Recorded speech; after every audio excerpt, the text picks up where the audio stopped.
Good morning, everyone. I'm gonna call the 2024 budget Board of Suwannee County Board of County Commissioners Budget Workshop to order on this Monday, August the 19th, 2024. If y'all would stand real quick, I've asked Commissioner Perkins to lead us in the prayer and Commissioner Mobley to lead us in the pledge. Let us pray. Father God, in the name of Jesus, we come, dear God, humble before your presence. God, we come thanking you, dear God, for all of your many blessings restored upon us. We thank you, God, for allowing us to be in this place, this time, this hour. We thank you, God, for keeping us, oh God, each and every day. Watch over our children, dear God. Ask, oh God, you watch over the kids, dear God, that go to and from school, dear God, and while they're at school.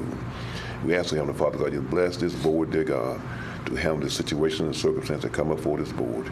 Help us, oh God, to balance this budget, dear God. Give us the wisdom and knowledge and understanding. Ask, God, you bless all that's here, dear God, that come, dear God, all of our constitutional officers, all of our departments, oh God, that you watch and bless them, oh God. And God, we give you the praise and glory. For in Christ we pray. Amen. Amen. Pledge allegiance to the flag of the United States of America and to the republic for which it stands, one nation, under God, indivisible, with liberty and justice for all.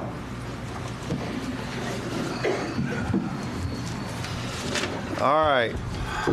First up this morning, Supervisor of Elections, Ms. Jennifer Kinsey. Welcome, ma'am. Hi.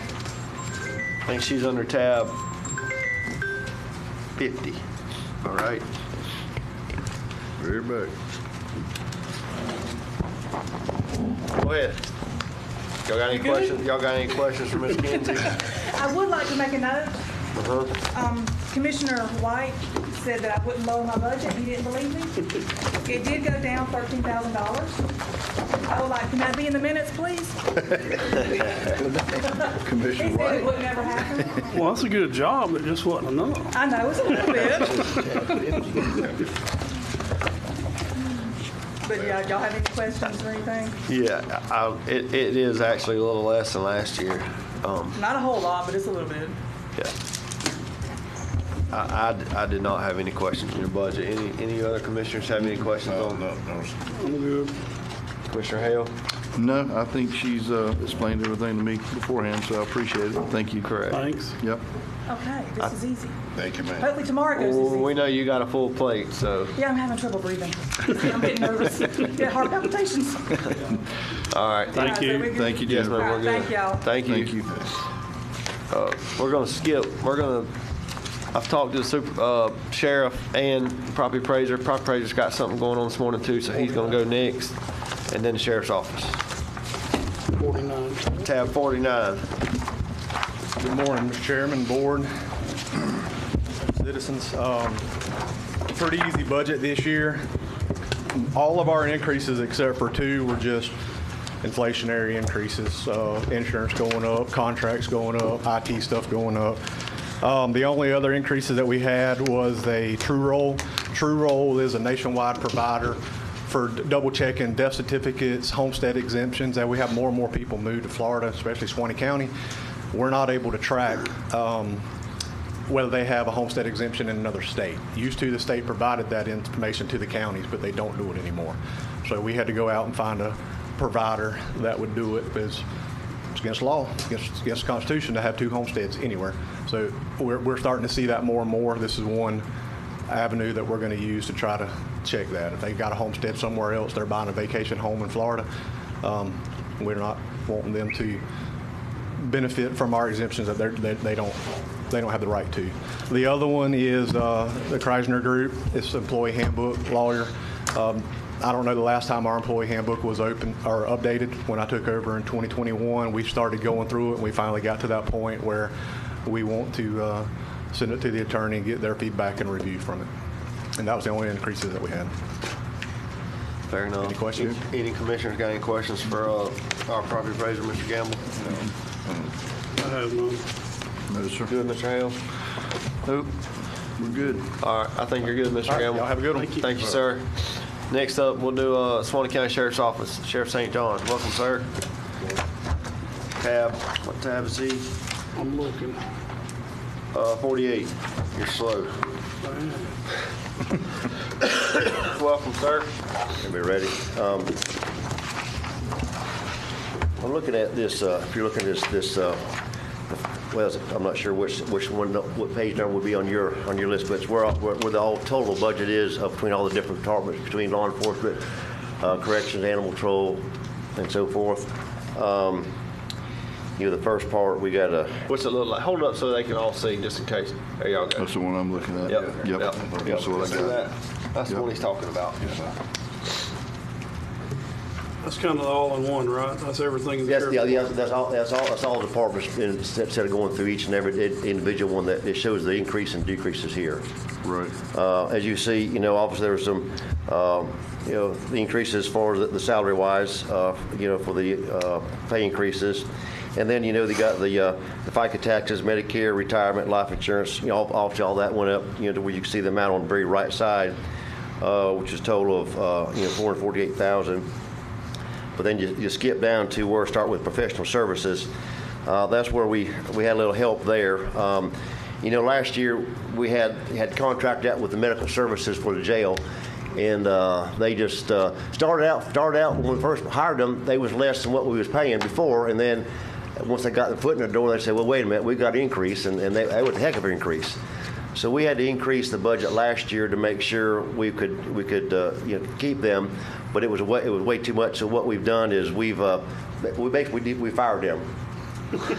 And what we've done, we went back on our own. We got Dr. Naki as our medical director, Dr. Arthur as a dentist, Dr. Montre as a mental health, and then got two full-time nurses and one part-time nurse, which is, as you see, it brought that down $308,000 that our savings to us, because we couldn't go with that type of increase. Right. So that's going to help us out there. And then you get down to the computer expenses. The biggest part on that one there was a server. Vicky's back. She can kind of explain about, we need a server because of all the, especially for the storage, and plus we need a backup, for in case of any type of ransomware, any type of hacking or something that all the sheriff's office has experience and all, and that we have that. That's just a nightmare for us. So that's why that has increased. The other one just kind of self-explanatory about the travel per diem, the insurance, repair and maintenance and all, and that section here brought down $182,000. And then, but we did go up on $50,000 for the capital expense and machinery and so forth. And that's, and guys, which, just like everybody was telling you, it's, inflation and these costs of these vehicles, it just keep going up on us and all. It's just something that we can't avoid, and obviously we need, new vehicles every so often. So that's why that increase is there. But the bottom line, guys, is that when you add everything up, but then you start subtraction, what the state still gives the same amount, the $794, $717, minus what town of Brantford gives us, the school board gives us and all. We're actually less than last year by 1.31% from last year. So that's hopefully that's good news for us all.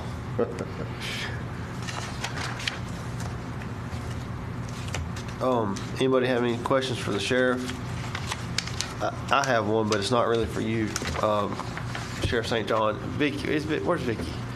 Vicky, on the IT stuff, and it's not really related to the sheriff's office. It's more of you're working on his IT stuff, right?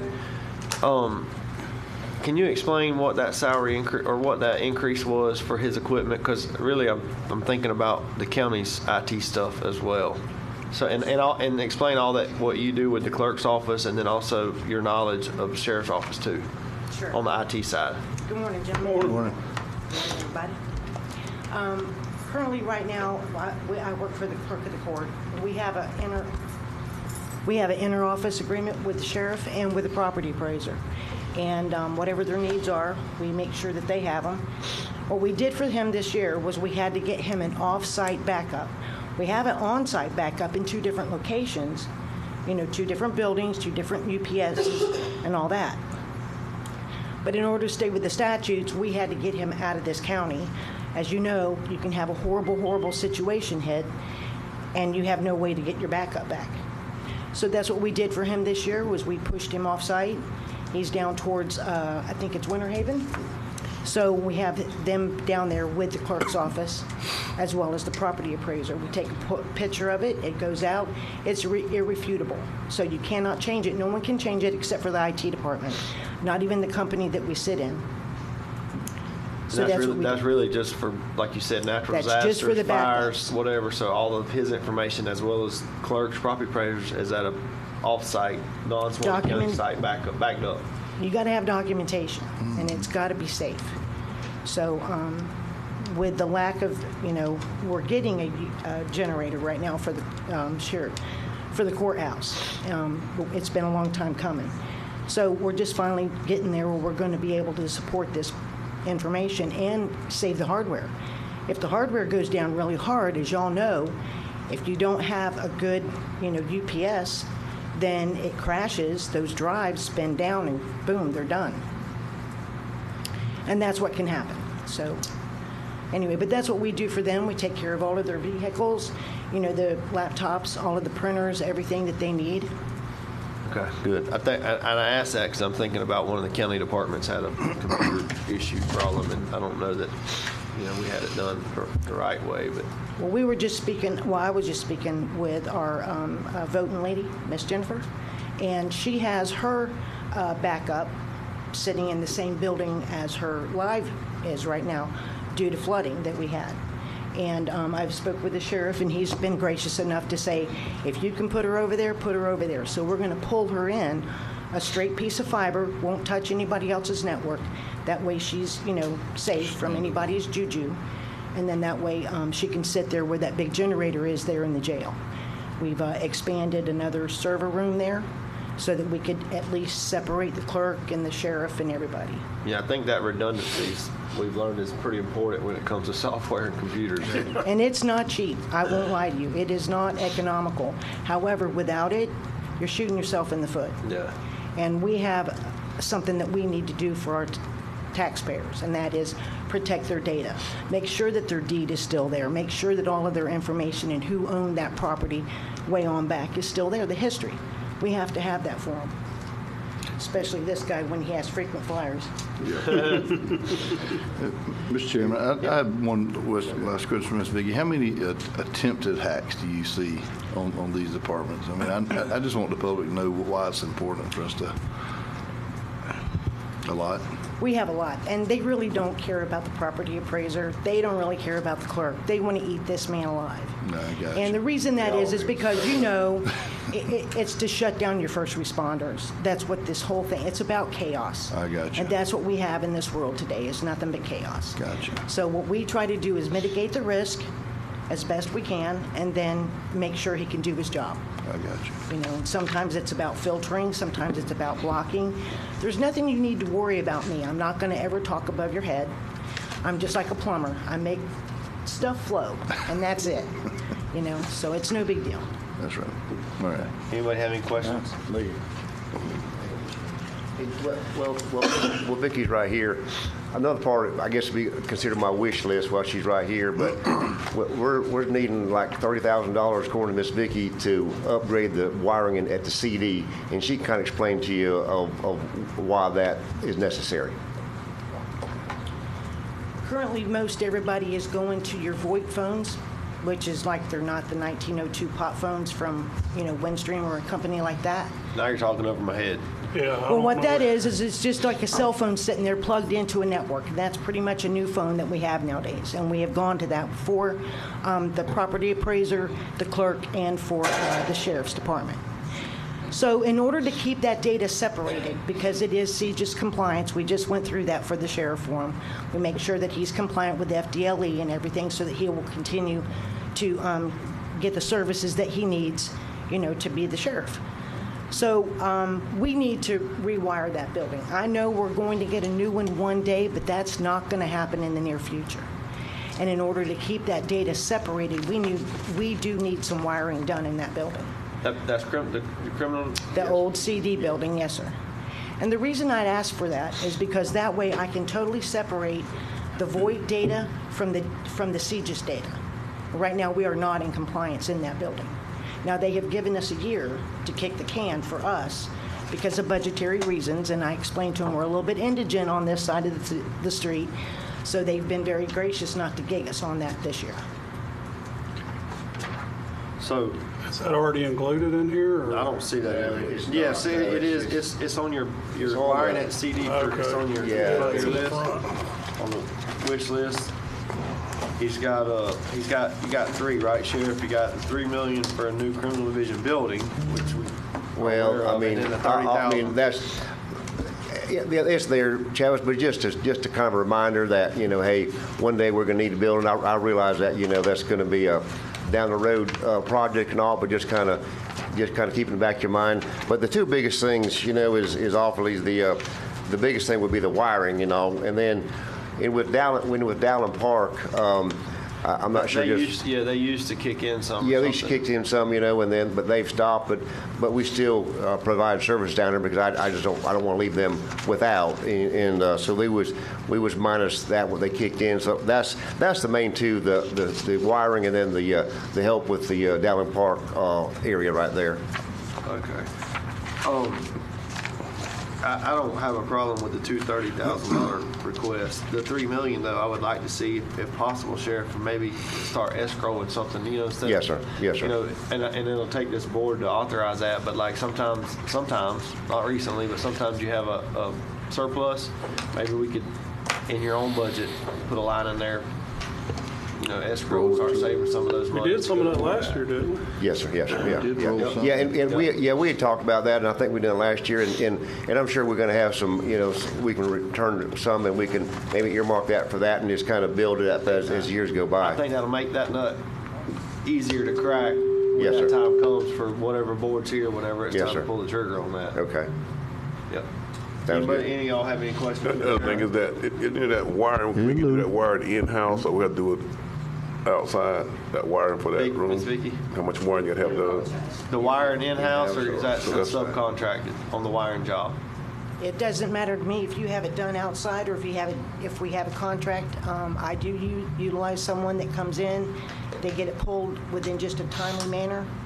And then, honestly, we need to clean up that room. We've got 1902 cable in there, which is not in compliance with pushing 10 gig, which we're pushing 10 gig now.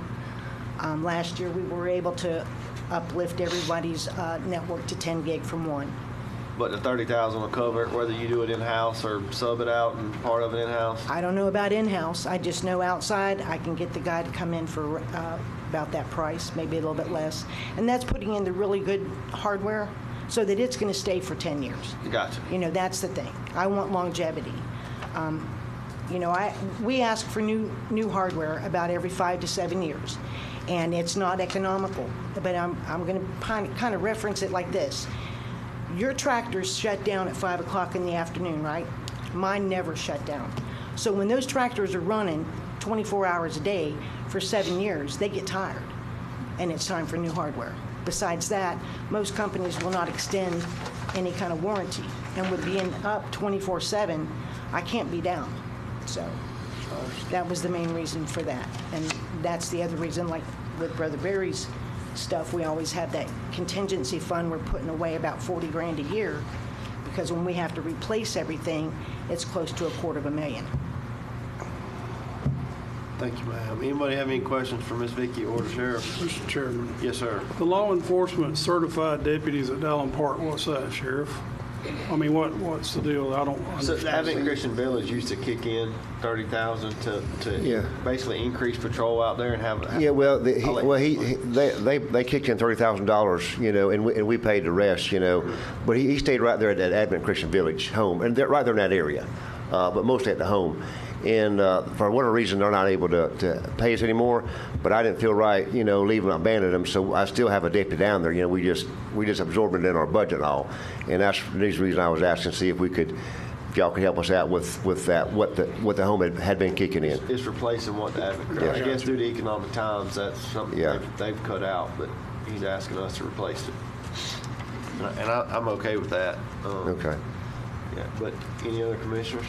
Got any questions want- or comments? You want to go over that EOC budget? Yeah, well, I'm gonna make sure that y'all got anything no, for the sheriff. And I will say this, in front of you guys, obviously tomorrow's a big day. That's a lot going on in the county. That's one reason why we did the supervisor elections first.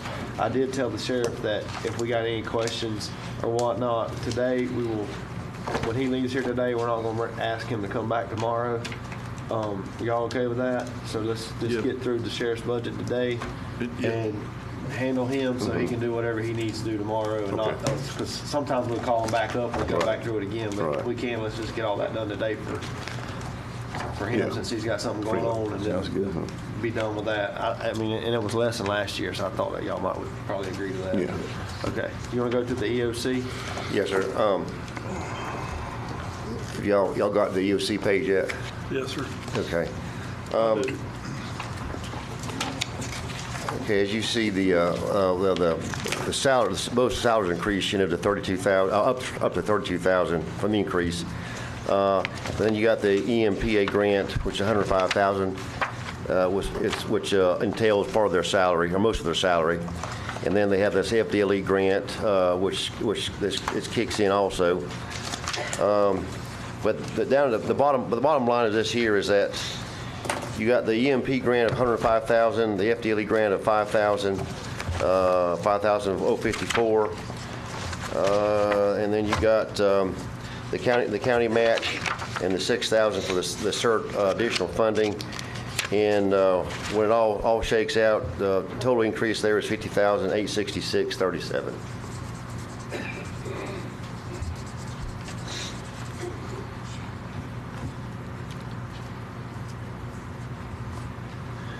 Anyone have any questions in regards to emergency management budget? Commissioner White, Commissioner Hale, y'all good? These two are good. I'm good, I'm sir. okay with it. I think we're done. Commissioner Perk, Mobley, y'all good? Yeah, I'm good. Is y'all done with the sheriff's office? Yeah, I don't see. So we're going to do on his wish list, I guess, Nina, Keith, those two $30,000 items. Do I got consensus that we're good with those 230s? Yeah. Okay. Y'all got that? You want to have, Valley Park's 30. and the wiring. And the wiring of the building 30, but those two would be it. So y'all all agree on both of those? Yes. So I think, I mean, the wiring got to be done, Ma'am? upgraded. which one? It's behind tab 2. It's behind tab 2. The emergency management, it's in the back. It should be in the back of the sheriff's office, I believe. It's separated out. It's separated out, but it's in the back of the sheriff's office tab. Upon the Very upon last, the emergency management proposal very budget. last Tab couple- 50, and it should be in the very back. in the very back of that. 40, 50? I mean, I'm sorry, tab 49. I'm sorry. Yeah, 49. 40, yeah.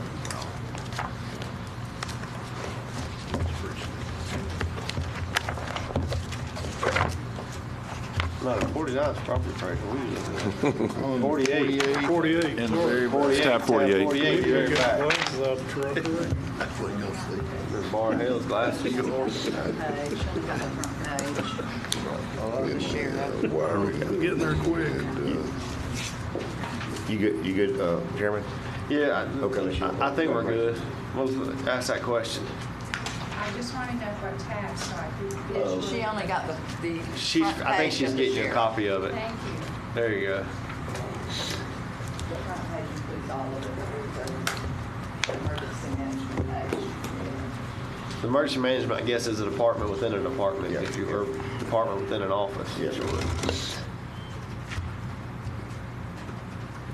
All right, everybody good? Yes, good. Sheriff, thank you, sir. Yeah, thank y'all. Thanks, Mr. Chairman. Thank y'all. All right, have a nice day. Where's that? Who's next? Let's see what we got. Clerk. I got clerk's office. Tab 47. Barry's not here. Barry's not here. He goes back in. No, Keep taking it. Cruising. What page? It's Alaskan. What's the tab? Mr. Barry was out of town this week, Okay. but as far as our budget is concerned, there's no significant increases on anything other than salaries 47. primarily.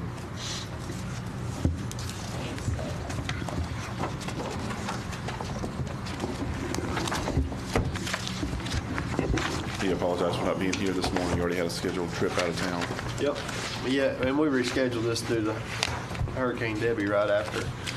So He explained to me he already had scheduled and set plans, so all this rescheduling our meeting messed up his plans, so we understand. Anybody have any questions for Keith with the clerk's office?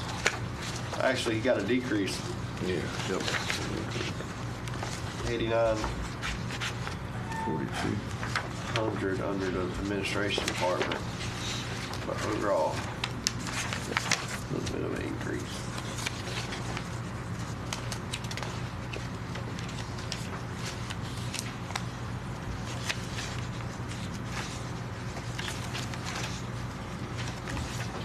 You got a $36,000 increase on recording. Is that like scanning equipment, Keith? Mr. Gentry? Under, on the front page? Recording, yeah. Yeah, 36,357.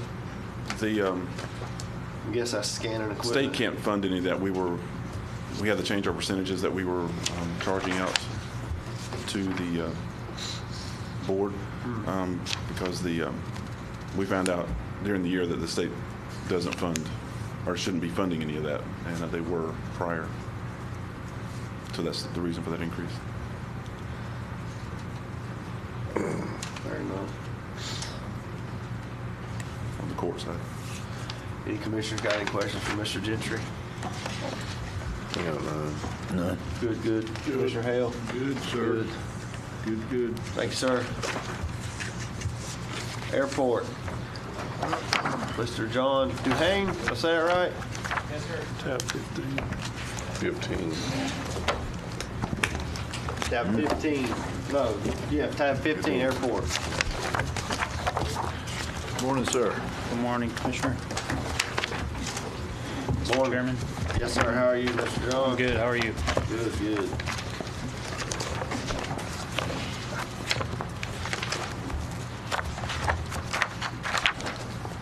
Mr. John, have you seen an increase on you? I just got a question for you. Have you seen an increase or a decrease in your avgas sales? In sales Yeah, itself? just in general, not necessarily budget related, but what are you seeing as far as our increase in traffic? Currently, on right fuel? now, we're at a big increase. Big increase? Yes. Is there anything you could contribute that to? So after we had a bunch of issues with the fuel, like dated fuel delivery system and replacing a bunch of components, we had a mild downturn because we couldn't get fuel delivered to customers. So I made a reduction in cost, which is still producing a profit for us, but it reduced it enough to get folks into the airport. So I'm seeing quite an uptick in fuel sales of avgas at the current time. And I just, we received a 5,000 gallon delivery from the state for Hurricane Debbie. They haven't come in to utilize those resources, and they're not asking for anything in return on that. So that's a plus for us. And then for that, I'm going to keep those prices at what they are, and then my next delivery, I'll raise them back up some, but I'll still keep it at a competitive level.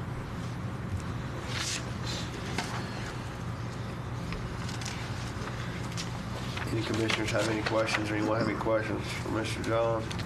Wasn't there an addition in the airport for a part-time position or something? Yes, sir. So when I figured the budget, I did some realigning of things that were they weren't necessarily going into the correct category. So when I did my budget, I made sure I adjusted for those. So you might see some increases on some certain line items, but that's really just an alignment of things that were already budgeted. So it looks like increase in those certain categories.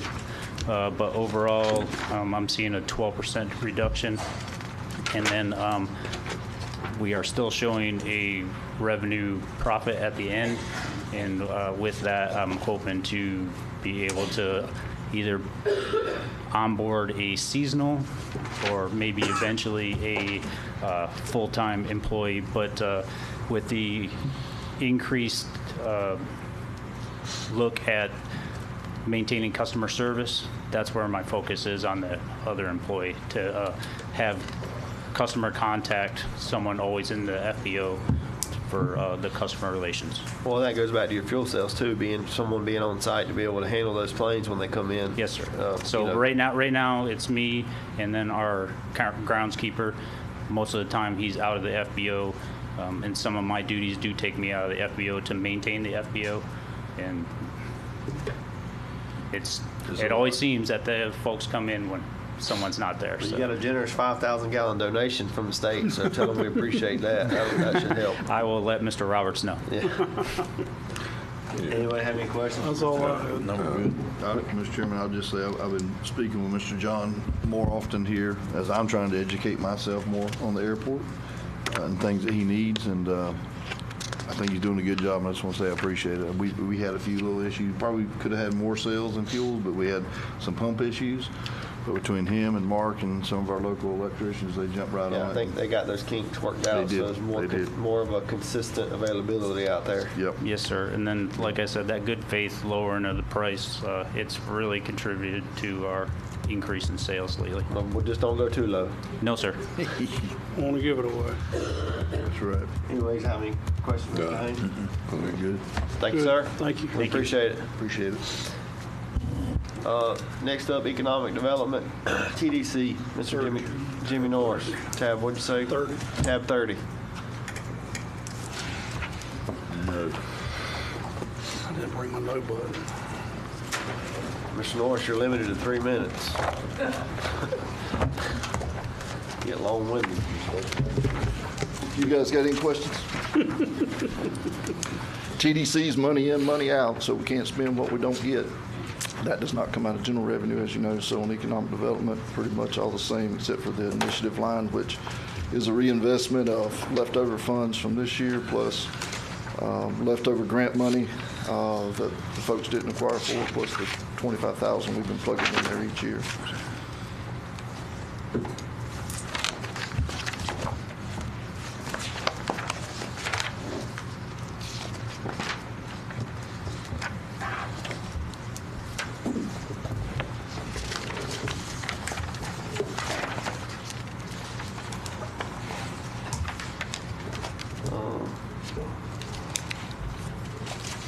No, I'll just let the record reflect, because I talked to you about this, that 23% increase on salaries was, there was a renegotiated contract mid-fiscal year that didn't get, Last year.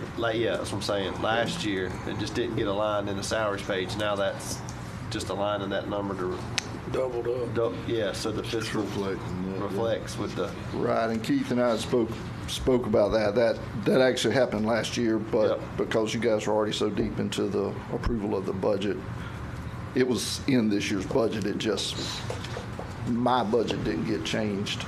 Right. That you guys approved, correct, Keith? Am I Yes. saying this the right way? Right, it was approved right after our budget workshops last year in September. Right, so That's why it wasn't included. it was in the budget, but it wasn't in his department budget, so it looks like he's got a big increase, but in fact, it was from. It's not there. Right. Right. It's the same, it's the same. Yes. I think we approved that the same day we did the final hearing last year on the Yeah. budget workshop, so it was sort of crossover. Right. So I just wanted the record to reflect that that's technically not an increase, it's just. Correct. It looks like an That- increase just because it's now aligns right. Right. I don't have any questions, Chairman. Anybody have any questions? That sticks out to Mr. me. Norris? Yeah. No, sir. Thank We're you. good. Thank you, Jimmy. What you got there? Extension Office, Ms. Carolyn Saft. Welcome, Ms. Saft. What's tab? Tab 13, huh? Yeah, I got 13. 13. 13? 13. Tab 13. Good morning. Good morning. You're doing a good job as the. Trying to help you navigator out, here, man. helping me out.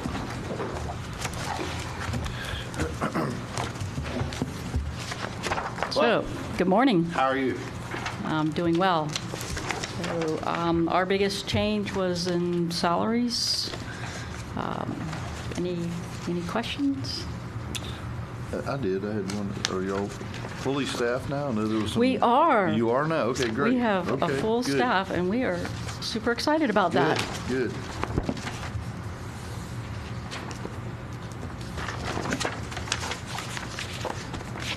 I did not have any questions from Ms. Saft. I did I not. don't have none either. Good. Commissioner Perkins? No, I think she's good, got a van, and so she's good to go. She got her van. We got our van last year. Okay. It's being used. We appreciate that. Appreciate your support so that we can better serve the community. Otherwise, Maybe we'll get that tree over this winter. there's been a few little hiccups along the way. No worries. You working with her on that tree donation? Yeah. We just couldn't get it done when we needed to, so I had to wait a little while. Yeah. We're going to wait till We'll get it the done winter. in fall. Don't let him get away without donating that tree, Miss Seth. Oh, well, Okay. put it on my things to do.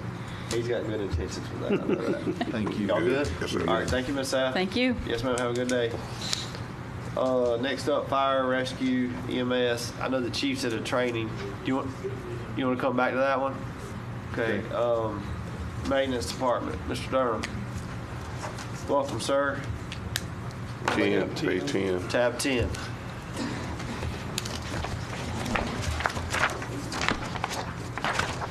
Good morning. Morning, sir. All right. You have any questions? We're pretty flat, other than salaries, just like everybody else. Didn't you have an ask in there for some more stuff for the courthouse? The windows. Yes, yeah, the windows became a issue. And are we you want to deal with that now, or do you? Well, I was just asking because you were up, but I guess Yeah, we'll sure. deal with it. That's on the wish list. It's on the wish list. Right. What happened was the budgetary numbers that we presented to you last budget workshop last year fell short because of the cost of COVID driving absolutely everything through the roof, and it doubled the cost of those windows. Golly. So we went from $250,000 to a $500,000 projected budget on those windows. The engineering is done, and we allowed the engineer to give us those new assessed numbers. However, we do have some in-kind money from the judges. The judges are willing to put in $100,000 towards it, so we can bring that back down to a little bit. They don't want to split it? I tried, but no. They So didn't we approve like 250 last year? Well, what you approved was the 250 to give me half last year and then half this year. And then all of this just kind of blew up, and I was like, we'll just wait till budget workshop and we'll have this discussion now. So, I mean, this is the time to do it. It's not on the option list, it's actually in his budget. Okay, so it was 500,000 for the next year. On the second Page 12, Nina? Yeah, page 12. But the 250 That is second still line. in there? Yeah, that's a 300% increase. Yeah. So it's already in his budget. He had the 125, and we had scheduled to do the 125. Correct. To make him whole. For 2 years. But then the cost went through the Yeah. roof. Doubled. But out of that, you got 500 in here. Well, that's before we got to talk to the judges. Yeah. We had all this put together, and then the judges said, hey, they're willing to put that in there. And rightfully so also, because the judicial section of the courthouse, they requested ballistic rated glass. And I get that, because it's just outside their offices with the street view of their offices. So they were willing to put into that, but they actually put in, with the 100,000, well in excess of what that increase actually was. I got you. So instead of needing $500,000, you need 400, or am I reading this? Yes. I think what he's saying is he got the 100,000 commitment after he had submitted. Yeah. the After I budget. submitted this budget, Yeah. yes. So the 400 will do it. So can we add 100,000 back to our contingency?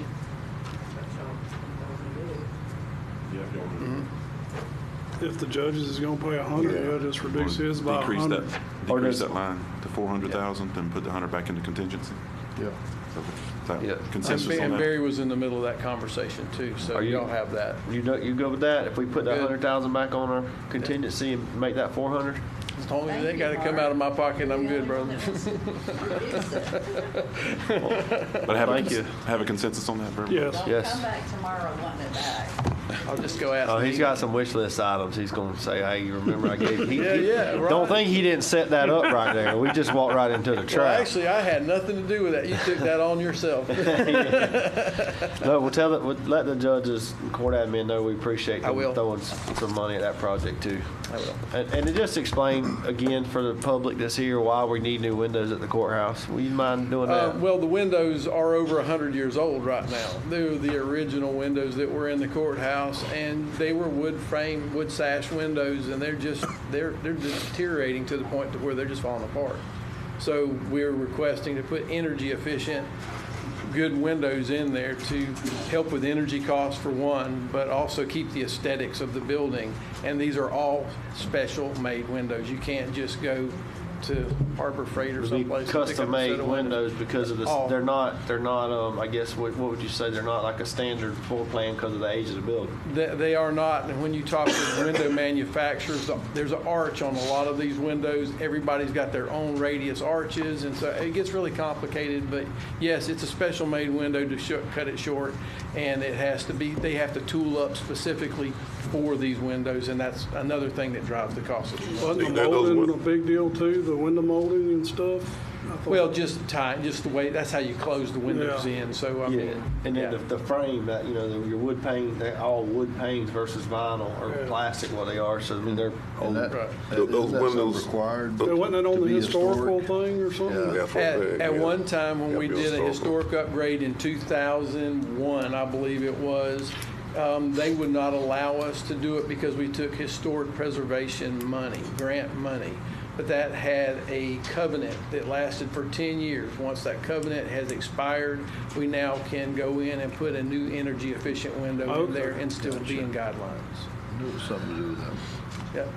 Mr. Durham, no windows, you order no windows come like a certain manufacturer, like Pella windows or It will have to YKK? go out for bid on those windows. I would assume the big companies are the ones who are going to push for that, which would be like Pella or Anderson or somebody like that. But to say who's going to get that bid, I can't tell you that at this point. Well, I just wondering if you were going to bid out to different. I believe the manufacturer that he quoted on this to give us these numbers, these budgetary numbers, was Anderson, but I can't swear to that. Yeah, those windows are probably 6, 7 foot tall and 4 foot wide. 8 foot tall with a Yeah, radius. they're all sides, yeah.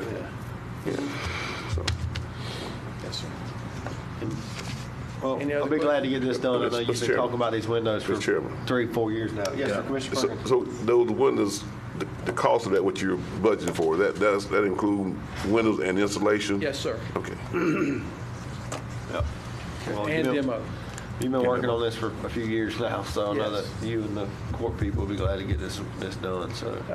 Yes, I would. And I think y'all will be too. I think you'll be pleasantly surprised when you find our utilities for HVAC and heating on that building will be reduced. It wouldn't surprise me if we're not down 10%. One more quick question. What's the total number of windows that you're changing out? I think it's 28. That's I quite may a be bit of wrong. them. I may be wrong. I'll get with you later if you don't mind, and I'll Okay. give you a good, accurate number. Yes, sir. I guarantee you they cost more than any window you put in one of your. And you got the HVAC stuff straightened out over there with the controls or whatever? Didn't we Yes, have to do yes, something with that that's last year? completed. That's completed. Anybody have any questions? Any other questions for Mr. Durham? We're going to go the option list at the end, correct? Sir? Are we going to do the option list at the end, or? Yeah, we're gonna come back to that. Okay. Okay. We're just taking money from you Yeah, right we just now. got 100 grand raise. I think y'all good? Yes, Commissioner sir. Hale? Yes, sir. All right, we're good. Good, sir. Thank you, Mr. Durham. Thank you, gentlemen. Thank you. Just keep that Douglas Center on mind. Douglas. Rec Department, 41. Mr. Fury, tab 41.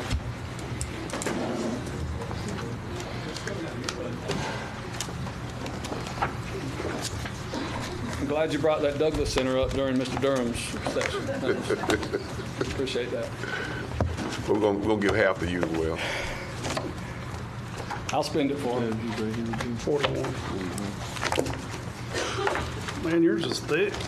It's a lot. We got a lot of stuff going on in parks. While y'all are flipping, I do have a last-minute add-on request from Mr. Meeks for our football officials, looking for an increase in football official pay. So we can talk about that later, though. I didn't bring my no button. Sorry, Ron. Do you? I got one on my desk at the office. I'll reach up there and hit it. No. Anybody else want to officiate football? Yeah, me and Leo gonna do it. Okay. That sounds like a winning comparison. How's the Greenway thing coming? Is it, It's about done. Is it- Trail. That's it, Yeah, looks good down construction's there. about 100%. Just a couple more bollards and some painting and, yep. I rode by and looked at the, You see the canopy? Yeah. That's pretty cool. yeah. Yeah. Mr. Fury, I got a question. Yes, sir. On your other salaries and wages, that increase going from 35 to 139, is that due to your springs? Yep. 100%. We got 2 springs, 6 part-time people year-round, yes, sir. But you should be generating some revenue to help It'll offset be about a that. wash, yeah, or better. Better. Depending on, we've been closed for 2 months, because of storms and that, but it'll be a wash. We won't have that expense when we're closed, so. But the revenue, some of the revenue gained from the admission fees will help offset that Yep, increase. absolutely.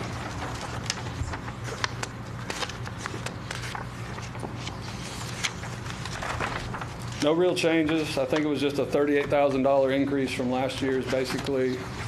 Salaries. Yeah, a lot, just little salary ticks, increase in concession food items, those sort of things. How's things going with the south end? Is that still okay, or? Everything's going great from what I hear. Yeah, I met with a new councilman from Brantford down there the other day, walked around Hatch Park, got some of his, ideas and vision, and let him know what we're doing and what we've been doing. But, yeah, great feedback from the town and from the citizens there, so. Yeah. Do you have any about a skid steer? Oh, we're going right to the wish list. Yes, sir. Oh, well, Yes, sir. just hold up on there. I know I seen Yes, it sir. somewhere in there. We, that's in anticipation, when we get our livestock building, we'll build that this year. We should finish that probably spring or summer of 25. And we'll need a piece of equipment like that if we start bringing in the livestock shows and the ag shows. I see Katie back there with 4-H, but we're going to be moving shavings and portable pins, and we're going to need something over there to get some work done. So that's the thought process there. I got a question there. If we're going to do that, do we not have one at the road department or something we can swap out and buy a new one there? And I don't think we got one. we don't need have one there too, though. Well, Ain't the sheriff got some? That EOC bill, oh, they got some over there. That's what I was thinking about. Yeah. How many? How many? That's what I was thinking. One we can get. And they don't use that regular. Enough. Maybe we can. We might could store it for them and keep it running and check. Keep it serviced and all that. Service, yeah. It's a great idea, Jim. Are there any legalities on you cross or sharing that? I have no idea. I don't think so. Most of the equipment. My understanding is most of the equipment they've purchased has been military or side deals they've gotten from, they just have to do the transport of those, so they got it next to nothing. So Donate one. we are in the process of exploring what they can find for us doing it the same way. They don't Well, use it my doing thing with it storms, is I don't think you're going to use it that much. You know what I'm saying? I mean, yeah, you're going to use it, but not like the road department uses it every day. So, or for that part, the sheriff's department. So So it's going to get used more I than just, EOC. yeah, I'm with you, Commissioner White. I don't want to duplicate assets and only going to have a 50% annual usage of it or something. I'd rather us figure out, let's reach across the aisle and figure out how to schedule the use of an asset versus everybody having their own. And it sounds like we got some time because they're not going to be completed until spring, right? I'm sure the sheriff So, would, yeah. I'm sure the sheriff wouldn't mind, or I would hope not. Yeah, we'll follow up as we get closer with that. Okay. So maybe make a note, Mr. Fury, to maybe check with EOC or the sheriff on what the rules are and availability of skid steers before we come back to the wish list tomorrow. Does that sound good to you yeah, guys? that sounds good. Yeah. So can we Yep. answer Love that it. question? Not saying that you don't need one, but No, that's fine. I'm with Commissioner I'll White. follow I hate you. to I'm buy with you. one and only put 10 hours a week on it or something. Good enough. Okay. Anybody have any other questions for Mr. Fury? No. Thank you. Thank you, y'all. sir. Thank you. Next up, I got libraries. I don't see Chief Miller here yet. We'll keep going. We'll keep going until Chief Miller gets here. 40. Mr. White? 40. Tim? Okay. So we'll keep going. Go ahead, Ms. Betty. Yes, ma'am. Welcome, Ms. Lawrence. Good morning. Yes, ma'am. Thank you. How are you today? I'm good. What tab did you say? 40. Tab 40. Tab 40. So I'll start off by reminding you that the budget included in the packet is for the whole system, and that includes Hamilton County, Madison County, Suwannee County, and the regional, which is mostly state. But I want to remind you that each county takes care of their own libraries, so they fund their libraries. This morning, we'll be taking a look at Suwannee County libraries and the region if you have questions. The region's mainly funded by the state with a contribution from Madison, Suwannee, and Hamilton County to the tune of about $50,000. That's the and state Suwannee, aid. 60. I'm sorry, that's state aid to libraries is what you're talking about there? Actually, the state aid is different from that. The Okay. state aid factors into this, but Okay. I was just reminding you of what you contribute locally to the regional library. So we'll start off with Suwannee. I'll just say that for Madison County, I've presented already to the Madison Board of County Commissioners. Hamilton County, I've already presented to them also. I do have favorable results and feedback from them, so unless you have any questions about theirs, we'll go on to Suwannee. So one of the things that I probably need to point out, and this is just for new people, is the transfer in of the BCC for library services for Suwannee. And I want to remind you that that is a combination of pass-through funds and some local dollars that you contribute. And the state funds, as you mentioned, Mr. White, are included also in Suwannee County. You'll see that the revenue for state aid.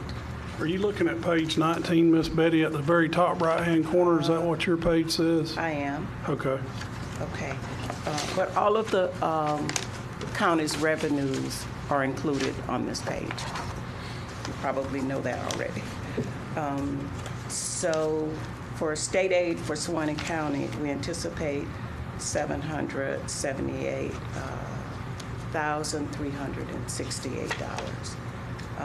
Most of the funding for Suwannee is via your local funding, the state funding, some library fines and fees. We also get some federal monies via E-rate, and those are all listed on here. You got some grants too, didn't you, Miss Betty? I have. And the public library, the state public library grant is one that we get every year.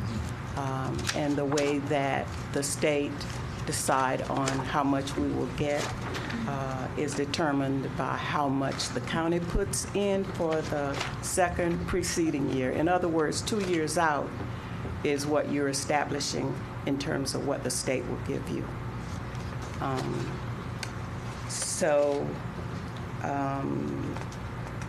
We have various small grants, but the major grant is the grant for public libraries.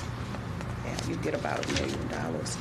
All of the funds that are provided by the state must be spent on public library funds. Most of you know that, but sometimes I get asked that question of, can we put that in the general fund, roll it over, whatever? They will allow us to roll it over until it's spent, but it must be spent on libraries. And so the pass-through amount consists of basically what the state will pay for with regards to human resources, finance, any police, any maintenance that we need to have done. If those services are performed and you pay for them, the state will allow the library to use those as matching funds. So when you look at that $1 million figure, sometimes it's a little deceiving. you're not paying that much. Did you not get a grant for Brantford, something? We did. How much was that? That was a $500,000 grant, but that doesn't factor into Yes, here. ma'am. It's a construction grant. I received $500,000 for the Brantford Library and $500,000 for the Greenville Library. We're building 2 libraries now. Can you purchase another building with that, or do you have to use it to construct new? They will allow you to use the funds for that if you Well, decide that that's. I got a whispering in my ear on something down there that I'll get with you on later. It's not a done thing yet, but. Well, I'll tell you where we are in the process now. We've submitted all the documentation. At this point, if we change, it's considered a change audit, change order. You have until June 2025 to complete it. And at this point, the architects have already done some preliminary drawings because you've approved me to begin to have that done. However, depending on why we need to change to the building, because we did have some issues down there with regards to being locked in for parking and things like that, the state may grant an extension. So I'll do some more I'll be glad research on it and I'll get with you, Miss Betty. Okay, that'd be great. Thank you. And thank you for supporting that. It's going. It's going all right? It's going good. Good deal. Okay. You may have any questions, Miss Betty? I'll just say she does really well getting grants and chasing those grants, and I appreciate that. And I'll ask you the same thing. Are you fully staffed as well? Are you good to go staffing-wise? We're fully staffed on the books, and we're working toward being fully staffed with people. Okay. So we're doing pretty good. Okay, good. I think Commissioner Hale's hunting a part-time job. Well, I just know. I know Whether he hey, wants it or not. Looking for one. I love reading, that's for sure. But no, I know that has been an issue for some of our 100%. departments, and I just, we don't have these discussions every day, and it's just an opportunity to. And we've been in that position. Sometimes I do have turnover. We're not the highest paid place, but people will come and they do a great job, and maybe they'll have another opportunity with more pay. So, but with the raises that we've been getting, I have to say this, it's been more stable. Good. I appreciate that. Good. My staff It may not be the appreciates highest paying, but the atmosphere is pretty cool. it. It is. Good culture there, for sure. Culture and temperature. Yep. I got you. Till you get to my office. But we're working on it. No, Miss Betty, thank you. Thank you for what you do. Thank you. Okay, thank you guys. Oh, if I can give a plug, when you get the opportunity to, we have a library app now. So you can go to either the Play Store or the, Apple. Google. yeah, Google.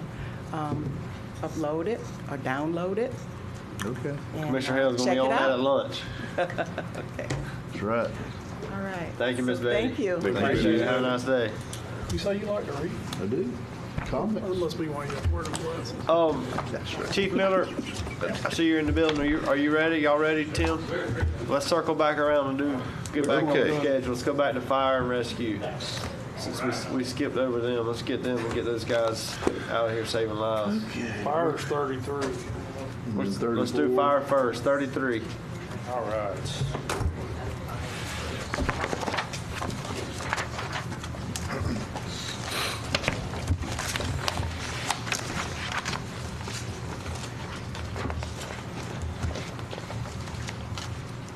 All right, 33.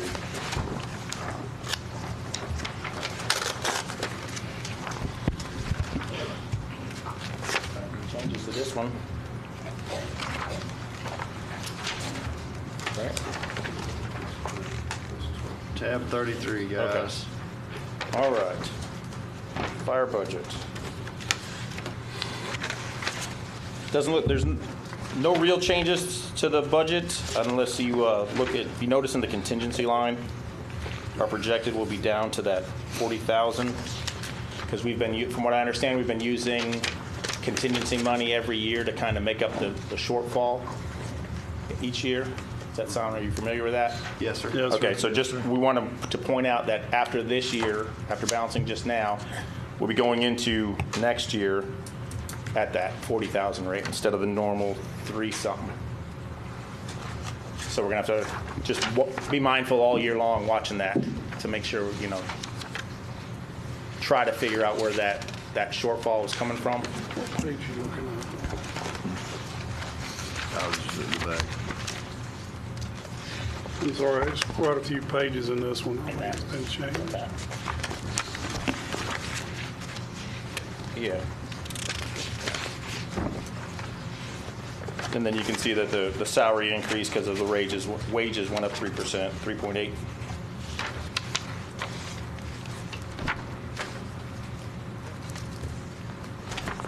And that's not you handing out raises, that's the one. Nope, that's the 1%, 1%, 50 that's cents, right, yes, that's sir. not anything you did. No.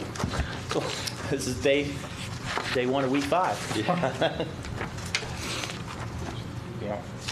And then I don't know if you've noticed in the motor fuel lines, we were able to, that came down significantly. And a lot of that has to do with the stopping of the transfers and things like that, so. Yeah, I think your fuel consumption decreased. Right, and I think that was contributing to that 300,000 deficit that they've been running into, that, so. Good.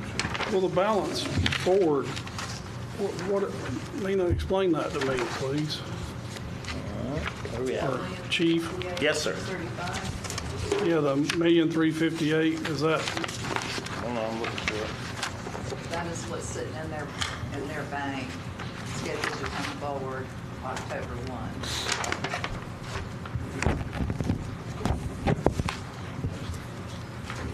The fire station? that's part of the fire Part of station? that's the fire Okay. station money. That 750 that's in there. Probably more than We that. rolled the 750 over for the grant. So they didn't spend any of the 750 Right. this year. What about the other line items that we set aside to add to that? That's the, what is that, the 6,200.03? The 1.5, is that what you're talking about? To go with that fire station? Fire station building, yeah. Yeah. That's to go with that 750, That's right. and, So that's still sitting there. but we are about to start moving forward with that, hope, Yeah. But it is there. it is there. The $1.5 million that's sitting in the fire station building is Yes. not inclusive of the 750, or it is? Correct.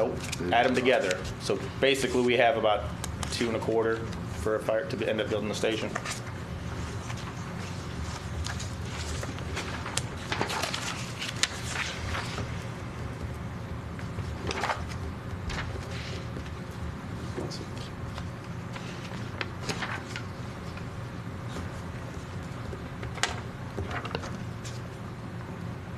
Anybody got any questions for Chief?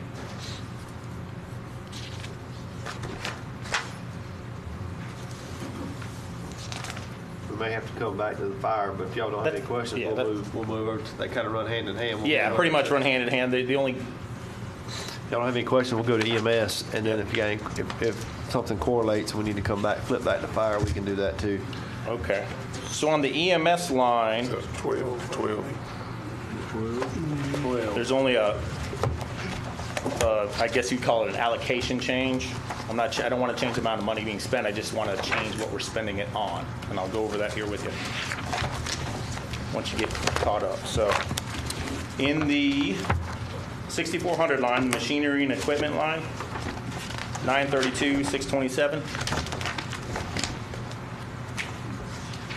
Do you have that breakdown? It's equipment, new equipment breakdown. It says machinery and equipment. Yep, you see the 932, 627? They have this. The breakdown is in, They have that good. They have that somewhere. Where's that? The it's in breakdown. the option list. And the Under wish tab list? 2. The wish list, Yeah, yeah, the wish sorry. list. It's under the wish list. It explains that 932, 627 to you.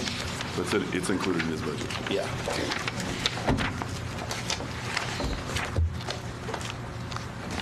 The Christmas list? Yeah. There you go. That looks like it. Yeah, it's page 3 of 3. Yeah. So the 932, 627 is 2 new ambulances. Yep, that's the page we're looking at. Okay. So the 2 ambulances, that's budget moving forward. They're already on order. They're already on their way. What I really want to talk about is the 1 new ambulance for the 353, 693. Doing some counting, trying to get a hold on my fleet. We have, I think we're at about 19 ambulances now. I do not need to buy another ambulance, but I do need to still spend this money. I'm going to show you where. So what I want to do is, instead of ordering another ambulance for next year, I want to replace my 2 admin vehicles. I have an 05 Taurus with like 140,000 miles on it, 09 Explorer, beat up old things. I want to get a couple new vehicles for admin. I want to get 2 new training pickup trucks so we can start hauling equipment to stations to do training. Plus, we have all kinds of trailers. We have like SCBA trailers for refilling air bottles, hazmat trailers, boat, things like that. I need to move 30,000 of that to line 4651, which is software contracts line. And what we're going to do is, there's a company called Lexipool who takes all of your policies, condenses them, makes them legal, makes sure they don't contradict each other. This is currently what our firefighters have to try to memorize. So they'll take all this, they'll package it up nice, condense it where they can. It'll be on an online platform. They send out trainings to help train them on updated policies. And that's what that 30,000, moving 30,000 out of that line over to the 4650 line, or 4650. And then I want to roll the remaining balance, which should be 143,693, into my 4400-02 line, my radio repair. Because as you know, the fire radios went out during the hurricane again for 9 hours. We had no communications. I had to use a cell phone going to a house fire. So that'll bump up that line to 643,693. And I'll be able to put a significant dent in upgrading our radios, fixing our current system, and being able to have our backup, which is required for ISO moving forward. So on the admin vehicles, I did a 30 grand a piece, and then the trucks were 60 a piece. 2 trucks and 2 cars is what 2 trucks, 2 cars. Yep. So that's 2 trucks, 2 cars. You're how much on the trucks? 60 a piece. So 120,000 trucks. For trucks, 60 for cars. 60 for cars. 30 moving to software, and then the balance of that going to the radio line. 143,693. That's what I got. I did my They math. have to approve that though. Correct. I'm just. When I got it, don't mean they got it. I'm glad I got the same number. I got it. So repeat that How much again. to say that number again? 143,693 is going to what did you say? 4400.02. What line is that? What's it for? Radios. Radio repair. Radio. The radio upgrade line There it is. has been in place for a couple of years now. Originally, there was 300,000 in it that we were going to use to upgrade the generators on the towers and do tower work. That never really happened for a multitude of reasons, like it's not being able to get equipment and so on and so forth. Since then, we had the Hurricane Delia that occurred, and we realized that the initial plan that we were doing was not the best plan, and it totally got redeveloped, which is when we went for funds that we got approved. We got approved for 1.5 million that the government vetoed. So we're still back to where we were. The plan is still, this plan is still good, but we're just trying to get it funded. And so that's the shift. We're adding to that 300,000 to get it. Well, correct me if I'm wrong, didn't we do some CARES money a couple years back for those radios? Wasn't there That some? was the sheriff's office. No, we did the sheriff's too, but then there was some money that came out of CARES that went to the fire department too, that was supposed to be used for radios. I think that was the original 300. I'm gonna say that. That's how that line started. No, it was more than that. It was more than that. It might not have went to radios, but I want to say it was like $1 million and something that they got reimbursement on the fire, and that was my understanding. It was used to upgrade the radio system. Well, if I'm not mistaken, I think that was part of the 1.5 million too for that building. For that building, it may be. I'm just saying. I'm having to do this from memory, so. I don't remember being for all for radios. Maybe it's so, though. I don't know. Well, behind tab 1, second page, is what we've spent the CARES money on. And there is $1 million that went to the for fire, but Where is that at, Nina? Second page after tab 1, right behind the notes. Oh, that's in that book. Yeah, they're at radio. Well, that's for the sheriff. that was reimbursement for their salaries. Salaries, yeah. Yeah, the fire got $1.1 million for salaries. Oh, there we go. Fire transfer, Okay. 1.177.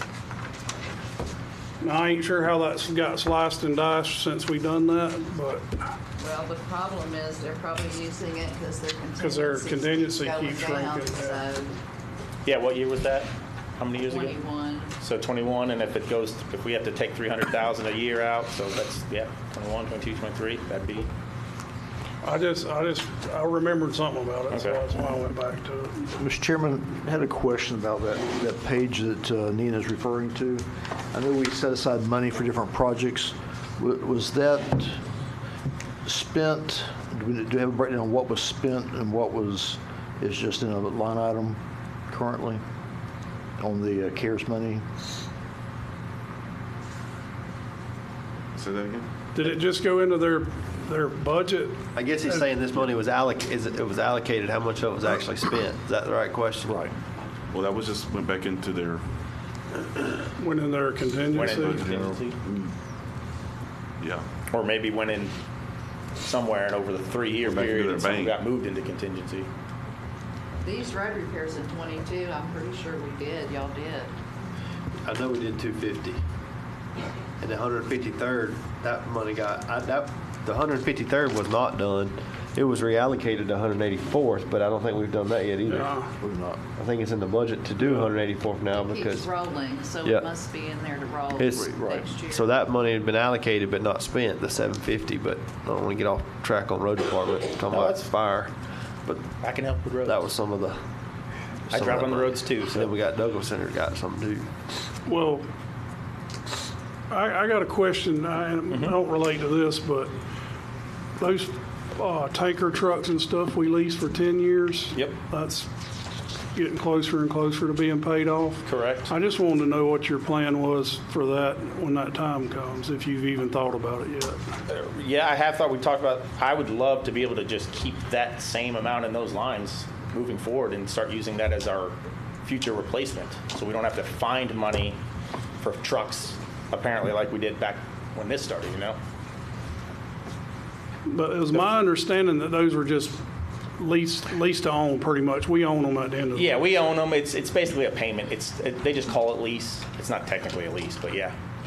I would like to, Keep that money there and escrow it so when you. kind of just keep that same funding. For all vehicles, though, not. Yeah, just or for- maybe even combine them to one line and make it, hey, fire apparatus replacement line, we'll call it. Because, we shouldn't be needing to, I don't see any reason why we'd have to buy 3 engines at once or 4 if we do, you can get, these engines we have should last about 20 years. And what year in the deal are we on those? This says 6, it looks 6 like. of 6 out 10. of 10. Mm-hmm. And a tanker should last a good 25 years.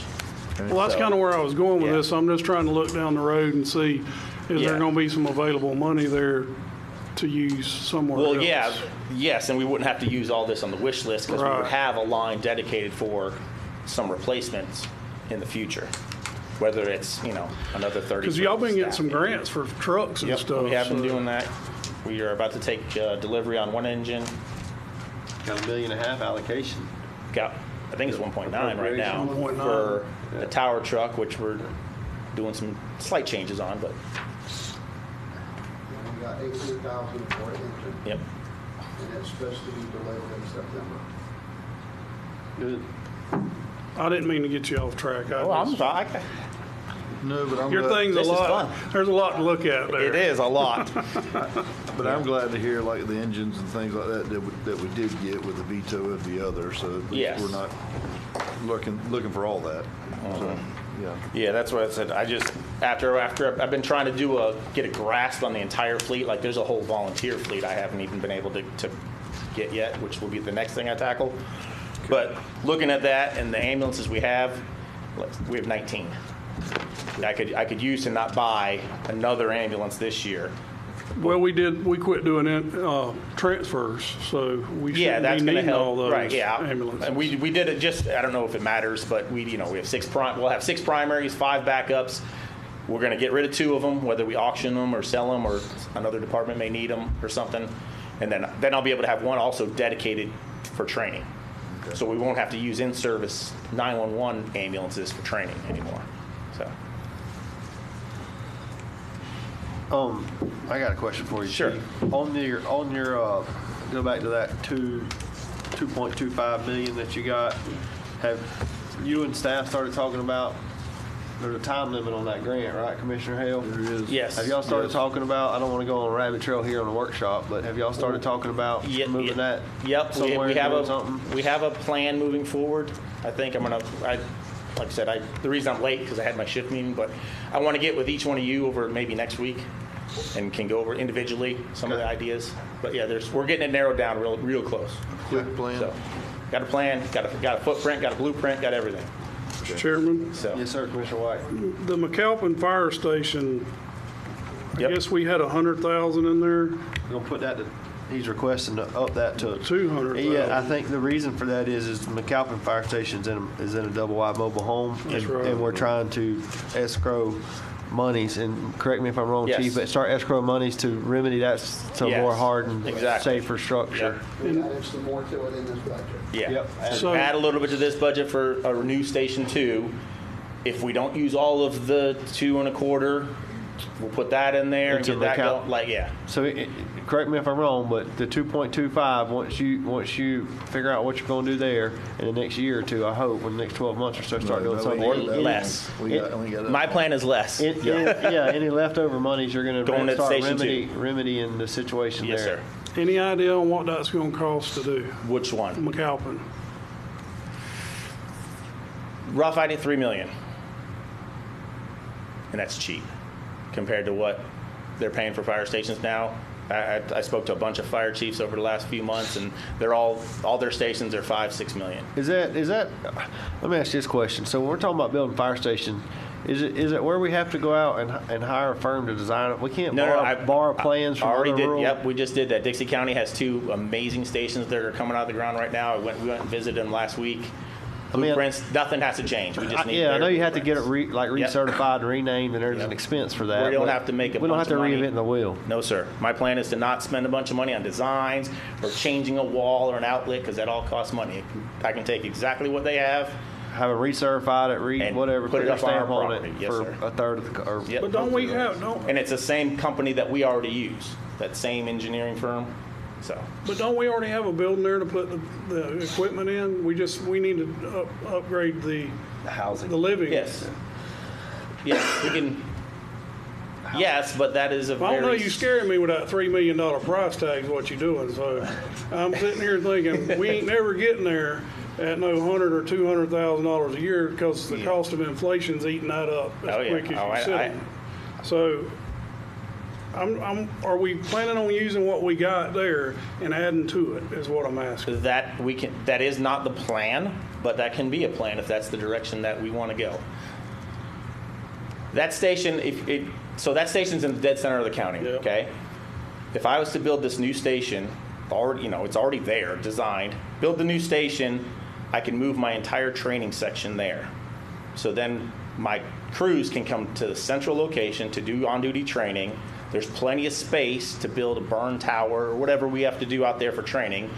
Them bays, them garage, that's still pretty small. You know, they're just enough to put what's in there. But now my training equipment could go in those barns or that bay. We get rid of the building because it's old and moldy and nasty. So we can actually use the building to train in for a little bit till we destroy it and then haul it off. Well, that's my biggest concern right now is the living quarters. Yes.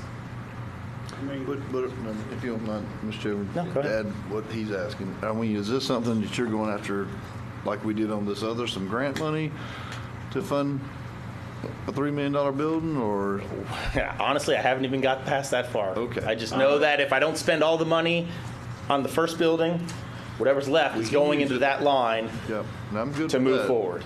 I think, I mean, not to interrupt y'all, but I think task number one is let's figure out what we're going to do with that first one, and then know what's left over, if any. Right. And then now we know we got 200 plus this surplus from or whatever. Yeah, and a big decision maker of that is going to be where is the first one going to go? You know. Well, we're going to let you tell us that. Yeah. Okay. I'm just trying to get an idea of what you're thinking. That's Okay. all. I'm thinking my goal is to get as absolute much bang for my buck. If I can build a station or redesign something in the north end and save a bunch of money to transfer it down to Station 2 and start building on that, and maybe 2, we can get it over a 2-year period. You know, we fund it the first half and then the second half after, in another year. Go for appropriations if we need to. So my whole thing is this whole fire thing, and I'm sorry, but we got one over at your district that's not even staffed. And we got McAlpin down there in a double wide. Yeah. And, I'm looking at this and all I see is big dollar signs. Unfortunately, that's kind of how it goes with the fire service. And sometimes we have to put that money up front so that we're able to do our job when the time comes. But as far as what he's got going here, Chairman, I guess we need to get back on task. Yeah, you're going on a rabbit trail. Yeah. I want I need a whole day with each one of you next week if you got the time. So. I mean, I ain't got to talk to you a lot, so. Exactly. I understand. Well, I got you in front of me, I'm gonna ask. Yes, sir. So, back to that ambulance thing, is that what we was working on, Chairman? Yeah, I was just looking for, I guess, your approval to, instead of spending that money on one ambulance, I'd like to spend that money and get my 4 vehicles and my policies fixed and my radios working where I can talk to the people. I would just encourage you on those radios, make sure we're doing it right. Those things are expensive, and I don't want to buy something and then 2 years later it's obsolete or something changed and the software doesn't exist. My goal is to work with we're the back sheriff at $1 million worth and of something radios. together. Well, that was my whole thing in the beginning, why we didn't do that to start with. The reason that did not occur in the beginning is because the system that they're currently on does not have a way to page. And you cannot page volunteers for fire departments to stations. But since the same where them works and the planning that's been done for this system is the same people that the sheriff's department uses with these communications. So they are the ones that have come up with a plan, and they have a fix now about the paging. So we'll be able to alert them all at night. On the same system the sheriff's on, or it's on the one you're on now? It's a different, the system that we're on now, it's kind of like a 2-part. You still have to have some kind of an older system to do the paging because the new system does not page. The same problem exists. And the reason that they did not go into it the first time, but they have a solution for it. Let's see. What, I don't, maybe I'm going to think out loud here. Go ahead. Why do we need to page anybody in this day and time? We got phones, we got radios. Alert. We'll just call it alerting. Paging, it's how they get notified there's a call. Bells go off, the lights come on, they wake up. That's what he means when they say paging. Okay. You know, it's a way to alert them while they're sleep. We'll just say while they're sleeping at 2:30 in the morning, and they're all in bunk and their house is on fire. I need to wake them up somehow. The brand new radio system doesn't. The way radio frequencies work, don't trip the alarm system at the station. Now we can buy a super expensive alarming system for each station that would work. But that's just a lot more money. Or we can put a little bit of money into making some upgrades on the older system to where it'll continue to work the way it's doing today. So 911 dispatch can hit a button. So 911 can hit the button and wake them up so they get alerted for the call. Yeah. Gotcha. Just when they leave the station, the new radios will actually be able to talk to them when they're on a fire or somewhere in this county, and we can get a hold of them. Or they can ask for help if they're in trouble. And those new radios are how much? Well, it depends on if we buy single band, dual band, or triple bands. So the portables range from $4,000 a piece to $8,000 a piece for one portable. Dang. Yeah, they're not cheap. They're proud of them. I need to go to the smoke and blankets. Smoke signals. It's all right, except in a hurricane, the wind blows the smoke in the air. So the initial plan was to build this with $1.5 million. We have meetings next week that we are going to discuss how we can trim that or reduce that. We're looking at possibly reducing the amount of radios and so on and so forth. So we don't have what the finally is going to be, but we're getting closer. We're also still going after state money. Now that we went through another storm, this is another opportunity for us to go after the money that they denied us on the first go. Right. I've been working out with Chris from the EM. They're supposed to be purchasing us 20 radios to start with.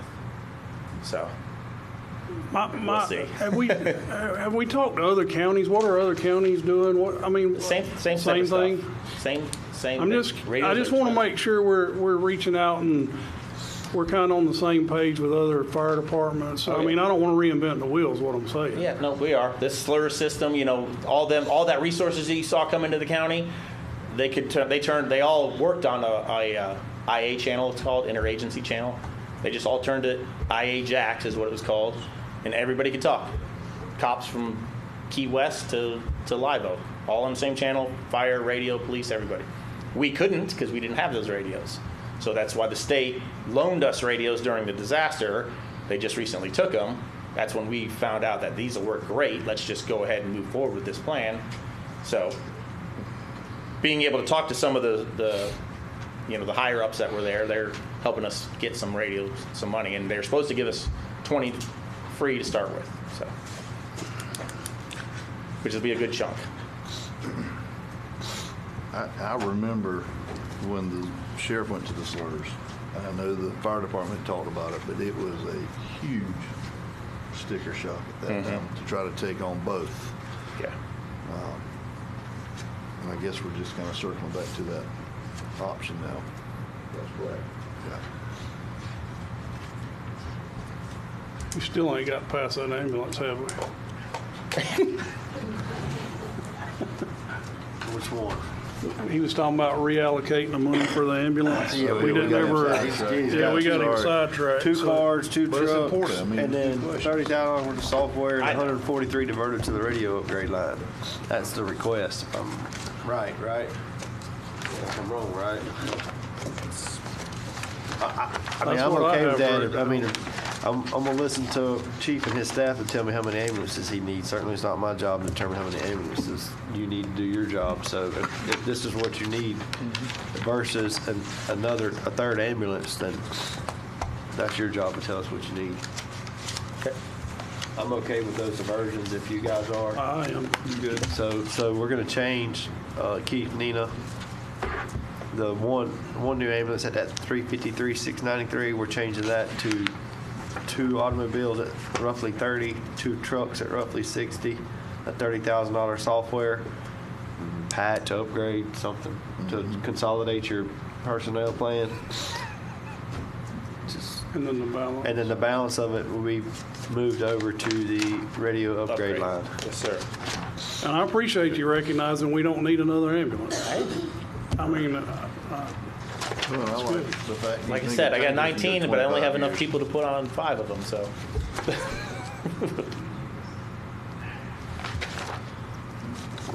Now, these other items, are those the 40, the mannequin? Yep. Is all that built into your budget? or is Keep this that the your- same. That all gets you down to the 932, 627. But these are, Nina, these are special requests that we can come back to tomorrow, right? Or wrong? Or those aren't built, these aren't built into his budget, are they? They are built into his Oh, budget. they are? Okay. They Yeah. are. he's just changing how he's allocating But what's it's in it. so y'all's decision if you want to take any of that out. The EMS mannequin is for training. You know, can't train on EMS too much. We can no. send Commissioner Mobley over there and save that $45,000. Yeah, you Yeah, lay it's him up to you. out and work The, on Y'all can use him. They ain't got no The special 3 to take it out. SCBA rapid intervention packs, those are that's what the rescue firefighters use to go into a burning building to save down firefighters. That's how we get our own people out. It's a special pack for getting in there and hooking up to them and getting them out. Their air and stuff like that. And we've had some of them that's updated and a couple pieces missing, so that expense completes Right. that system. And then The airbags, those are actually, like rollover vehicles and stuff? yeah, those are for lifting, like, let's say a semi or a concrete truck fell over on a car. We can use high pressure airbags that lifts them off. They expire. They have expiration dates. They're like 10 years and they've been expired for years. So we're not even allowed to use them. Technically, if something happened, we'd be liable for that. So I gotcha. we needed to get the new airbags, and then that's another Jaws of Life, basically battery powered Jaws of Life system, the Hearst, That's for the new engine that's coming in. That's just one.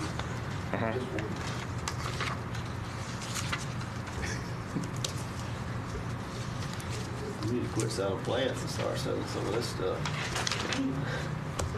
Yeah, Hey, you pay me the 45 grand, I'll just go lay down there for you and you work on me. That's an easy job right there. That's fine. They're practicing like cutting, so if you want that, that's fine. As long as you can stitch it up, I'm all right. We don't do stitches. We cut the hole. You'll have to take your hospital up with the stitches. I'm good.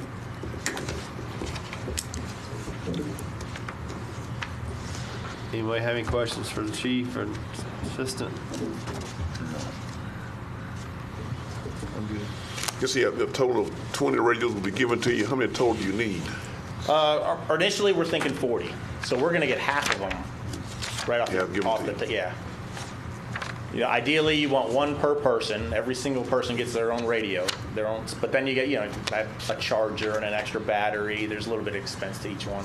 A shoulder mic so they can talk. Mm-hmm. So.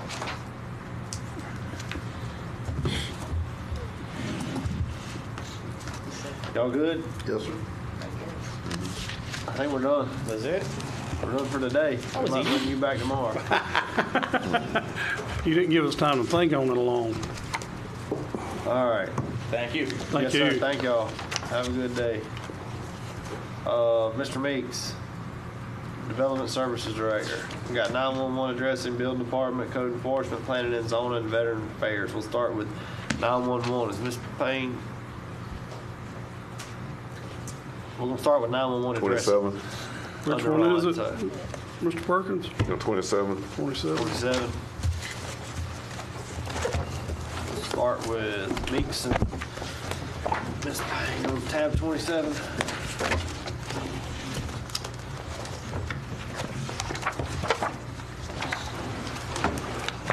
Jennifer, I think yours is pretty self-explanatory. There was just one error that was in there on the office supplies. It's just an oversight. There was supposed to have been $1,000 there. It just carries over on the requested as $100. So Yeah. it's just an error.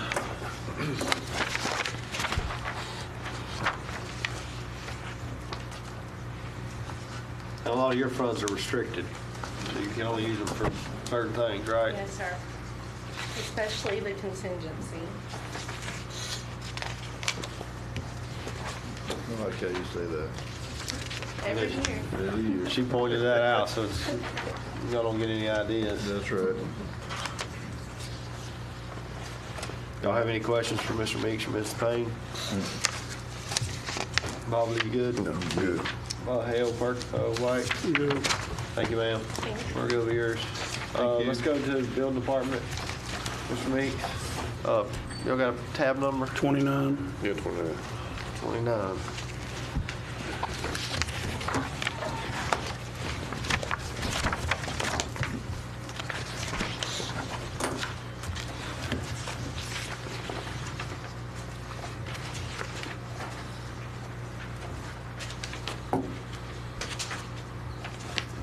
I had a question, Mr. Meeks.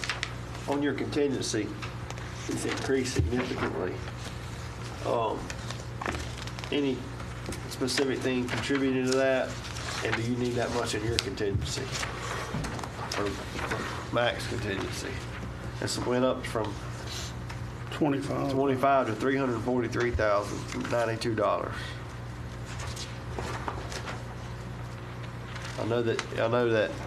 I know that you've had some damage. I don't know how much insurance is paying for. You may have some repairs, some software. I know we got an insurance claim on that, which I would think would pay for close to 100% due to the flood or the hurricane. Under that line 9901, last 4 digits. And maybe Mr. Scott, that might be a question for you. Is that something? I don't think any of those figures were inclusive of that. I think that possibly what he had done is actually carried in some of the balance forward that was on the revenue side to contingency. I don't think that I don't know of any expenses that would be outside of the normal range that would be inclusive of that. The only added expenses that they've had throughout the year is covered under the software, computer software. There's no anticipation of purchasing any additional equipment outside of that. There shouldn't be any type of normal operation expense. Well, I ain't trying to cut you, but if you don't need $343,000, I know we got some other departments that probably do. That money doesn't come from any of your general fund. That's an enterprise fund. Yeah. So the only monies that the building department gets is what they make. That's right. Can we take money from him to use somewhere else? I guess is my question. He has to reuse that money totally. So what's he going to spend $343,000 on? I thought we could use a percentage. I thought we of that. could. Yeah. Well, he had a significant increase with his building permits. That was almost But that's double. on your yeah, that's an increase there. I mean, we've had a pretty decent year on our building permits as far as our revenues go. So let me ask you this question then, Keith. When that number gets to be $1 million, you're telling me we still can't? So we're just going to keep making money, but we can't only spend it, and they're running obviously a efficient office. Well, it has to stay in that fund. I mean, it's self-sufficient basically. They might need a building at find some those point. expenses. I mean, literally, Fire station. we The fire can station. build a building. I mean, we are going to. Well, I ain't telling you to go spend it, Mr. Meeks. Mr. Land, you want us to spend it? No, We just want to figure out how we can get it. I want to see how we can get it. So is that contingency or your balance forward? It looks like revenue went from $475 to $785,000. Am I right in that? I don't have a current revenue sheet. What is that running right now? I mean, what we had projected, I know we were, at the time we were looking at budgets, I think we were, at that point in time, we were over $500,000. And Remember also, we waive fees during and after the storms. Right. So they've been a little busy. It's not going to happen every year, in other words. Yeah. You shouldn't ever get to $1 million, or else you'd have to lower your permit costs.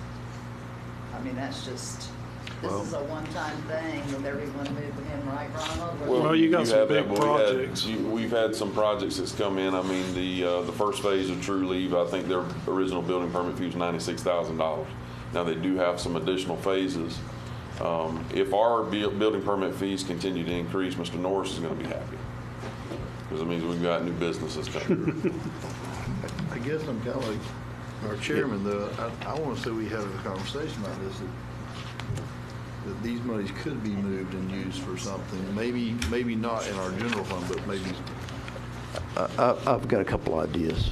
So I thought we had this conversation before, but I thought so too. I thought there was something we could do with them outside of just leaving them there.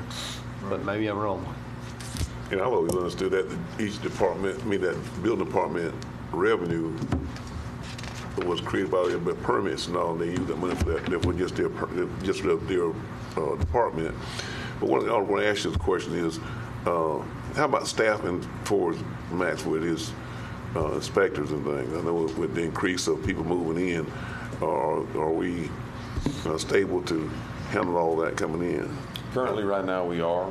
We do have an additional full-time inspector that works there, and of course, Mike Albin is still working as a part-time inspector as well. So we don't have any deficiencies in our inspection at this point in time. As we continue to grow, we might have the need to add an additional inspector. It's not part of a request this year, but next year as we come into that budget, we'll reevaluate that at that time. Okay, good. I know before all this increasing thing happened, we had like Pat Sir, Mr. Andrews, and Tom, and we had about four inspectors at that time. And I know now it's hard to get inspectors. I think the other counties now that they are getting inspectors now, like Hamilton County did get a new one after John R. retired. Madison County is losing a couple of their inspectors. So I'm not sure what they've got invited to fulfill theirs yet. Some of the requirements also come up with your population. As your population increases, sometimes if you're less than a certain population, your building official has the authority to do plan review. When you get above a certain threshold, sometimes you have to hire a specific plans examiner in your building department when you get above a certain population as well. Yeah.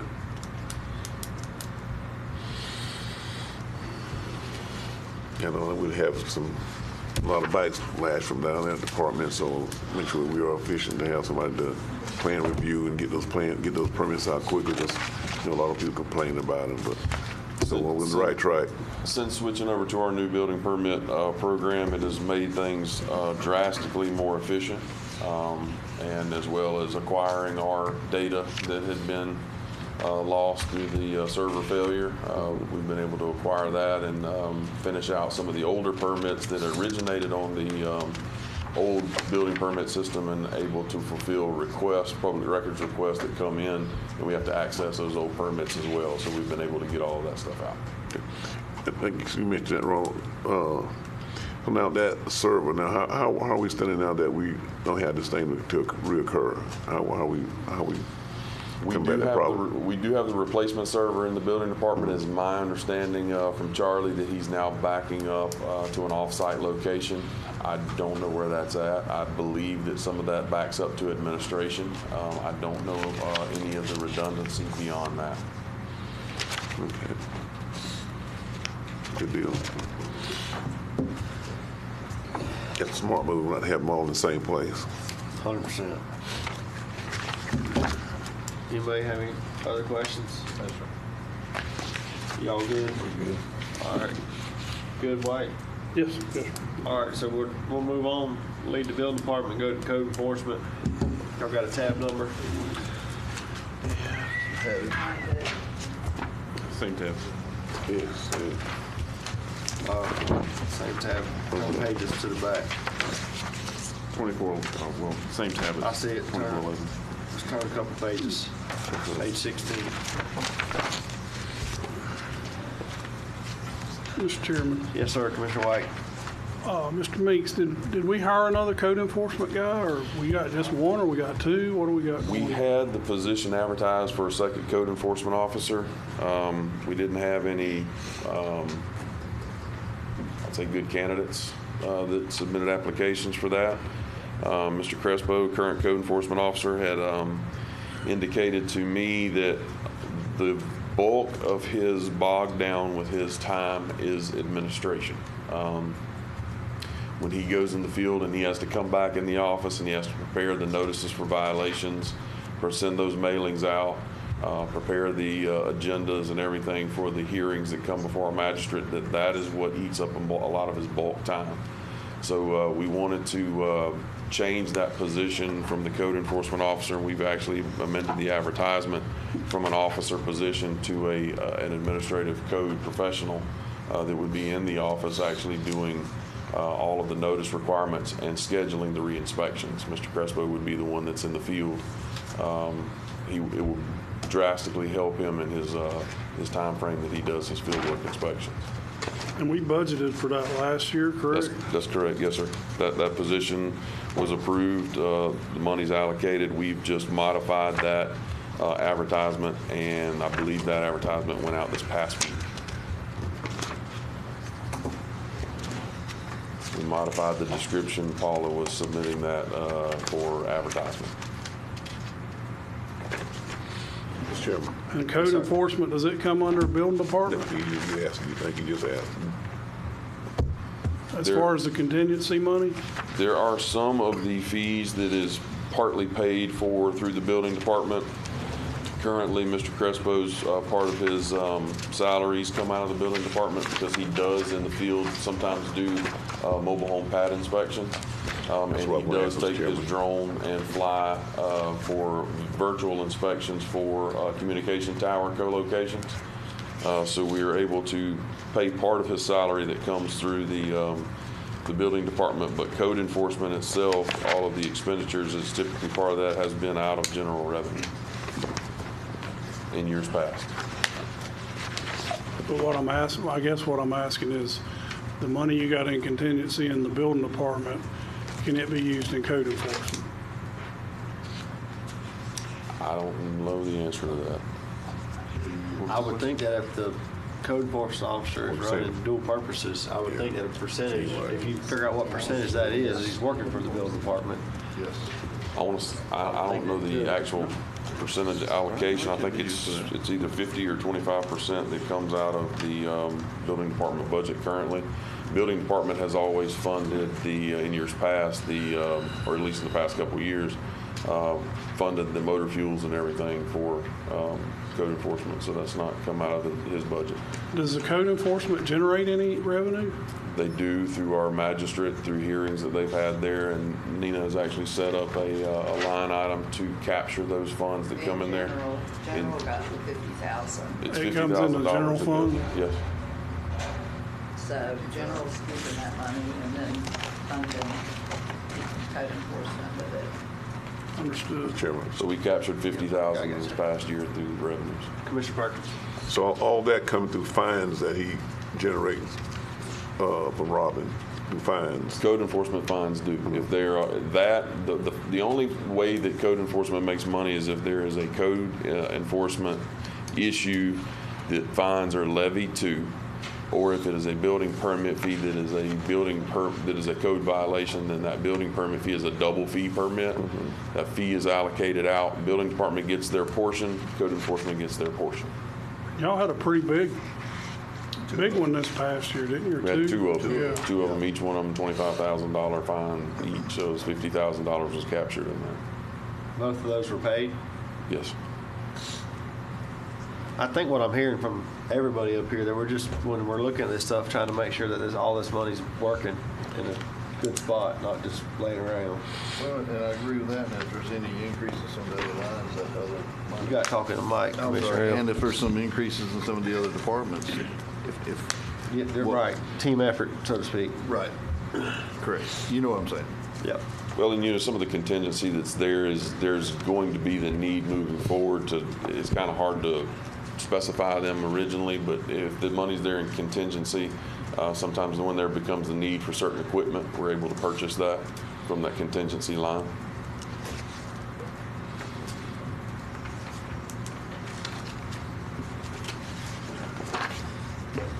Well, I guess the only thing we can do is task Mr. Meeks and maybe Mr. Scott to figure out if there's any of those contingency items that could be used in some of the other departments that fall under building department, which could potentially be code enforcement and planning and zoning, I would think, maybe. But I don't know the answer to that.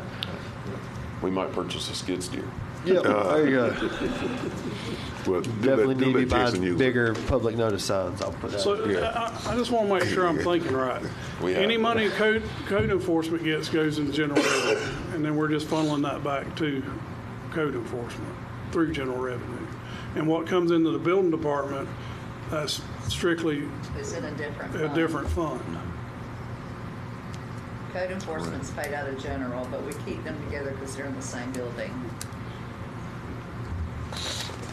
I'm like you, I'd like to see a revenue line for that code enforcement It's there. is it? Tab 5. Under tab 5. 5? Which I know you said it was 50,000, that's fine, I just didn't know there was a separate line item for it. It's the big line down from page 1 at the top.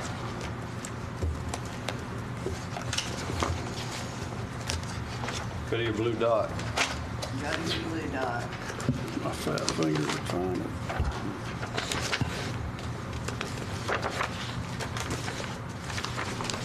See, that's not gonna happen every year. 320. Yeah, I get it. Right.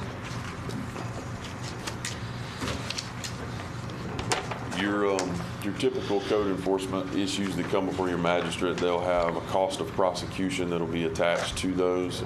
So it should cover, costs associated with the magistrate, but some of those fines may be $50. They may be $50 a day. It might be a $100 flat fee. There was kind of a standard set with the other violations because of the egregious nature of those and the number of sites that were involved. So it did equate to that value. Am I reading that right, $100? Yeah, that was the one. Budget, and then your projected this year is 50,107. Okay, Which means that money's already been collected and into the general fund. gotcha.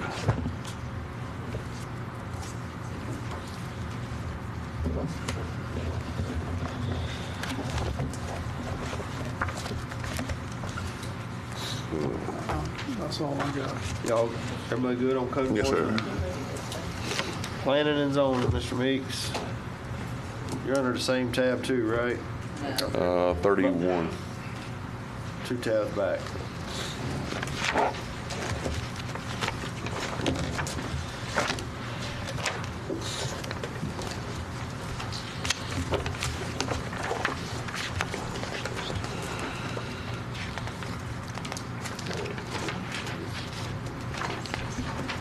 Any questions?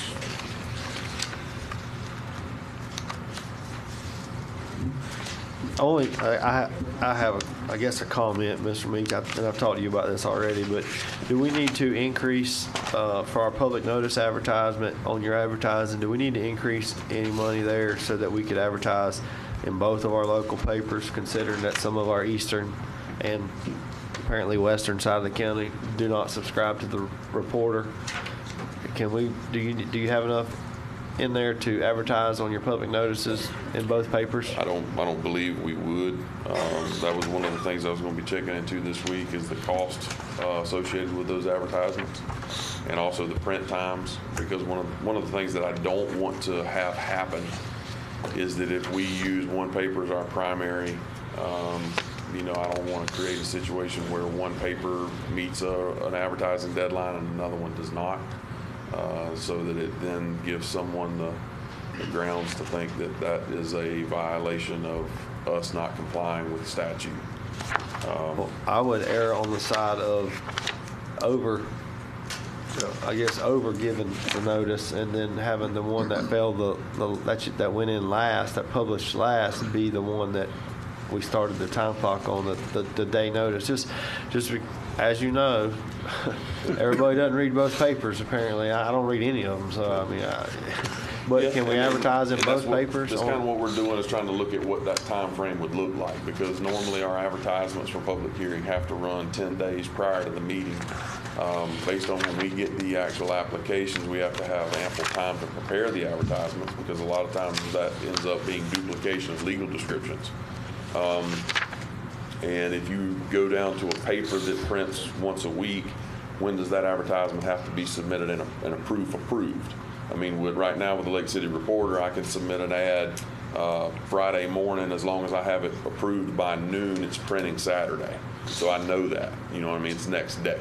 So I got to get with the Riverbend News. I need to see what their time frames look like and what their cost associated with the advertisements would be. In a situation like that, I mean, my advertisement cost could literally double. Well, But Mr. Chairman, I'm agreeing with what the suggestion you're making, that yeah, I mean, it's just a bad rub if we're only going to advertise on one paper and how we pick which one. I mean, I understand we had the Suwannee Democrat and everybody, that meant everything that's here in Live Oak. Well, then they went out of business or closed or whatever. So we only had the option of the Lake City Reporter. So we switched gears and we're advertising in the nearest local paper that we have, which is Lake City Reporter. And a lot of folks started subscribing to that because the only option available covering local issues.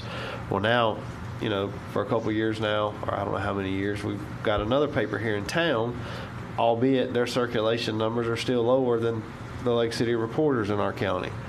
So I've heard. I don't have data to back that up, but that's just what I'm being told. Not by you, by other people. You know, so now, you know, you got folks subscribing to one paper but not the other that all live in Suwannee County. So I don't know. Well, also, I just learned an education here a few months ago, and I'm trying to prevent that happening again. And the second part of that was when that paper started, you know, statutorily it did not meet the requirements that we could publicize legal advertisements in it. Because of the new creation of the paper and their circulation numbers. At that time, the county attorney told us we couldn't advertise in that Because paper. they were new and circulation numbers were too low. Correct. Right. But I think they meet that now.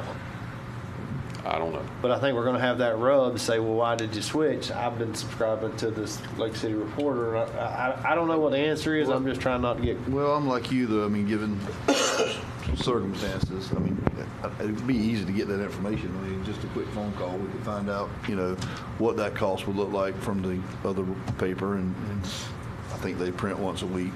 So if you had it on Friday, same, it would be just a few days behind, say, your Saturday. But, I mean, if it's astronomical money, then obviously we wouldn't want to do it. But if it's just a small increase to your budget to inform the public of what's going on, I think that's our duty, you know.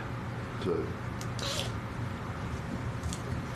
But can we, will we have time to figure that out and circle back around that tomorrow? I mean, you're talking about, you got advertising here, you got 12, advertising legal, I'm assuming that's the line we're talking about, $12,000. So we ain't talking about a lot of money. I mean, if you put $20,000 in there. If you can take that, cut it in half, I mean, we can play with that number. I mean, you know, at the end of the day, we may be able to save somewhere else in the year. Well, can you take, you can't use building and zoning contingency and take 10,000 out of that contingency and put in this one? Is that enterprise restricted, even though they're, I guess what I'm asking, are those two departments considered building and zoning or no? No. No. It's restricted. It doesn't come out of contingency, regular general contingency. Mr. Chairman, if you would let staff kind of digest that this afternoon and come back around and we'll discuss it further tomorrow. I'm going to make a note and then we'll bring back to this. We'll let y'all dive into that and then we'll come back to if planning and zoning needs additional monies in their advertising budget. Sure. Good. Mr. Chairman. Yes, sir, Commissioner White. Mr. Meeks, under contract services, it shows 0 as current and then a $23,500 ask. What does that relate to? That was a previous contract that we used to have with the North Central Florida Regional Planning Council. Okay. That was not included in last year's budget. We added it in this year's. We did catch part of the year, I think at $11,000 and some dollars, but the full year contract's 23. Other than that, I'm good.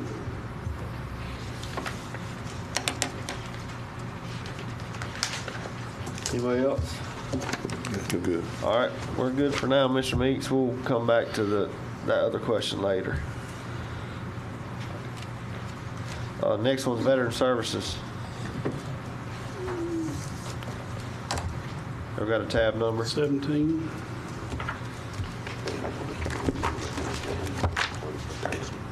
Tab 17.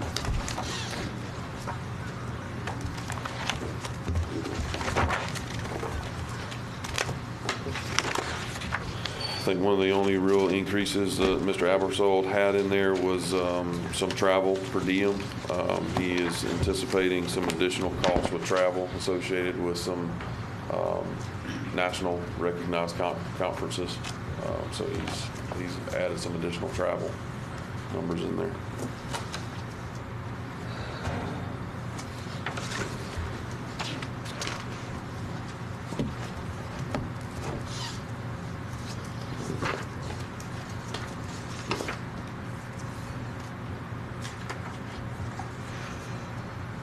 I'm good with Mr. Abersol's budget. Anybody got any questions, Mr. Meeks? No. No, sir. Bobley? No. All right, we're good. Mr. Meeks, I think we're done. Yes, sir, thank you. Mr. Ron. Mr. Scott? Yes, sir. You're up, sir. Looks like it. Any questions? Which one? Oh, are we got a on? bunch. Board of County Commissioners. Tab 5.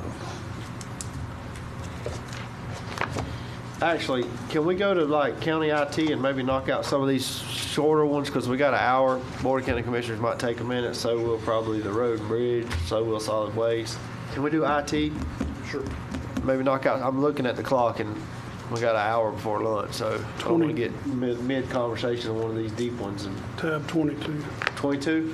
Yes, sir. So county IT, county IT, tab 22. Are y'all good with that? I hope so. I am. Yeah. You the boss. Unfortunately. You called me, Sean. Everybody ready? Yes, sir. I'm there. So, one of the changes that we realized that last year we talked about adding some help for Charlie to be able to get out and about more. Last year we talked about part-time, and we never added it in, but I don't know if part-time does the trick to help Charlie. But I think we've got other options possibly too, but that's the gist of the increase. Really, other than that, everything's pretty standard except for related to salaries. Mr. Scott, I got a question for you. I wrote this down earlier. I guess she left. Miss Vicky. I don't see her. There she is, Miss Vicky. We're on the county's IT. We're on the county's IT budget. My question is, Mr. Scott, is we got the clerk's office doing IT. We got she's helping the sheriff's office, and I believe she pretty much does their IT. Jail and all that, yeah. And who? The jail and all that. And the sheriff's, the jail, and all this. Is there a way that we can share these resources and consolidate and have one IT department that, I don't know why the county has their own IT people, and then the clerk, who is the county, and the sheriff, they got their different IT people. Like, why, and I know that you didn't create this, but I'm just asking the question. Maybe there's a good answer, but why do we all have our own IT people? Historically, it was all together. I know when I was in Parks, we used the county's IT, which was the clerk's office IT, and we did that before. At some point, people didn't agree in the direction we was going, I guess, and split it off to have two. I don't have a problem with reviewing and looking for a solution. Maybe it all heading in the same direction. I think there's always philosophies of IT among IT people.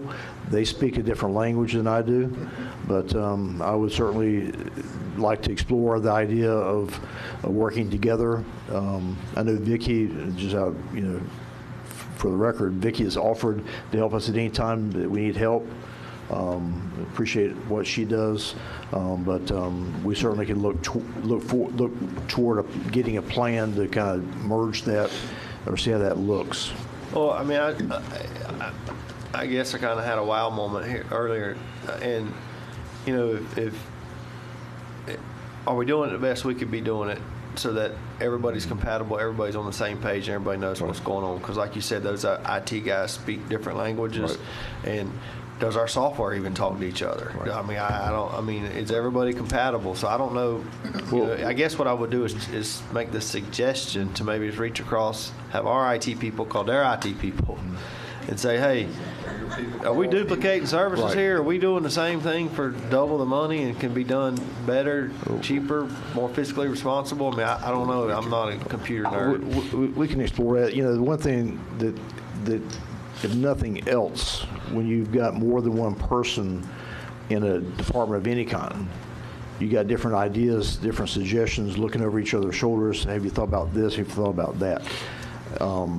You know, having a different opinion is not bad a lot of times.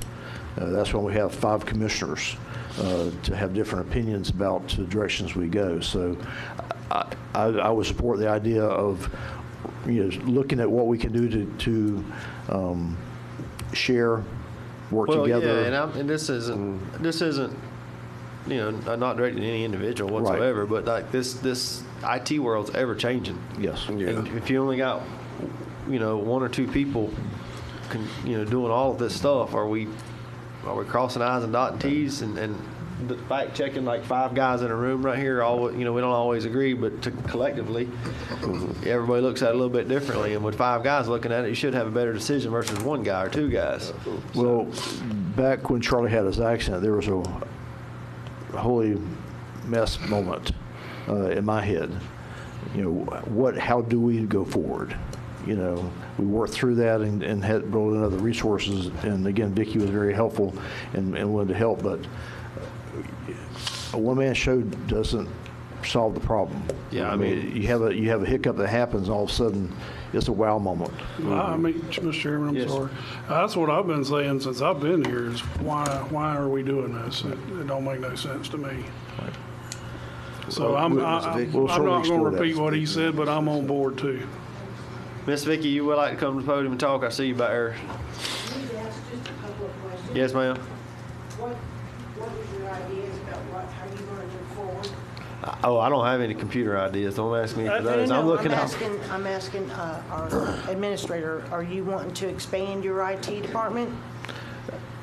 Or put it all on We need to better understand what we do. I mean, quite frankly, I'm lost when it comes to IT. You know, I've got folks around me that helps me and always have helped me. Some things you don't want to learn, like how to be a lifeguard or officiate ball games. But I think all of us sitting down and just having a conversation, what can we do together? You know, can we keep what we have? Do we need to merge? Do we need to separate? What is the right answer? I've got more questions than I got answers when it comes to what do I want. I want efficiency. I want to make sure we got redundancy. I've heard those terms before, so I know what I'm talking about. But really, we need to have a better idea of what we have, and do we have a way to, even if we are separate, do we have a way to bounce off each other ideas and get opinions about, you know, what's the best avenue to you know, IT's going to be with us for a while. We better do it right the first time. So. Totally agree. The reason I'm saying is there's a little bit of history how we got where we're at. I kind of went over it a little bit with you, sir. You know, Well, can you tell me? I can tell you anything you want to know, sir. We used to all be one when I was first hired in '16, and there were some issues. There were some strong personalities. There were some strong ideas, and people went in a different direction. There was always an inter-office agreement with the clerk's office, with the county. We took care of everything y'all had. At the time, you only had a couple of servers and a few PCs. The heavy load has always been the clerk or the sheriff's department. So to incorporate what you folks have, doesn't matter what you're running as far as what your network is or what kind of servers you have. It doesn't matter what language they speak. Doesn't matter what application. We already reach across the office now with our finance so that they can get in and take care of the dump stuff, that little SQL database over there. So, I mean, we can make anything happen. And we can do it in a very safe manner so that your world doesn't interfere with our world. and we can still make sure that we all have what we need. Now, I do know that when Charlie had his accident, I reached out. I said, all you got to do is get me a username and a password. We will do anything we can to help you. And as soon as Charlie comes back, y'all change the password, we give up all rights. My thing is, sir, it's not that big of a deal to take care of y'all. And to hire more people, in my head, tells me that that's more money that we're going to be putting out, because hiring an employee is very expensive, and IT folks do not go to work for this much money. And that is just the way it is. You know, we're $50,000, $60,000 a year, plus we got to be padded. So that's where it starts at now. Mr. Chairman. Yes, sir, Commissioner Hale. Ms. Vicki saying that, are you suggesting that you have the staff to take that responsibility on without adding that extra $50,000, $60,000? Currently, right now, yes, sir, we could take care of that for you, and we could back Charlie up in any way, shape, or form. I'm not looking to gain, you know, acreage here. What we're wanting to do is try to Just save this support. county some money. Our folks are knowledgeable. They're very much aware. We're already running Office 365. The only thing is we want to do is elevate it from G3 to G5 to give us that other level government level of security, and it ensures that our data stays in the state in the United States. We don't live, if you're with Google, you live in China, and you have no say where your stuff is backed up. I got, Mr. Chairman, one more question. Yes, sir. I don't know why I hadn't thought about it, but I see the chiefs here and all. I mean, so we talk about the sheriff's department, we talk about our department. What about their system? Is that running through us? They have their own standalone? I mean, what are you guys currently doing, Chief? We currently take care of all of their devices that are in their vehicles, because they have to VPN back in to see the Smart Cop application. So we already reached across the avenue with them. Okay. Okay.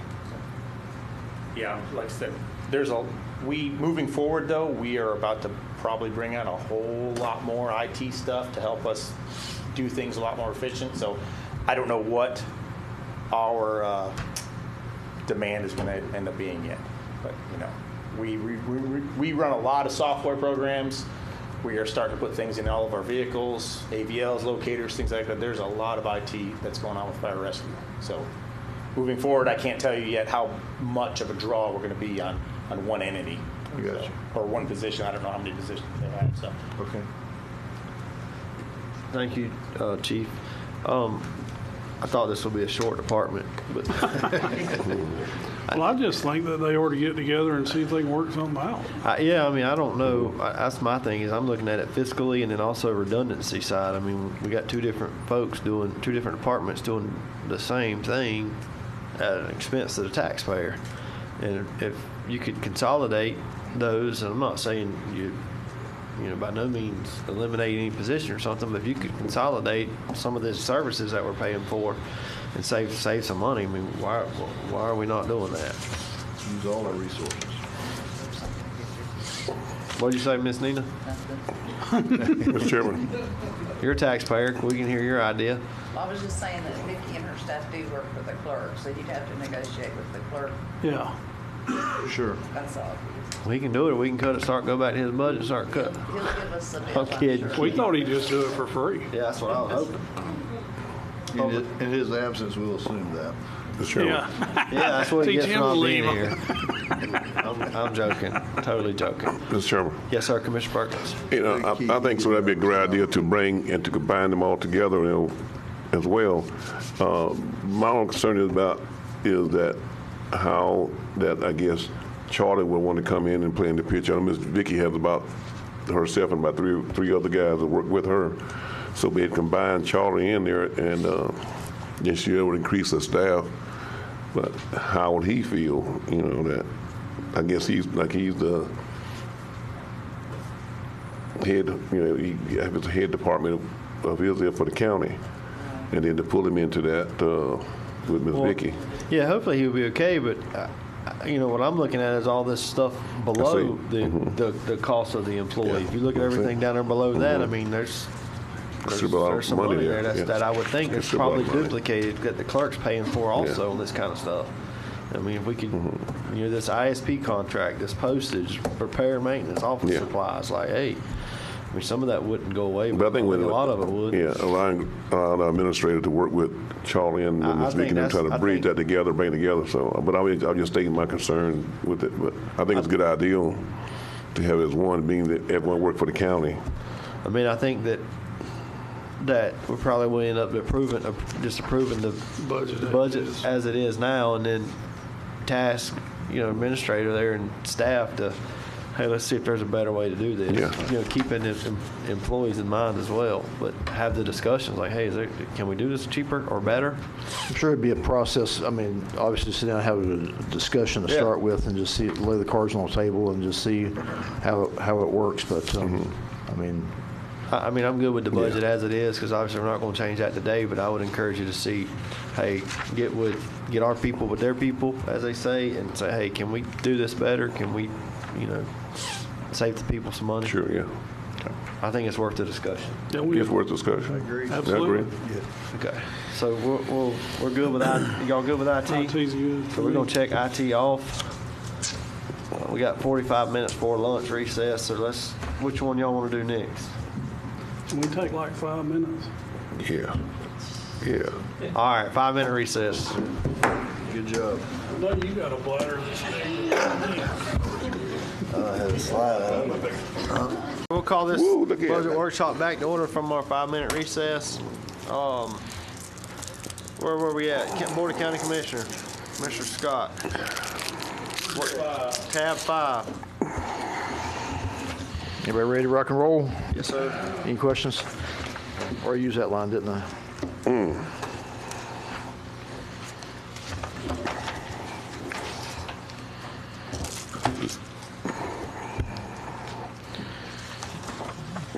One increase that we have is, first of all, you've got your general revenue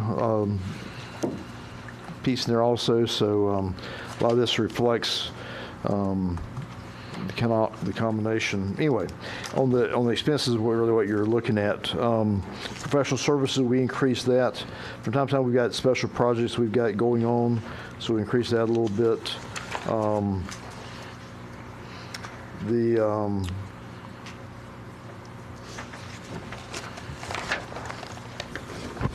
What's the archive compliance? That's for social media. We have to archive all the information any kind of information we send out. It's got to save all that. Something that you need to pay attention to is the insurance and bonds. This is $4,500. There's a big increase there. We had a audit done by our insurance carrier where they went and looked at what assets we have. Values have gone up, obviously, a lot of that, but I know that at my house, my insurance went up also, but significant increase this year versus what we budgeted for the previous year.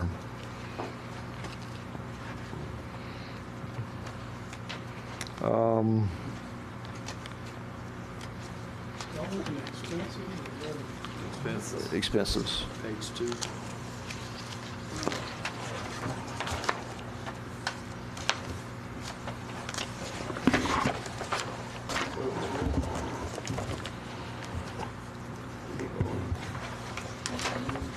Go to your blue dot. Where's your blue dot?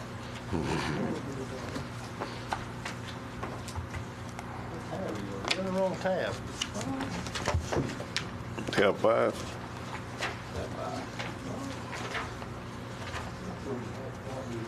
There's your blue dot right there.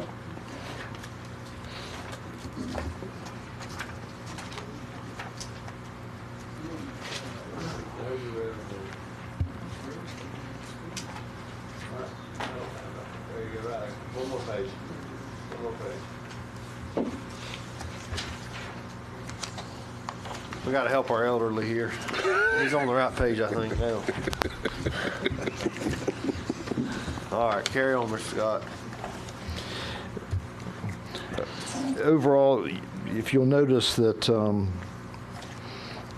the budget overall It's about $3 million higher. A lot of that equates to different grants and expenses we have. So I have the $2 million contingency there. So any questions that you have?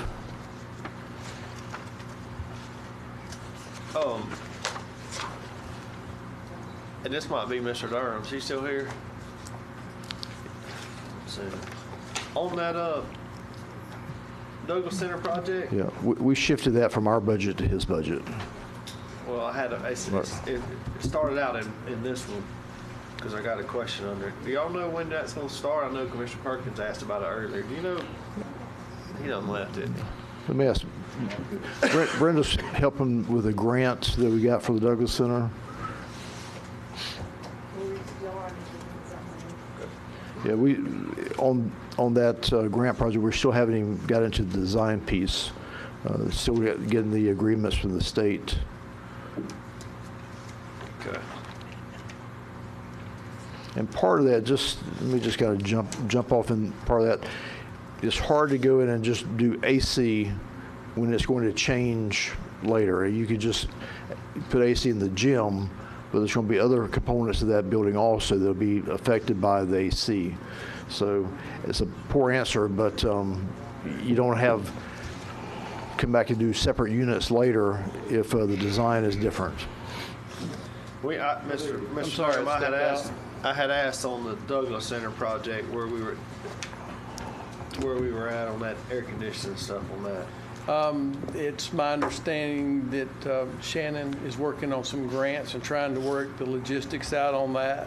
And so that I think he's got the engineering completed at this point. Is that correct? I don't think that's complete. It's not completed? Right. All right. But they've got a lot of the stuff worked out at this point. It may be not finished, but they've got a lot of the preliminaries done through the engineering. Right. The concept. There you go. That's the word.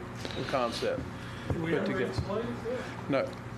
And all that, I think that was being reserved because they were trying to find the grant money to offset your funding to make that work and give us a better project on the backside. We didn't do the bleachers either, because if you do the bleachers and then you want to do the insulation, you have to undo the bleachers, and it's throwing good money after bad. So we're trying to make all that work as efficiently as possible. Mark, could we, since we do have some funds budgeted for that project, could you follow up with the architects or the engineers and see about what, if we can go ahead and do the installation piece and get money ahead and get it kind of started? Sure. Or is that a bad idea? Well, no, I think it's a good idea because it's going to be the first step. You have to insulate before you do anything. Right. So, but if there was electrical upgrades, that'd mess that up too, wouldn't it? The electrical? If we did electrical upgrades? Yes, it could possibly interfere with that because you'd want to route your conduits and things behind your insulation. Well, yeah. Well, that's who we've been talking with, is an engineer. Architect. An architect / engineer. Right. Yeah. Well, I guess my question is how do we expedite that? I'm going on 3.5 years here, and we've been talking about the Douglas Center since I've been here, and we still ain't. We ain't even started chipping on the block yet. Yeah. Well, I know for the longest time it kind of seemed to take a back burner, and it actually is moving forward now. That's what I see. And COVID did not help us in any way, and not to keep throwing COVID under the bus, but COVID was not our friend. But I do see a lot more movement going on now than we have had in the past several years. Yeah, I'm not pointing fingers. I'm just ready to see. I know those folks over there too. I'm ready to see this project get going and get something done. Yeah, I understand. I think in the beginning it started kind of and I hate to use this terminology, but a shoot from the hip kind of thing. And let's throw this at it and let's throw that at it. But we actually have a designed approach now that will give us a better outcome. And it's a good thing a lot of these things got put on hold, because we could have spent hundreds of thousands of dollars and end up having to rip half of it out. Yeah, I only want to do it once. No, Yeah. one time. I'm with you, one time. Yeah, we just want to do, Mr. Chairman. Yes, sir, Commissioner Perkins. Yeah, but just having something that, because I'm always getting hit by asking questions, like it's been 3.5 years trying to get this done. Right. But help me out on this. So we did have funds already put aside or set aside for this, but you saying now the grant money to help to further this along, to help with the electrical, the engineering, the installation, and then of setting the unit in. Yeah. Okay. I'm uncertain as to the total amount of money that was set back. I want to say that it's close to 300,000. Is that correct, Greg? Do you remember? I believe so. I think it's in your budget. Yeah, Right, but I mean, it is, well, there's one pot here and then there's another pot there. When you bring them together, what was it? I did have a question about So it's 470. And when we did some offshoot numbers 4 or 5 years ago, we were at 300,000 then, so you can imagine where we are at today. So I think that's where the grant money's coming in, is to get the biggest bang for our buck. So if we can only have to put 250, 300,000 into a project that's going to cost $500,000, that's a good deal for us.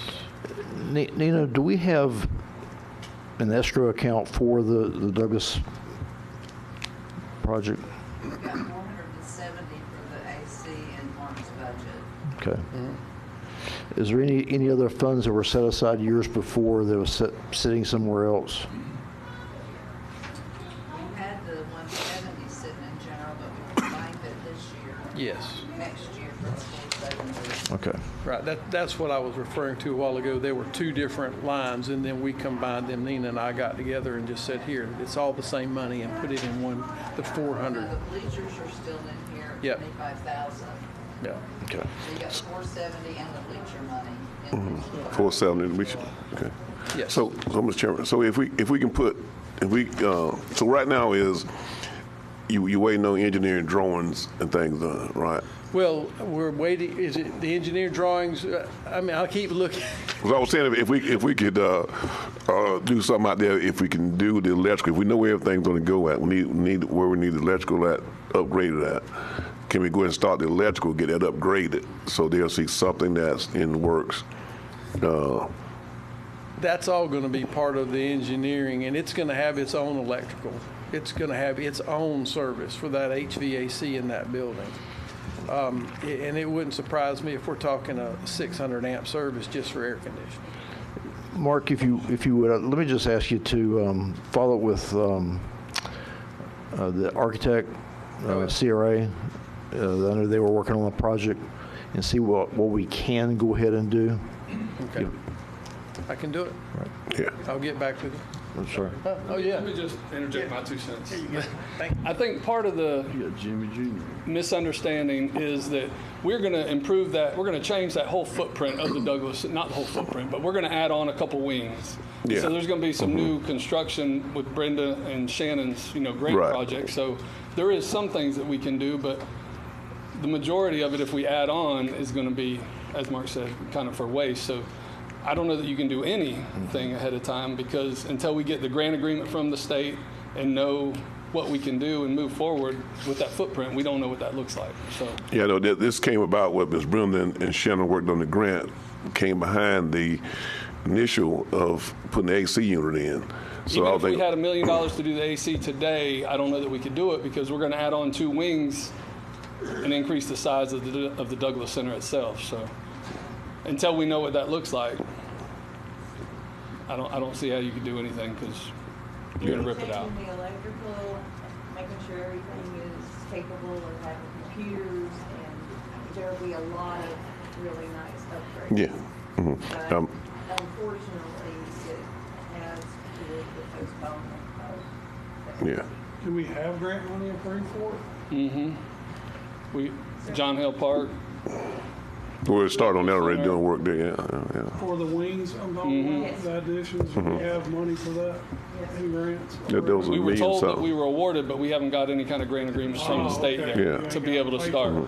But that's still good, though. I mean, that's Yeah. good to know. We do have a concept. Jimmy said it was through the broadband program that we did. It was Brantford, Douglas Center, and John Hill Park. Yeah, Park, We had yeah. 3 facilities, the That was like a million for grant. I think it was a million for a grant, I believe, on that. Yeah. We're just patiently trying to wait. Yeah, it was what, two? Well, you don't get that skid steer until it gets started. He don't need any help. But you're right, Mr. Perkins. Yes, sir. We got started with the AC, and then it's like pause because we got a bigger project, and it makes it It's cumbersome. all good, but just because I know some of the people don't quite understand it, why they keep asking questions about it. So if we can do something. They're not seeing any progress, Yeah. even though the progress is becoming bigger and better. Yeah. They're still not physically seeing it, so I get it. It's like, hey, what we're doing here? Like, well, actually, we went from this to this Yes. plus 10. Yes. So that's going to be much bigger and better, but nonetheless, they're ready to feel it, touch it, see it, feel it. Right. But now I do have something that can give them some more positive hope that they're going to get something bigger and greater. So I do understand that. So that maybe that'll help them to kind of be a little bit more lenient and more considerate and be patient. Would you like for us to talk about that later and actually give you an idea of Sure. what that? Yes, ma'am. So you can give them some? That'd be great, Mr. Brandon. Thank you. Can I interject something maybe? Do we have any conceptuals of what we're looking at, what it's going to look like?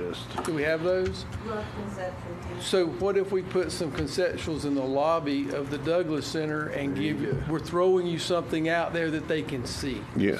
And I think that would help. That would help further along thing. It's like write the vision and There you see go. it. Yeah. Make the vision plain. That's Let right. the people see it. Yes, sir. There you go. Thank you, sir. Appreciate that. Thank you, Mr. Brandon. Thank you, Mark. Commissioner White. Mr. Scott, the land acquisition line under the expense, is that Right. just our escrow for? For whatever we need, Yeah. because we don't know what that'll be. And we just want to increase it so we have the money to do that in the future. Good.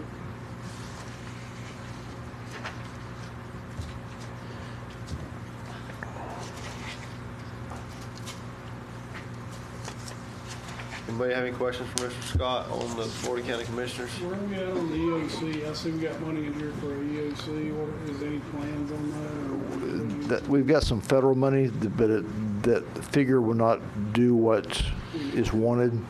So we're doing wrote a grant to do a look at the footprint of the whole law enforcement campus, so to speak, and that'll be part of that. So we hope that we can take what we had and add a little water and let it spread out some. Understood.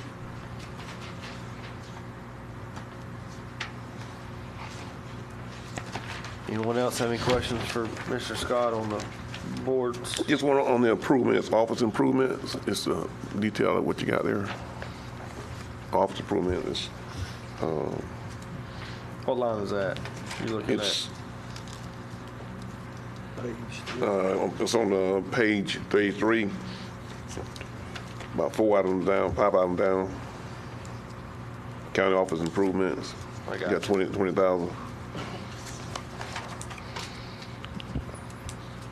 Well, it was a lot more. I know we've taken money from that before, but I know the AC unit out there needs to be redone, and we've got a lot of condensation issues, but those will fall through Mark's budget. If we once we get Norris out of our upstairs and we can get kicked out of our space, then we'll be able to upgrade some other space. But it's just a placeholder right now.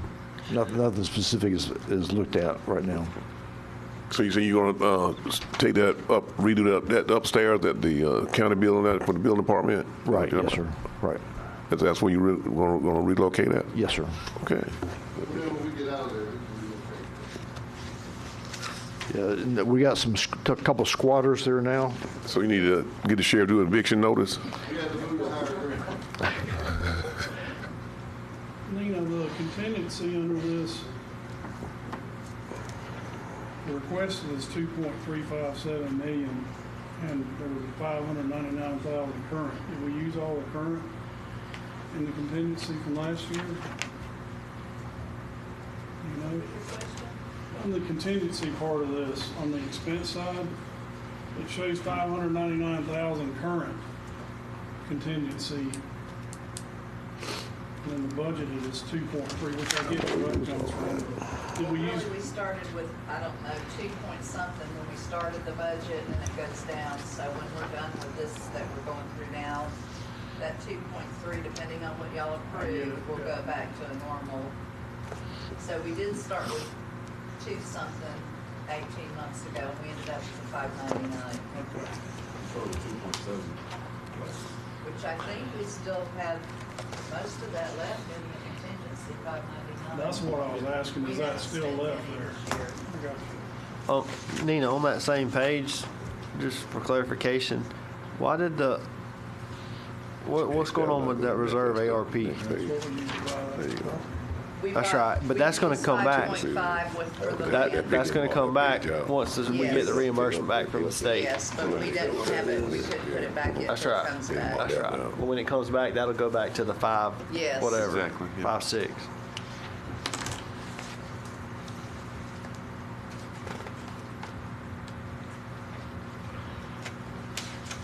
I'm good. That reserve, Thank you. reserve excess sheriff, is that what we're holding back for? You can hear you back there. Surpluses. new building? Okay. So that's under the board, not under his. You got to talk. You got Commissioner White, Sorry. you back to hauling the back He here. didn't turn his mic on. I tell you, elderly folks. That's 2 years, 22 and 23, that he's giving back. Gotcha. Dollars back there. I'm good.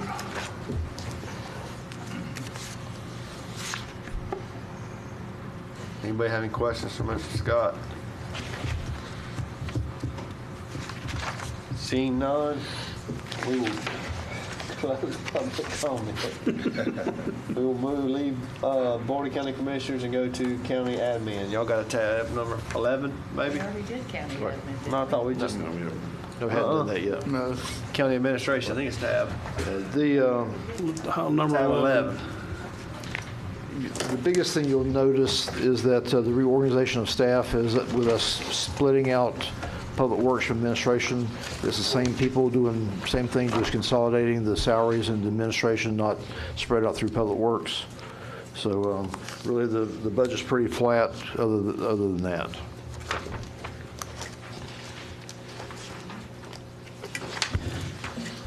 I don't have any questions. It's pretty self-explanatory. Anybody have any questions for Mr. Scott on County Admin? Good. Okay, check that one off. We got 1147. I'm thinking we stop for lunch. Road and bridges, solid waste. Utilities large? We might could do utilities. Yeah. Y'all got a tab number? 46. Jumping up.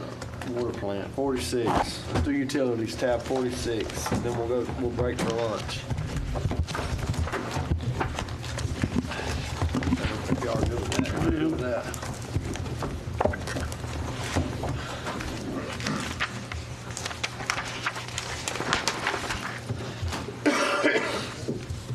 Basically, the utilities are pretty straightforward. The only increases that you see are just due to expected increase in usage.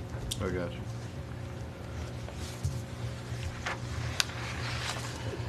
Let me add also, and I was going to discuss this at the tomorrow at the wish list.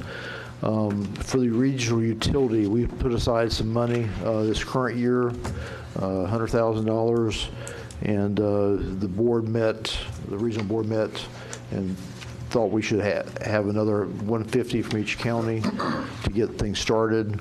That was voted on by on the regional utility board, and request for the counties to do that. So I've not shared that, I don't think with the clerk's office, but I was just going to talk about that during the wish list. But the idea is for that to pay for the attorney, the executive director, and just get things started, to have a nest of money there, more of a contingency, a lot, because we're not sure what it's going to cost going forward administratively. in the budget for the regional utility also is to continue operating like we are now, separate. Let's run ours, let Columbia County run theirs for a period of time until the executive director or that format, they start getting better. I'm sorry. So that once they get a game plan together, then we'll start fading out, and then they'll pick up the tab on operating the utilities. That make any sense? It's getting started money is what it is. Administrator, insurance, just the raw necessities to get it moving until we can, so that we got some people on board that's got a lot of knowledge of how this operates, the way it operates, and it's just seed money is all it is. You said that well. Sounds like he's been going to the meetings. I've attended a few. My point. Anybody have any questions on utilities? No, Ms. Brenda over there. All right. Ms. Brenda there. Oh, Unless you just want to add to it. No, sir. I'm good. all right, I got 11:50. Are y'all good with being back here at 1 o'clock, everybody? That's an hour and 10 minutes. Oh, yeah. We do a recess. I can catch up All on right. a phone call. So we'll take a lunch recess. Everyone will be back here at 1 o'clock sharp, and we'll get back going. Mike. Welcome back, everyone. Call this meeting to order from our lunch recess. I think we left off, I guess Road and Bridge will be up next. Okay. So Road, y'all got a tab number? 38. 38, tab yeah. 38.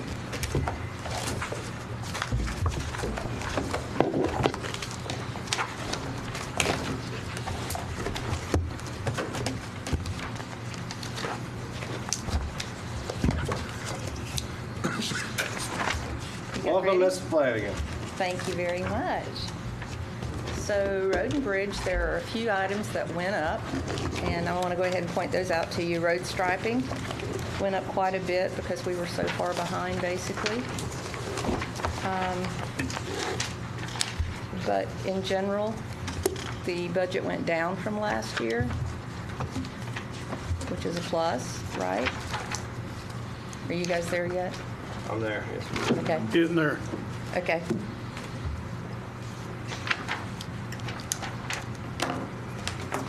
I do have one line item that I overlooked that needs a zero in it, Nina. 4400-29 was an excavator lease, and that was actually purchased. So we're going to take out the 38,915. Yes, ma'am.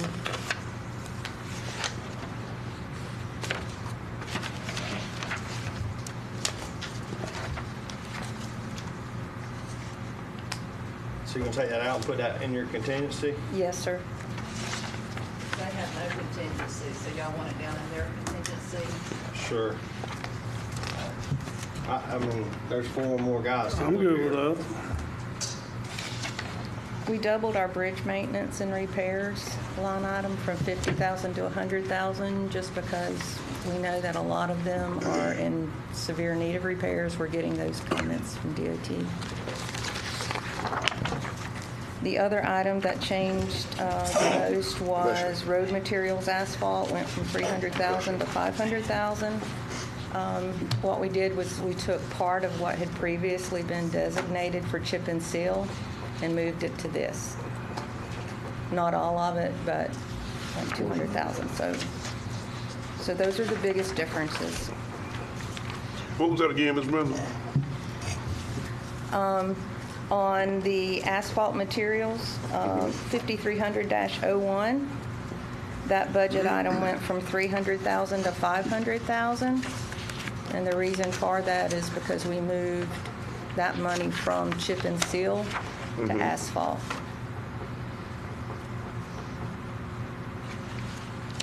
So, Ms. Brenda, Yes, sir. you got $1 million in the budget there for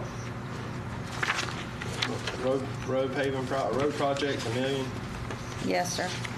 Would that be repairs, or would that be add that to your asphalt costs and that be like? Are you talking resurface? about 6200-08? Yes, ma'am. That was to be determined by the board. We never got a list last year, we rolled the money over. Okay. So we could, List, so what, it as they y'all pick the roads. so what we could have is potentially 1.5 million for road paving projects. No. No? I'm sorry, Nina. The 500 is for these small projects we're doing our in-house. That 100,000, Commissioner White asked last year, does it roll into an account for road paving? I would be thinking more contractually stuff that we will add to another project. It's like 184th that DOT won't give us grant money for because it doesn't meet the metrics. Right. So we should start like in numerical order of District 1. So this first. I can't hear you, I'm sorry. No, you didn't have to hear that. You didn't have to hear Just it. ignore I it. said, so should we start numerical order like District 1 first and start spending some of this money on road paving? Well, Mr. Perkins and I had a conversation the other day, and he thinks the number should start at 2. Oh, does it? Okay. Yes, sir. He ain't got no roads that need to be paved. Hey, Falling down. hey. You got to. The one out here, Nina, stick to the books. Thank you. Thank you. Dana, what team you playing for? So we got $1 million sitting in there for road paving. Are we adding some more to it this year, I hope? I hope we are. We'll see, look at what we have left over. contingency is. Right. And But we could, I mean, and again, we've got it should be in this budget too. Last year, the recommendation was to take the money from the 153rd, which is $1 million and change, and slide it to 184th as a placeholder. And if y'all want to do something to grow that, I mean, it's certainly y'all's choice. Y'all's choice could move it somewhere else. So, Mr. Chairman. Yes, sir. I agree. I think where Commissioner White's going with this, I mean, obviously, we all need as many road projects as we can do equally in our district. So just be mindful as we keep going through this, how we can make that number grow. That's all I'd ask. No, I think we definitely. I think the roads. What am I trying to say? I think we have some roads that will never meet the metrics of FDOT for them to justify, and rightfully so, probably, to be resurfaced or surfaced. Period. So I think that some of these we're going to have to just try to tackle ourselves, whether we sub it out and pay for it or whether we do it in house, whatnot. But I mean, we've done some short ones now. So yeah, I think we need to continue to try to, if we can, build that road resurfacing or construction, whatever we're calling it. Line. Yeah, road projects, need to build that line item as much as we can because some of this we're going to tackle ourselves, I think. It's not going to be funded any other way if we don't, like you're saying. Yeah. And can we, Mr. Chairman? Yes, sir. Look at some of these roads that we can do ourselves. Maybe we can kind of cut the cost some. Yeah, That will help. 100%. I think that's something Mr. Scott and Ms. Flanagan have been looking at with some of our engineers and whatnot and estimating, what the construction looks like and if we have the manpower and the availability time to do it ourselves. And they've been doing some of those. Yeah, And some of those we have to have the engineering on, to get done without, the engineering. So and that's a good question. So that on that engineering, some of those roads qualify for what's FDOT call them, where you don't have to go in and do. There's a program we can get with Mr. Gergers on that, where you don't have to go in and do stormwater retention and all that stuff. You know what I'm talking about.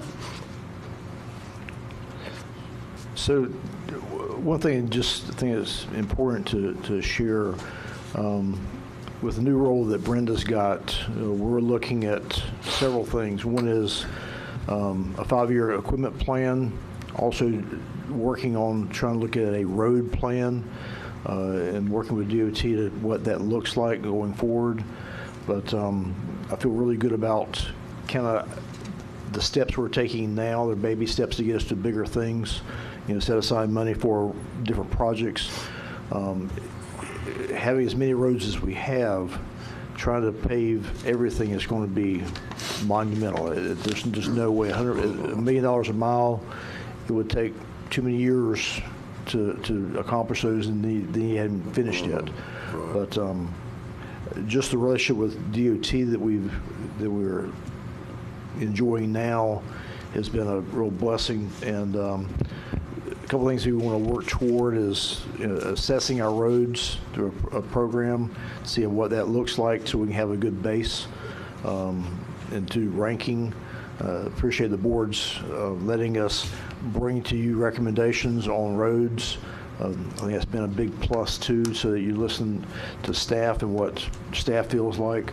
But we want to just do more of that. So I'll hush, let you ask Ms. Brenda any more questions. That brings me, what you said, to go along what you said is, did we, we talked to, FDOT told, I don't remember who, but I heard it, what Nassau did, and they hired the firm that came in and evaluated the roads, and they ranked them based on straight metrics. Right.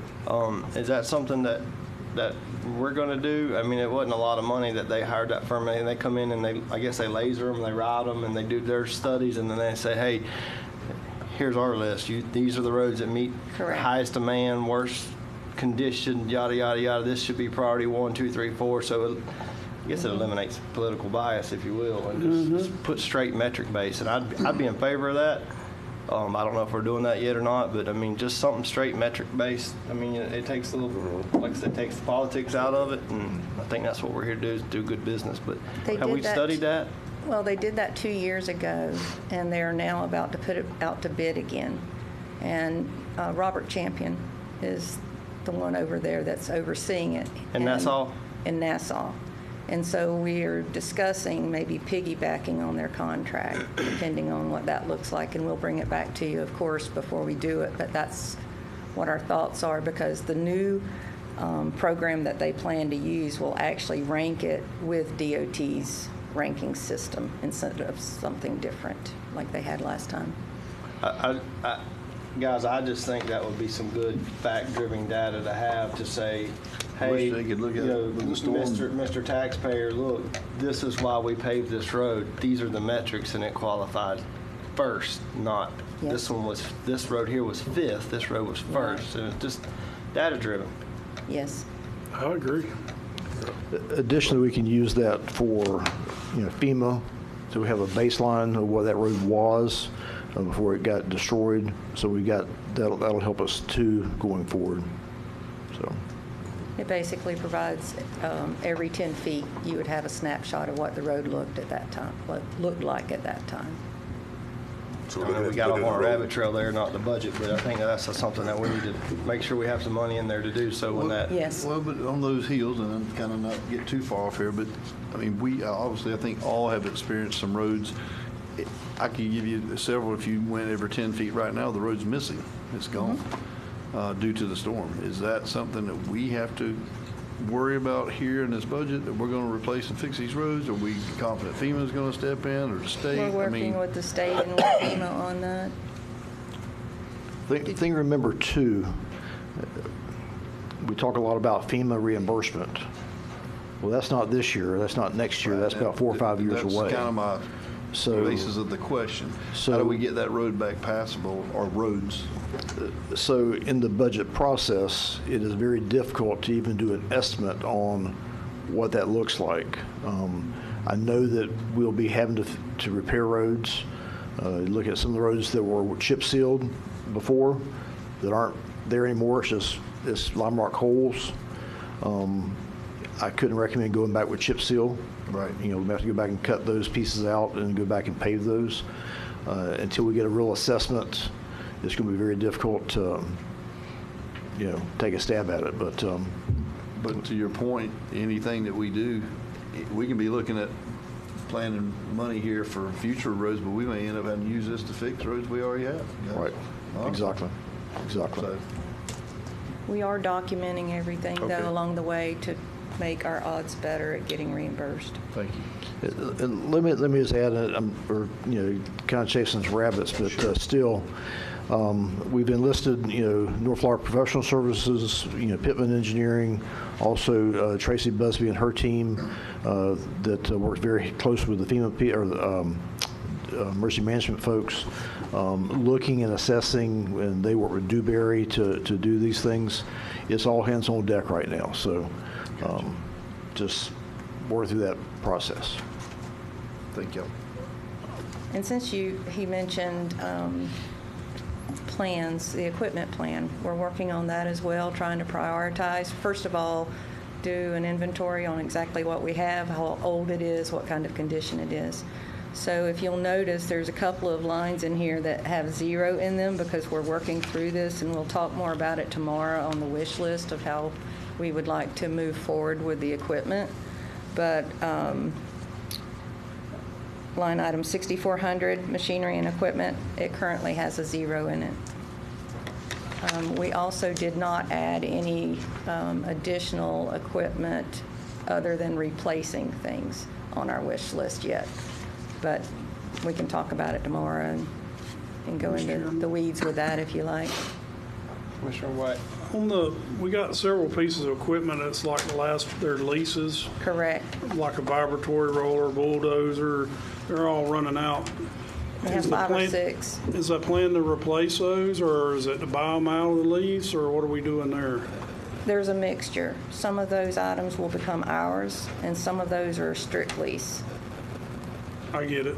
I mean, some of it you don't use as much as you do Right. others. So there is a mixture of those. So what we're going to do in our plan is include all of that information so that we'll know the cycles, how often we're having to replace, and just get a better handle of it so we can look at all of it at the same time. We bought two dump trucks this year. Is that what we did? We have approval from you to buy 2, but they will not be available until sometime between November and February.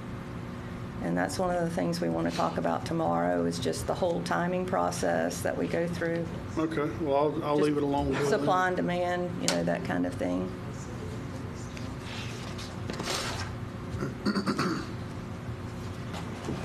Mr. Scott, do you have anything else you want to add about the equipment? Yeah, I'm going to go there.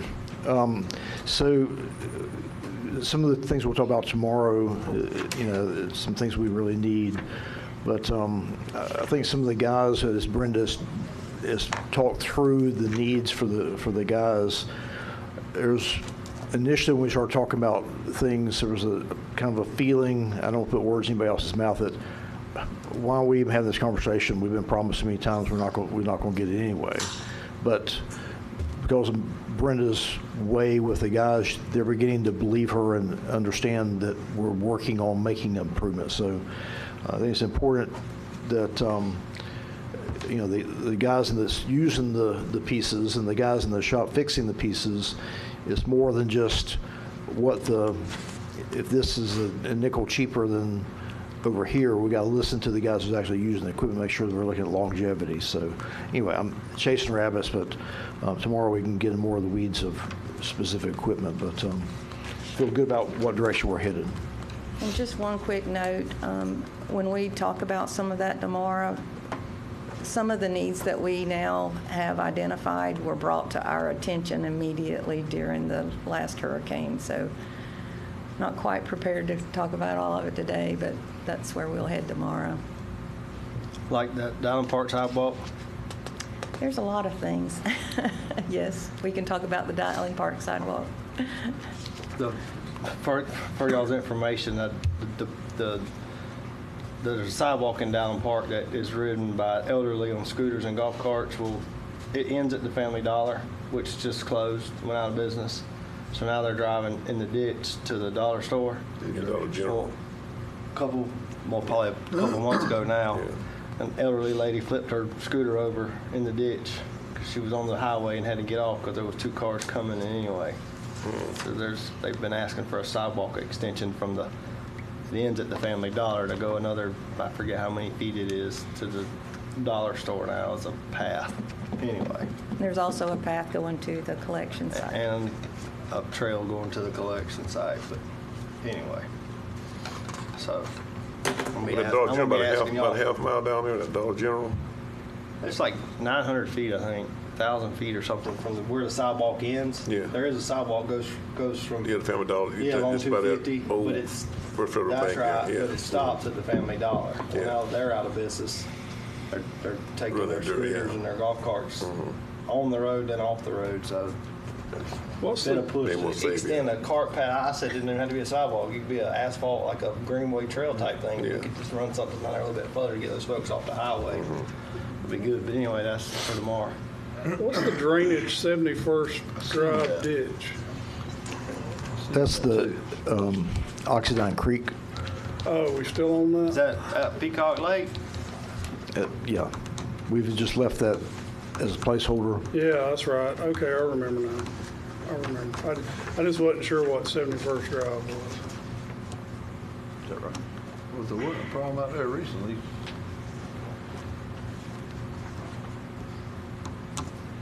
I'm good. Y'all good? Yes. Yeah. Okay. All right. Thank you. I'm also doing solid waste. Okay, All right, so we'll do solid waste collection. do it. Got a tab? I'm looking. Collection is 44, and then 45 is So disposal. tab 44, collection. We'll do it first.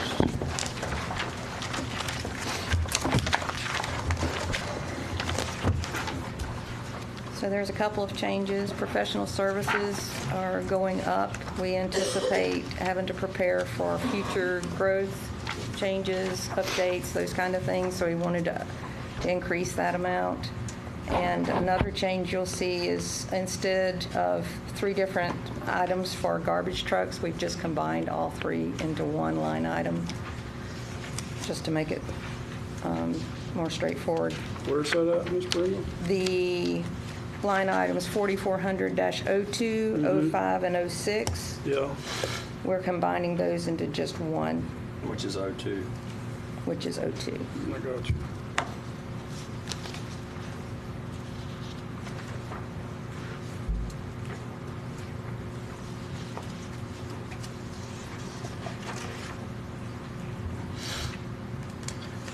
Is the reason they can, where's it? Did the contingency increase due to the balance forward, Nina? Yes. Balance forward increased. Assessment stayed the same.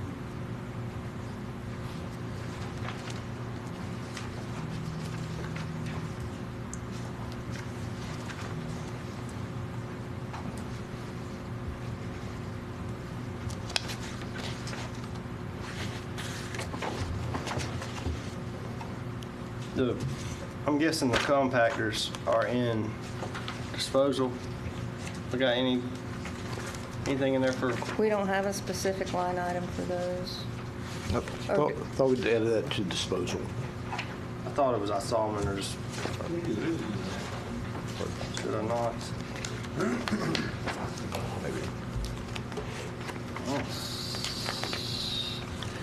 We've got some increase for site development.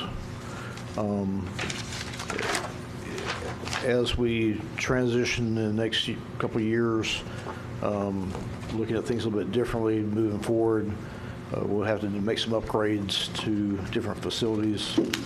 So I'm expecting if we go to compactors and getting a price from Suwannee Valley to know what it's going to cost us to go from 2-phase or single phase to 3-phase.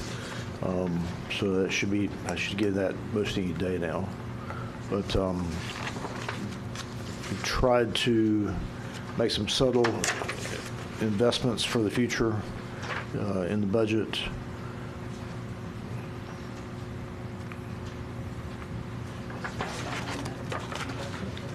I'm sorry. Disposal. Okay. Equipment. Okay. Yeah, I think, yeah, it may be an equipment line item. Can't remember where we shuffled those two. In the 534-6400, we have 160,000, and we had talked about possibly moving 100,000 out of that to a separate line, but we didn't. 402, 3410.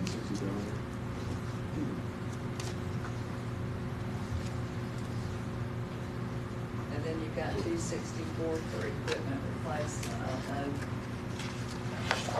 That would be 364, 420. I don't know how much they are. I thought we had talked about purchasing 2 compactors. Try it out. To see how they would go.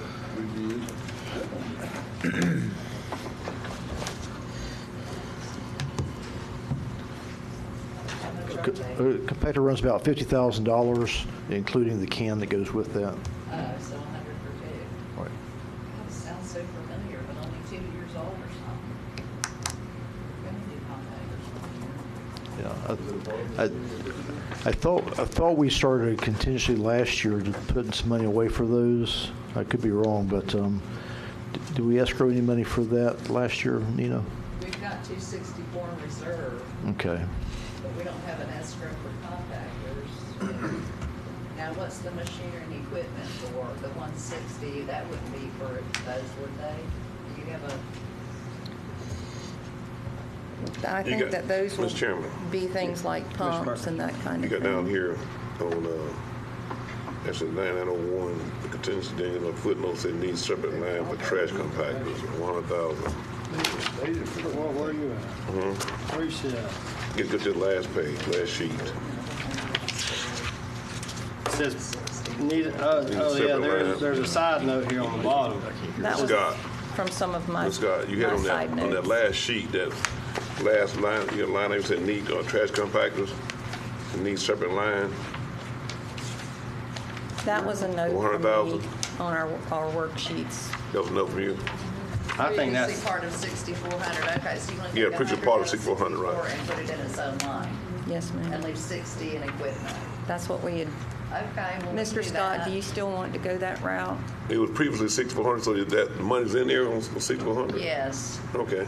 There's 160 in there. She wants to take 100 out and put it in its own compactor line. Okay. Is that what? That's what we had discussed, yeah. So last year when we did that money, because we didn't buy a compactor, did that will that roll into another fund so we can just hold that till we get ready to buy? Yeah, it must have been part of that machinery, but we didn't have a line for I could have swore we did. that. Isolated. I thought we did have a line for it. Or discussed it anyway. Discussed it, we were on line, put forward. So we're going to take 100,000 out of machinery and equipment. Create a new line. I guess 6,402 will follow. Yeah, last year we had it, and the information we presented was to put as compactors, and they got transitioned into 3,400. I mean, C400, I'm sorry. Okay. So it wasn't 64. So you want us to isolate 100 out of that machinery and equipment? Yes. yeah, I think we need to create our own line and move that 100 over and list it as compactors myself. So so it's identified as compactors. I think that's the route that eventually we're going to try to go. And if we didn't spend it last year, we need to have that amount slid over, everything slid over for just as a escrow or contingency, just to have it there in 2-3 years whenever we need that, or sooner. That's the thing. I think we need to go ahead and establish this online so we can start escrowing, because this is going to take us a few years to get there if we're going to go to, 8 compactors or 10 compactors. Right. Plus trucks. Plus trucks. So, Keith, Nina, can y'all make an extra line Yes. for compactors? Yes. And you're putting 100,000 in it? Correct. That'll leave 60,000 in machinery and equipment.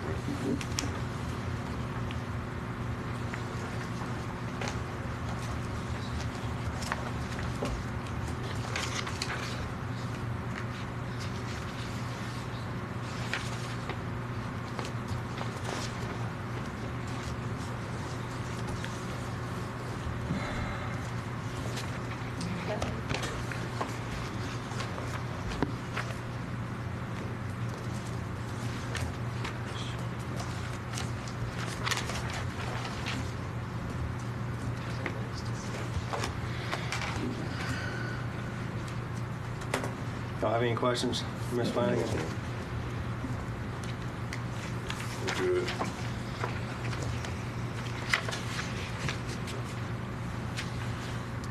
Good on that one.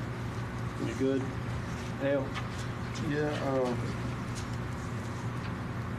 I know we talked about, I see the pole barn on here, was that out at the site, that's out on site out there? Yes, sir. We're in the process of trying to finish those up this year. Okay, gotcha. I'm good then. Mobley, you good? I'm good. Okay, we'll go to disposal, 45. 45.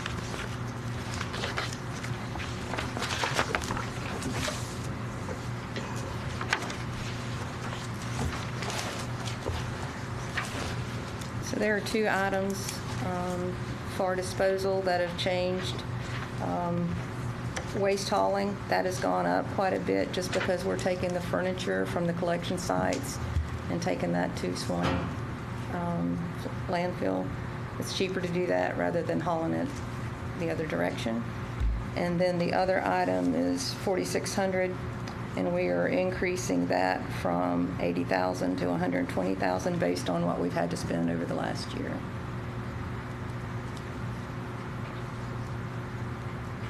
And we have some anticipated projects coming up.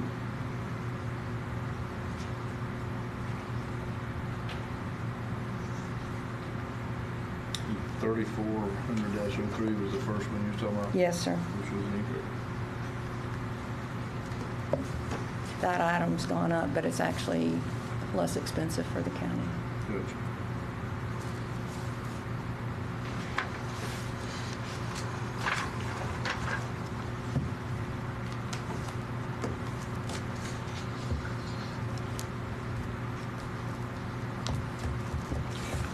Nina, I've got a dumb question. For our reserve equipment replacement, any equipment we don't spend, does that get rolled to the next year or to another fund, or does that go back to the general fund? The reserve, Right. it stays in this Okay. fund. This is a restricted enterprise fund. Good. Now, if you increase some of your revenue, well, I can't say that because I don't know nothing about that. Eventually, you would want to make your reserve go up a little bit so you could, as things get more expensive. Right. But right now, you're just rolling the 170,000. Okay. Good. Thank you. Y'all increase the revenue. Does the city of Live Oak, are they still haul it all to us, or is that we get it all? Yes, all their MSW does come to us. Their furniture and yard debris goes to Suwannee landfill, which is also in Darwood. So is that revenue number, is that just a guess, or is that about what it's been being, 340,000? This year's 424. Yeah, it's based on trend. I got you. Last year, 12 months, they brought in 6,348 tons, which came to $413,000. That's just the city of Live Oak. We still have several others that bring this as well.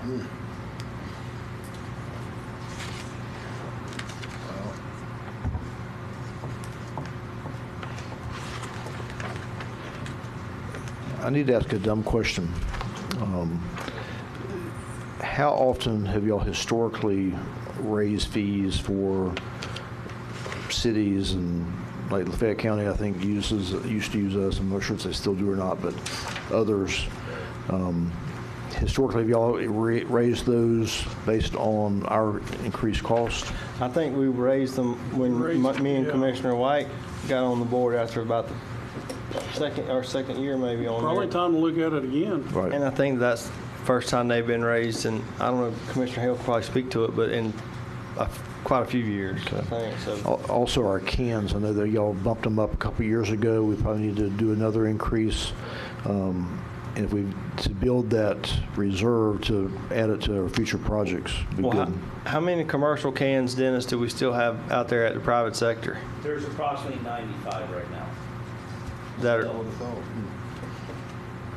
I thought we about priced ourselves out of the market, which was what our intention was. 235 cans out there, and then when the price changed, we dropped almost in half, and they've been falling off slowly, but we're still at 95 cans right now. For what Dennis shared with me one time, some of the customers would rather pay more for better service that we provide, from what they say.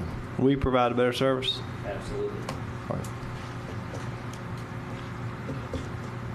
Should we look at a 10%, 5 or 10% increase on the tipping fees for those private cans, guys? Just a question. What is the rate on them now? It depends on the size. Yeah. Like the big ones. The frequency. I don't have. It was like $400 a month, wasn't it, or something? That's why you quit using us. Oh, yeah. Well, that was the intent, was the prices Yeah, the out of prices those. out of it, We were, at the time, we were losing money doing it. Well, We've only because we lost talked about the about logistics of it. And the equipment and the Yeah. maintenance and the, I mean, Where are we at on tipping fees? Tipping fees right now, we're currently at 65 a ton going in the transfer station. Do you know what anybody else is, other counties are? They're lower than ours, but that's what we pay right now at Waste Management. So we're close to that now.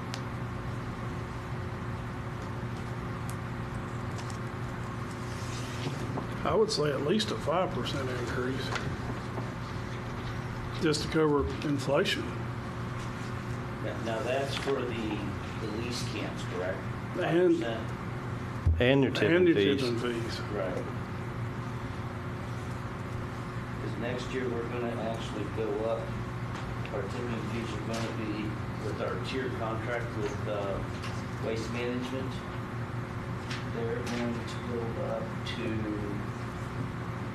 64, fiscal year 24-25, we're gonna be right at 64.75, and our tipping fees are 65. Yeah, we can't. You can't, I mean, you're touching it twice and you're charging them a dollar difference Yeah. in what it's called, but you're having to handle it twice and load the trucks to be hauled to Waste Management. So you're eating all of that, you're only doing it for an extra dollar. 5 would be the minimum. Yeah, 5% be the minimum. And the following year, we're gonna be at 66.13. Well, we may have to do it again next year. Right. So we'll bring back an agenda item to adjust those fees, and I would have. That's a process. You have to get with the county attorney. Yeah. I mean, you got to advertise that, process that, because you just can't just go raise them. You got to notify. I don't know how they did that, but Mandy's shaking her head. She knows that's a process. You just can't just 2 raise meetings, them. ain't it? You gotta do 2 meetings on that? It's not, and for those other public, we're not talking about raising the solid waste assessment. We're talking about the tipping fees where People are bringing it to people are us. bringing it to us. Right. The private sector and other municipalities driving their garbage trucks to us, not residential solid waste assessment. Well, I mean, definitely need that schedule. I'd rather, Well, you can't pay Waste Management 64, Right. and you're charging your customer 65, and you're having to handle it and load it and put it in the truck and do all that for a dollar. but I would rather go ahead like the numbers we just got. Let's do something as soon as we can. Well, yeah, I mean, it's only 100%. It's only fair because, and I'll just use the city for a live example. It's still cheaper for them because they're not going to drive. They're not going to drive.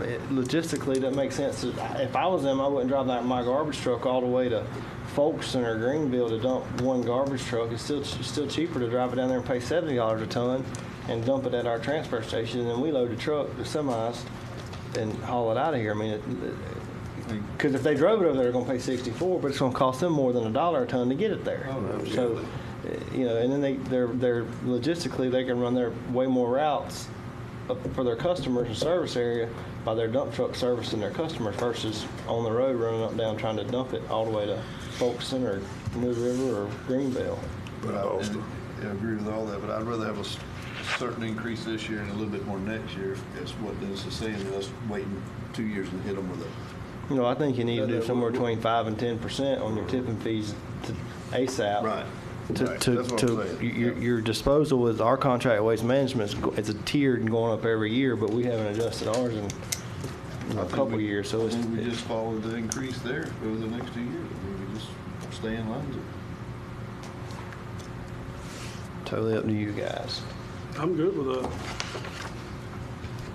we'll assess that and we'll bring it back to you. Yeah. Okay. Thank you. You bring us back a suggested increase.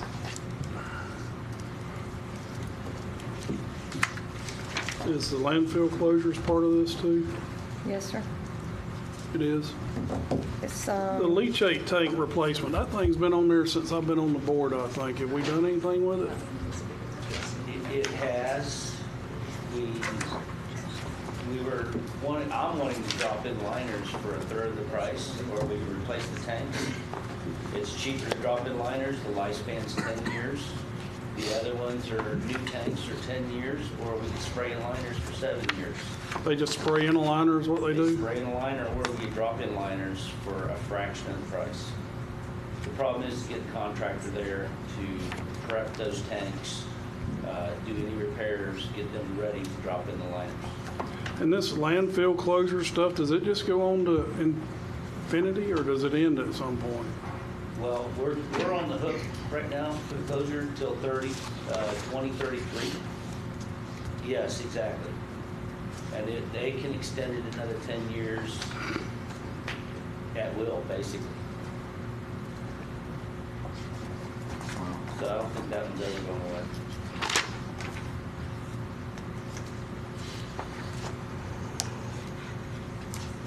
I think the landfill's costing us more since it's been closed than it was when it was open. Costing us $500,000 a year to monitor it. Crazy. We'll see about that if we ever would. We talked a long time about reopening one. They still say we have to get another permit. That's crazy. Yes, Lord. $500,000 a year just to maintain that thing. And can't even use it. I'm pretty good with it all, Mr. Chairman, on my end. I'm good with it too. I'm good. I'm Thank you good very with much. Yes. Thank you, ma'am. I'm good with the proposal on the, Mr. Scott, to bring us back, if you would, not tomorrow night, but 2 weeks from tomorrow, bring us back a suggested increase on tipping fees. Please, sir. Dennis? Thank you. Where are we at now, Mr. Chairman? I think we're done with the regular agenda unless you're ready to start the wish list, or we need to, is everybody here to talk about that? Because I know that all of our nonprofits are scheduled, and I'm sure they got the agenda because I don't see many of them here. They're scheduled for tomorrow, so we can't even talk about nonprofits because nobody's here. Let's do the wish list. Can we go back, can we circle back and go through contingency and the wish list? Nina? If you want. Can we do that? Yeah. Well, let's do it for who's here. Whoever's department heads that are here, let's go through it. Let's start with the sheriff. Huh? If you want to. Y'all do. I thought we Did I already did say the that? sheriff. Yeah, I think we just that already in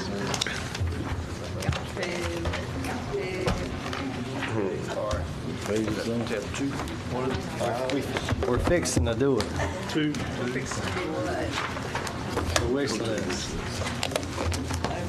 He wants to. Where are we at? All right, now I guess we gotta have. Tab 2. Start number. Hey, can you give me a start number where we at now with our Yes. increases and our? There you go. Hold on. That's what I want. Keith knows where we're at. $2,397,725. 2 million. What do you say? Is that one more time? I'm sorry. 2,397,725. Let's go ahead and take that Dowling Park sidewalk off the top. How much is it? Dowling Park Let's, sidewalk. I don't even have a Can we wait price till on we get a it. little further? Yes, I'm just, it was a joke. What that, 397, 2,397, what now? $2,397,725, right, Keith? Correct. That's how much we're starting with before we start going through this wish list. I don't like the word wish list. Could we? No, we did Could we change it to things something already. different? Huh? We got 60, I know, coming out. 2 from the sheriff. And We got a 2 from the sheriff, but you took that off of there. And then the windows, Added added 2, back in. 100,000 added back 2. Right, the number right there, that's what we're starting with. You've already done the math on the Yes. sheriff and the 100,000 Yes. that Mark gave us back. Correct. Court did, Mark didn't give us nothing. All right, so are y'all good? You got your number? Yes, sir.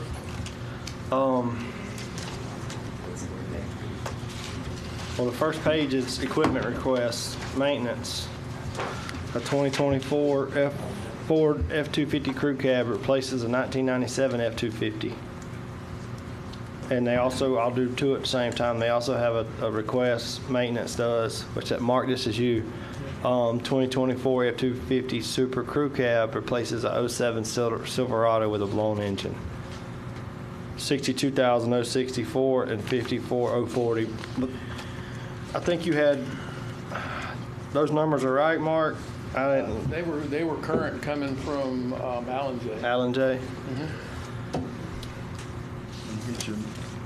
What's the pleasure of the board? Did we replace some trucks for you last year?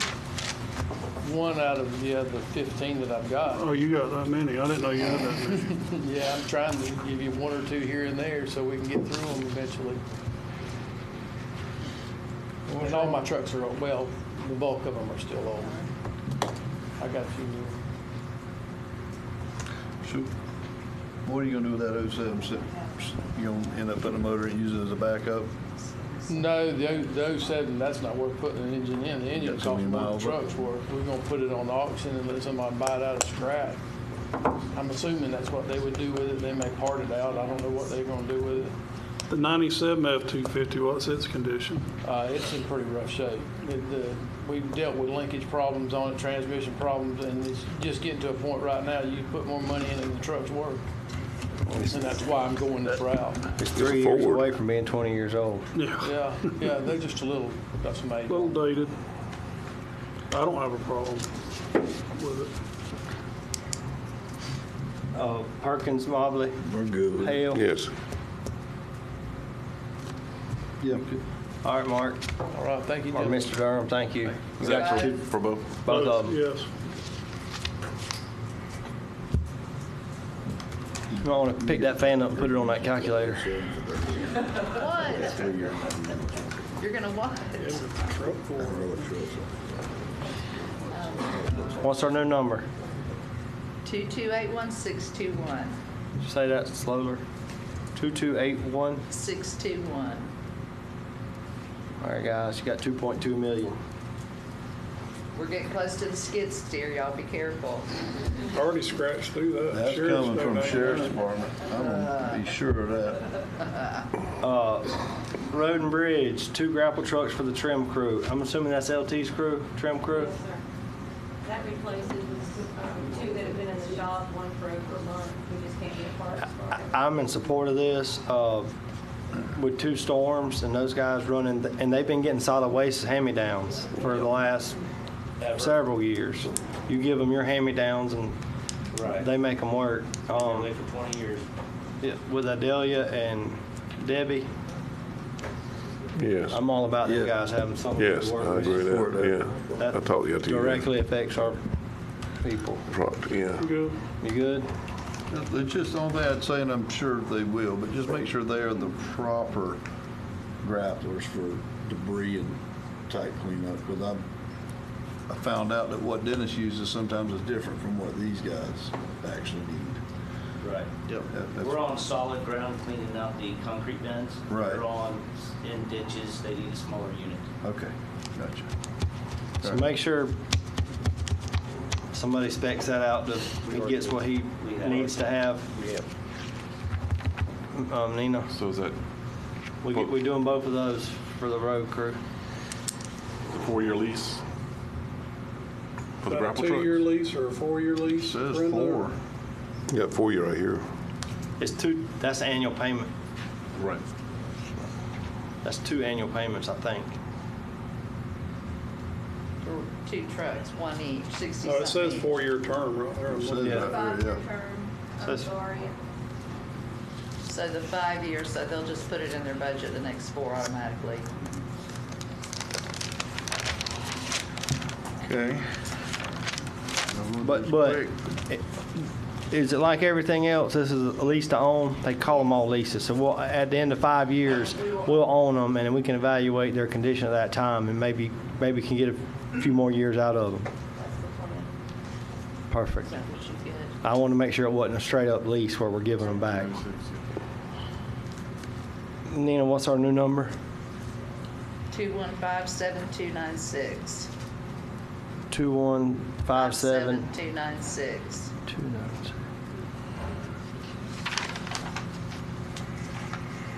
Yay, we're at the skid steer. Yeah, Mr. Chairman, I'm with Commissioner White. Yeah, I mean, Mr. Fury, we're bobbling the football on your skid steer, buddy. You said bring it back tomorrow. I haven't had a chance to talk to the sheriff. Well, we'll still look at it. We'll still tomorrow. have it. We ain't gonna run out of Right now, money. it's- We better not run out of money today. We're gonna bring your skid steer back. Okay. But he got a truck up here for $50,000. Tell us a little bit about your truck. Mark told us what his was replacing. Is this a new one, or are you replacing? It's You updating? replacing, yeah, 07 transmission issues, 160,000 miles, but Y'all using the same truck? I think they're using the same. Yeah, This was a 04. yeah, I think we're getting Transmission, two out of one in this deal is what's going on here. Yeah, what was that car Slim game plant, like? I think. no, I have my own old trucks in the fleet still. Hey, use it and I'll use it too. We'll get two trucks out of this. But with that being, I mean, I know they're 07. Frankly, I was just joking about that with his, but I mean, are they in just terrible condition? I mean, because you can get motors and transmissions. No, I mean, I for can bring cheap. it back next year. We'll drive it till, the wheels fall off. Are they That's fine, four-wheel but we'll drives, just or are they try two-wheel to drives, are they have a crew plan. cabs? What are these things? No, those are not. That's just a basic Just a pickup Work truck. work truck. Gotcha. Yeah. Well, if you need a replacement, is there some place in the road department for it, or are those all, I mean, are we helping ourselves or not? Yeah, we'll look at it and we'll keep it if we can, if we can Okay. get it serviceable to back up or something. Yeah, because a lot of these guys, like the motor grader guys, can use them. They're just driving it to their machine, and some days they do other things, but I mean, they're not necessarily running all up and down the county back and forth to Brantford all day. Right.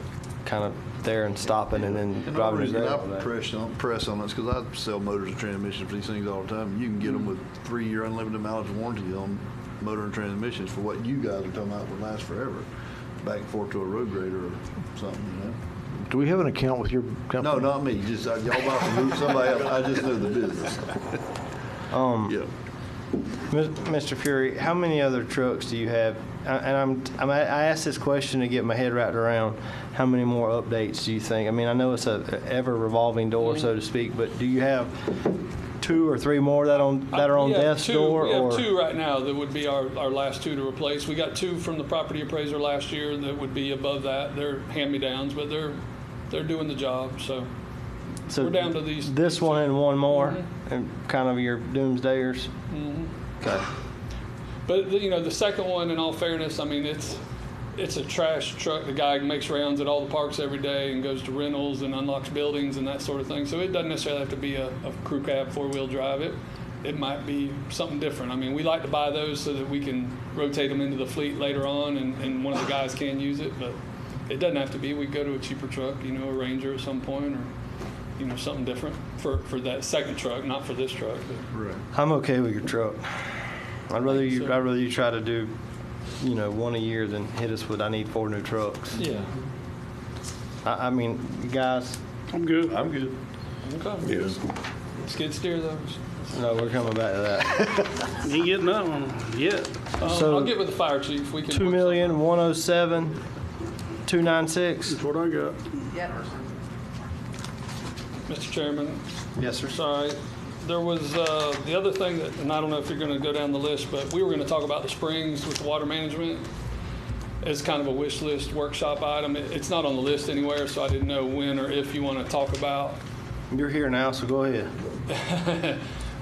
Just what's the thoughts of the board and Telford. They've asked about us taking over Telford, Suwannee, Springs, and Falmouth. And I'm not necessarily interested in doing all those. I think a trial run on one of them. Telford was the first thing they asked about, and so I think that's doable. But there is going to be a little bit of increase. I would like to see water, and I haven't talked to water management, but I would like to see them. If we're going to handle the maintenance side of it and the staffing, and it's going to generate revenue, but I'd like to see them. And it's not like we're making money. A lot of it's just an offset. I'd like to see them say, hey, we'll set it up. We'll help you with the storage building. We'll help you with the gate. We'll help install or either provide some funds for that. But you take it over and maintain it and keep it up versus them handing it to us. We got to put the building up. We got to fix the gate. We got to, then we're just generating, Early on in the right talks, hand. they're working on doing some conceptual plans and improve parking and trail down to the springs and that sort of thing. And this was at Telford I'm talking about. I don't think that's real conducive to set up a gatehouse and charge like at Little River or Royal Springs. We do have a boat ramp there at the end of that, dead end county road, but I don't know that that's real, that's going to happen over at Telford, as far as charging a fee. Maybe in the future if that footprint increased. But. Guys, if we're going to take it over the maintenance side of it, how do you say, well, who offsets the cost? They're paying a contractor. I assume they're paying a contractor now to unlock gates and hit the trash. So, do we have the staff to do that, or are you going to have to hire more people, or what's that going to? I mean, eventually, I think if you took on 2 or 3, I think you'd have to hire somebody. I think right now we can probably include it in the rotation. Possibly we pay a park contractor, that lives nearby to kind of help trash and gates and that sort of thing, but. Mr. Chairman. Yes, sir, Commissioner Hill. But I'll ask you, Mr. Jason, is that in the best interest of your department? I mean, we've got a lot of other things going on, a lot of things happening. And again, I'm just asking, I kind of agree with you, Chairman. Their checkbook's bigger than ours. Their resources, their funding, the way they acquire money to take care of these facilities. In their case, it's more about conservation and access as opposed to the day-to-day operations of trash. They want to buy the property and they want to get it open to the public, conserve it, preserve it. Yeah, and I appreciate all that, but I would kind of go on with what Commissioner Hale says. I mean, I don't want that to distract your department from what we're doing up here, say at the Sportsplex or at the south end of the sports that are used by hundreds of people daily, versus now you're stretched thin because we're having to pick up trash at Telford, which is costing us time and money, just taken away from. I'm not necessarily looking for more acreage, as Vicki said earlier. So, no. Hey, well, you run that department. You tell us. Yeah, I agree. I have no idea what you face every day trying to run all that. So I don't want to see you get buried up either. I'd rather not do that if that's the case.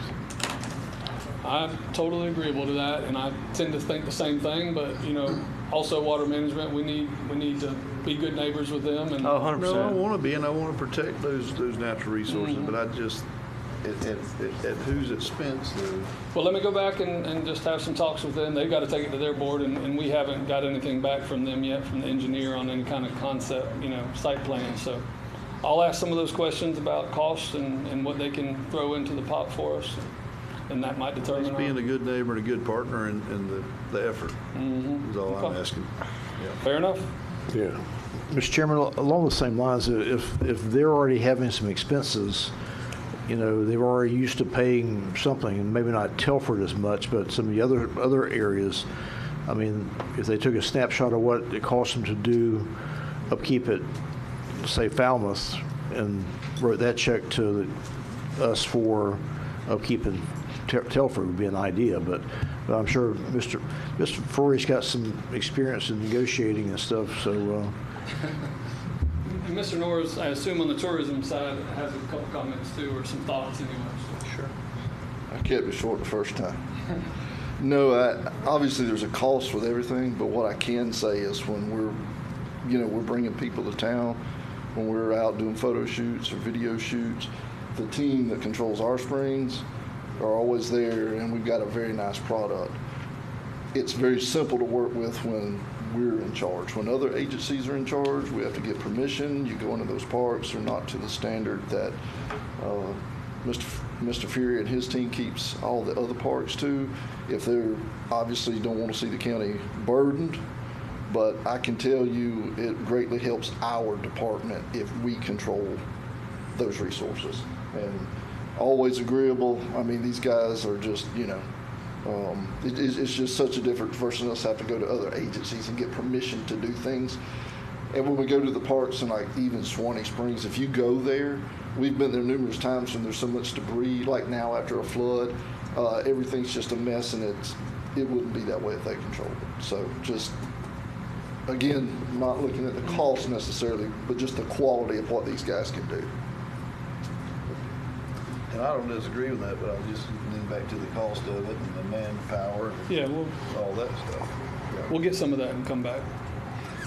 I think you got another item on here. Yeah, on that other list, I don't. I don't know what that other, You got a storage building, that other list 25,000? is called. Yeah, with our new livestock building, we had some storage there. It's basically for the fair board and for the county, for us. But when we demolished Confletworth and those other barns, they lose some storage space that they had in Confletworth. So it just made sense to us that we could put a big building out there, metal building, not big, I mean 25 by 50, 40, something like that, storage building. And between the fair and us, we could store some stuff in there that we won't be able to in the new building. Is this like a tubular with a roll-up door, or is this? Yeah. Metal building with a couple roll-up doors on a slab. Yeah, pretty basic. I'm good with it. Just so the square tubing buildings like at Elite, some of those might be selling. Yes, sir. Okay. And this covering the slab and the building. You can put the sheriff's. We'll build it big enough Skid for that steer skid steer for the sheriff's department. Yeah. That's right. Teach him not to leave quick, won't it? I think his representative's here. Oh, is she? She's taking notes. But that was the thought process anyway. Y'all good with the building? Building. I am, yes, sir. Good? Yes, sir. Good. So we can take 25,000 off of that. Thank you, Judge. 2,082,296. Yep. 2,082,000? Mm-hmm. 296. 282, Huh? 2082, Yeah. 296. Yeah, that's what I got. All right, top of the list here, maintenance, remove existing grinder pumps and controls and gravity feed sewer waste from county jail directly into the city sewer system, $117,000. Mr. Durham, Yes. you got the next three, so stay up there. Okay, I will. Please, sir.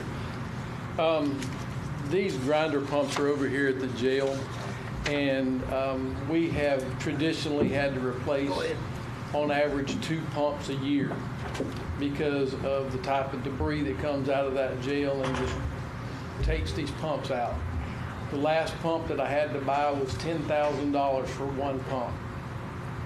And in conversation with the city says, well, why don't you just gravity drain that into our system? We can handle it. And I was like, you can? So I'm willing to give it to them if they're willing to take it.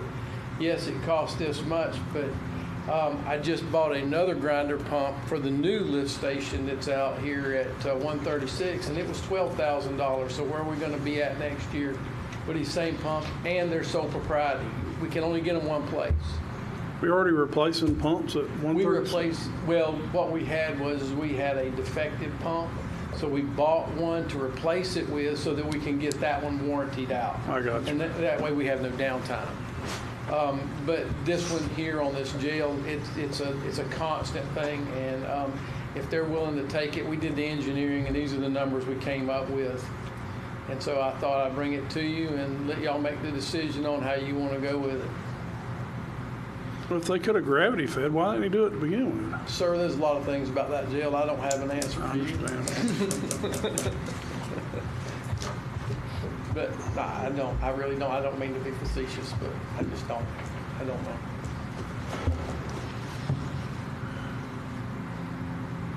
Questions? I guess it's a pay now or pay later scenario. Well, that's how I see it. So they pull that. Well, not to mention there's other aspects. There's a whole start box there that costs almost half this much. If it fails on us, we're going to eat that. And we've got 2 of these pumps in the hole, so we've done really well so far with that start box. And with the gravity feed, it's just a pipe. That's Well, it. once it goes past that point right there, it's the city's problem. And I know that sounds terrible, but that's just the bottom line. It's their problem. Mr. Chairman. Commissioner Perkins. So I'm asking too, is that, so it's got to have your 300-gallon tank or some with a grinder pump in it? Yeah, 600 gallons somewhere. It's about 15 feet deep, 4 foot across. It's got 2 grinder pumps in the bottom of it. So you're gonna demo that tank and just put pipe in and tie it onto the city, or you say the city handle that? No. This is part of what we would have to do. That's part of these funds here to make this happen. And in talking with the engineer, my best understanding, they would more than likely grout that tank in place, bring it up, and then put taps in the side of it to bring it right over into city sewer. But we would have to have a truck in place, of course, to pump things out while all this took place. So you just grab the feed right out of the tank into the city It'll sewer? go right into a sewer main, yes, sir.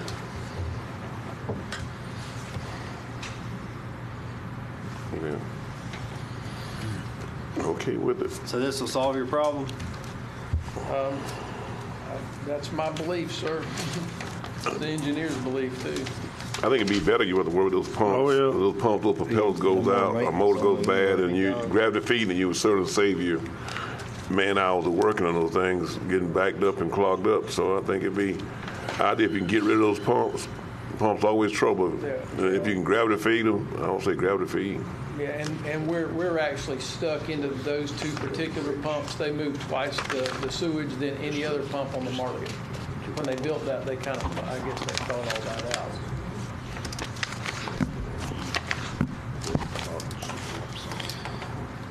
I'm with it. I'll get rid of it. Good? Yeah, I'm good. Perkins good, Mobley's good, Hale?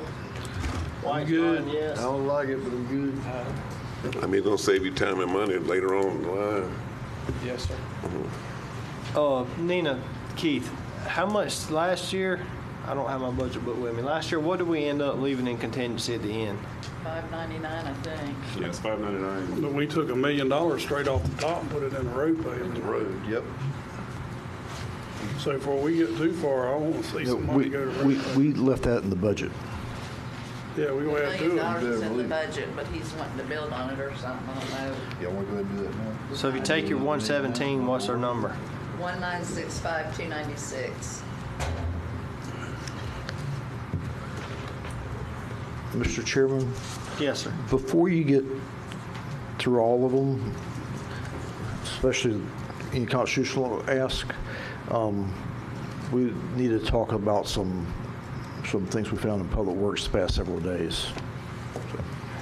Okay, you want to finish up with maintenance and then have that conversation? Yes, please. Okay, Mr. Durham, your next one is replace irrigation, resod, and level front lawn, re-landscape entrance area of the courthouse. I know you've been talking about that for a couple of years, too. Yeah, it was actually a request of board members at one time, and we put the numbers together, and we brought you a budget on that. So the decision is now in your hands. Can we wait on that till we get through these other things? Okay, we'll come back to that one soon. I want to see it done, but I don't see it as a necessity just yet. I understand. I just bought some sprinklers the other day. I don't know what the problem is. So let's your This is everything. Yeah. Can we do the administrative assistant and then we'll be done with Mr. Durham and we'll come back to the courthouse. So what you got? Administrative assistant, $52,608. Yeah, that's an assistant in my office. I desperately need someone to help me deal with accounts payable and deal with staffing issues as far as work assignments and helping me to give you a better budget every year by being able to manage the books and everything and keep everything together. I'm running 6 ways from Sunday every day. So to be able to give you good detailed, good structured information, I need someone, and there's a lot of other things that this individual will do in my department also.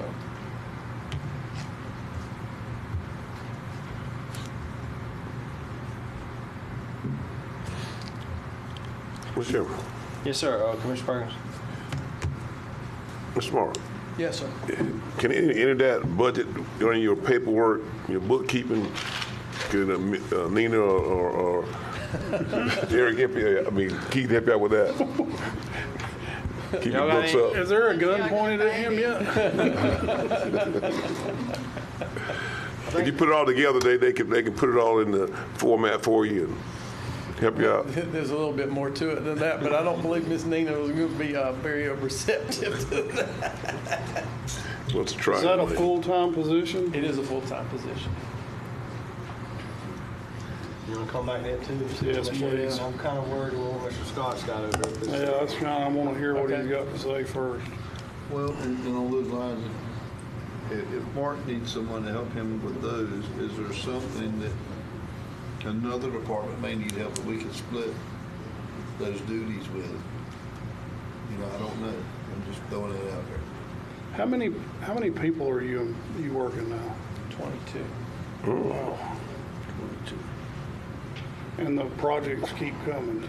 Yes, sir.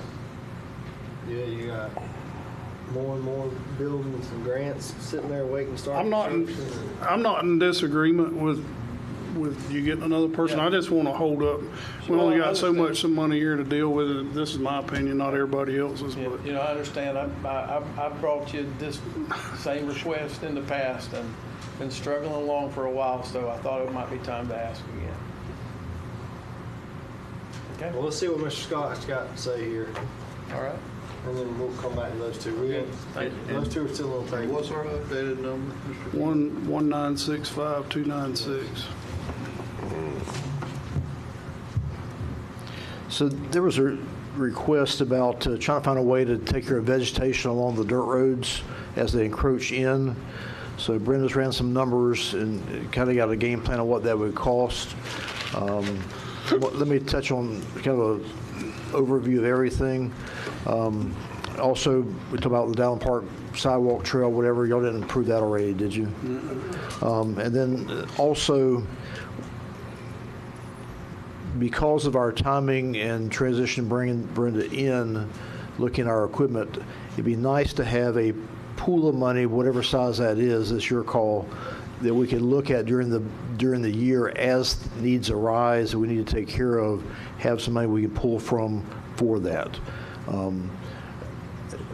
Number comes to my head, $500,000. I think we had, was it $250 in another line item for this current year?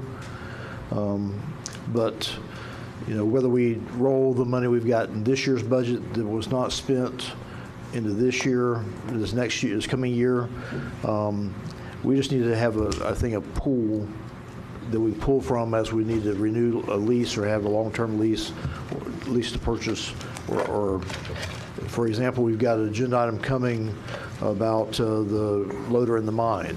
That's something that gets used all the time. It's not something that just sits there sometimes, that we need to get that taken care of. That'll be an agenda item we'll add for tomorrow night. But I just won't be hands tied behind our back moving into the next year with equipment without having a little side money to think about. So, but first is the vegetation. I know y'all have talked about that before. Brenda, I'll let you just kind of run through that. Okay, so if we were to have two crews, each crew would have a tractor and a boom axe, 30 foot long, and it would also have a pickup truck with fuel tank on it. So you'd have two flagmen and one tractor operator. So you're talking about 3 people per crew. 2 crews, one north, one south. If you had 2 crews, you're talking about $429,000 with personnel, equipment, everything. So if you wanted to go with just one, of course it'd be half that. But that's the numbers that we came up with. How much was it, Ms. Brenda? $429,000. That's 2 crews. Yes, sir, that would be 2 crews, 3 each. 6 total. And the vehicle? They would each have a tractor with a boom axe and a pickup truck with a fuel tank. Can I make a suggestion here? Yes. Or think? Have we tried looking at contracting that out? Have not, but would be glad to run some numbers. Reach out. Well, I see know what we got get. an outfit down here at the south end of the county, do power lines and all that kind of stuff. Name escapes me right now, but I'd like to look at what that looks like, bid it out or contract Sure. it out.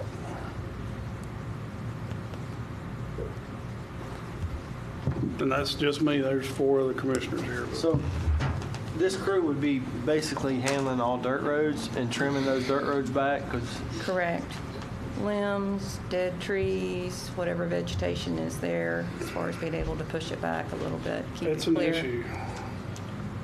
Intersections, you had to have a better sight distance, be able to maintain our footprint. Yeah, because all our roads are, and I know a lot of them in my district they just get narrower and narrower. Well, and I've said this before, I think that at some point we need to, I don't think we need to do it. I think we need to look at a contractor doing some herbicide work, because that, you know. That would eliminate a lot. It would definitely keep it beat back and keep it, you know, it would kill a lot of it versus having to go trim it every twice a year, once a year, twice a year. But I can tell you about this herbicide spraying, because I've dealt with it a lot, is, and the company I'm referring to at the south end of the county, if you let contract that out and there's an issue, they got to deal with that issue. And they have issues. I mean, 100%. That's why I said we don't need to do it. We need to look at contracting some of those dirt roads, which would keep the, you know, the foliage beat back for that visibility. It's a definite need, no doubt. The county I know Hamilton County still does it, and I know that Suwannee used to, but we got away from it for some point, for some reason. So do you want to put any money aside in a budget line item as a placeholder, or do you want us to just get some pricing? How would you like for us to? I would like to do like half that amount to start with and just see where we get, or that's my opinion anyway. So you want to put just say 250? 250 in an escrow for what? Dirt road right-of-way issues? Yeah. Whether it be 250? Dirt road maintenance? 250, yes, ma'am. Whether it be labor or herbicide or a contractor or whatever, however you do it. I'm just putting some money in there. I'm just thinking of putting some money in there to get started with and just look at it and see where we get. That's just me. These other ones here. No. That's just my opinion. I'm good. I would lean more toward the contractor herbicide to beat it back first and then see what. I mean, you're still going to have some larger trees that are obviously encroached into the right of way over the last 20 years that are going to have to be dealt with. But I think if you spray a bunch of that stuff, it's going to get out of there. To make it easier to clean up those trees. Easier to clean up. A lot of it will rot and disintegrate, and then you can see what you really need, what really needs to be cut and what don't, because you got rid of all the little stuff. How many, does anybody know, I know we discussed this, how many miles of dirt road do we have? 850 something, isn't I it? thought it was close to 1,000. I mean, and obviously not all of them are gonna have an issue. No, but I think like what I'm thinking, I'm exactly, you're going down the right road, because what I was thinking about is if you herbicided them 1 year and you see what you have in year 2, you'd be like, okay, this one ain't that bad. This was all little stuff and it all fell off and died. This road here is bad. Look at all these big trees that survived the herbicide. Right. We need to get somebody over here to cut these out of the road, but I don't know. Well, you let them do the heavy lifting if you can get it done, and then as it gets easier, then maybe the county takes it over, is my thinking. So we're looking at doing the herbicide and trimming those limbs back with the mechanical saw or I don't something, know cutting it that back. you're gonna get that with a contract crew. You might get the spraying done, but they're not gonna handle that right-of-way stuff.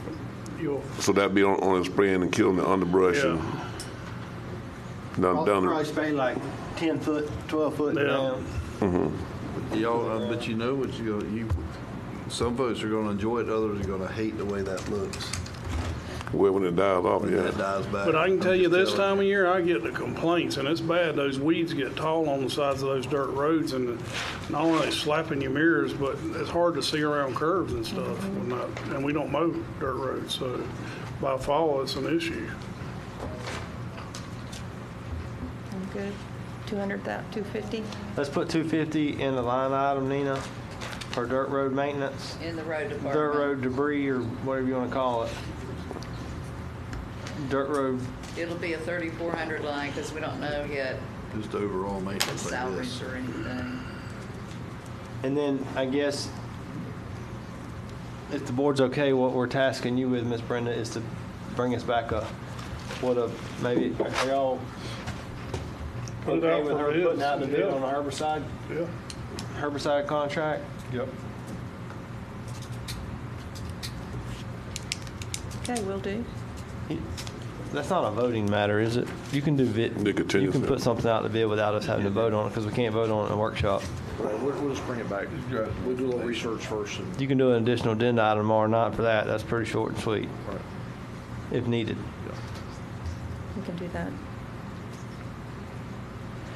So what's our number? 1715296. 1715296. That was easy math. I should have done that. That was just easier to ask. All right, Miss Brenda, you got something different? I do. You want to talk about the sidewalk? I don't care. Okay. So the sidewalk, the original price that I came up with to go from 235th Road to the solid waste collection site is basically $105,000. Commissioner Land mentioned maybe we could do it in sections or do something different. We can look at some other things, whether or not that's shortening it up or whatever. Was that concrete you said? Well, That's what this price I is. got And you. this is a conservative price because it's pulled off of DOT's historical estimates, which we can probably get it less than this, but I just wanted to. How many feet is it, roughly? It is 1,850 linear feet. That's to the The collection whole, site. yes. Okay. From the end of the existing all the way to the collection site. Just on one side. well, Commissioner Land gave some money back last year and I think we put it in 184th Street. We did. Yeah, where was that district? Take that, I would suggest taking that out of what he gives back. Yeah, I gave him my 153rd Road project, which was approved to you because I had uncooperating landowners that did not want it to be paved. And but I think that 184th Street. well if we short 180, how much it costs to pave 184th? Way more than we got. Way more than we got. We got $1.1 million in next year's budget. How much does it cost to pave it? 2.5, $3 million.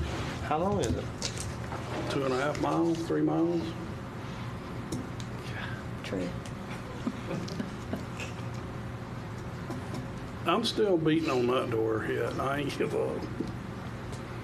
That's why I'm saying it doesn't matter to me. $100,000 for that. Well, my thing is obviously. And we can wait till we get to the end, and if we need to do it, we can still do it. If not, we won't. That's just, Yeah, I mean, I'm not trying to pull a fast one on you guys, but when the Family Dollar closed, those folks out there are driving their scooters and their golf carts now on the highway. When a car comes, they jump off the highway. Hence, the lady flipped her scooter over. If the Family Dollar wouldn't have closed, we wouldn't be having this issue because there's a sidewalk to the Family Dollar, but now it's closed. Does DOT offer any funding for anything like that? It's usually safe routes to schools as far as sidewalks. I know we did one here in Live Oak when Commissioner Stapleton was here, and I think DOT ended up funding it. Yeah. This could possibly be rolled into the 136. Would it be Or excuse me, cheaper? 250. Would it be cheaper if we use our how narrow will our paving machine go and do like a Greenway Trail project? Would it be cheaper if we went to 4 foot? That's Will what it go? Will it I go? was just texting somebody to find out roughly what asphalt would it cost for that. Mr. Chairman, Yes, sir. in that road 250, County Road 250 end to be paved, is there any way can we incorporate that with the sidewalk put in there? Well, the end that's getting paved is the other end. Well, The they got the trucks. 193rd to 51. Oh. So How about any of that, we took that and used millions to make that? that anything would be better than I driving. mean, while they have the equipment out there and they're getting the millions, can we make that out of millions? Yeah, I mean, I think that if we could get our guys out there to maybe level it off and put a little lime rock down and run over with a roller, then we could figure out what to put there. But millings or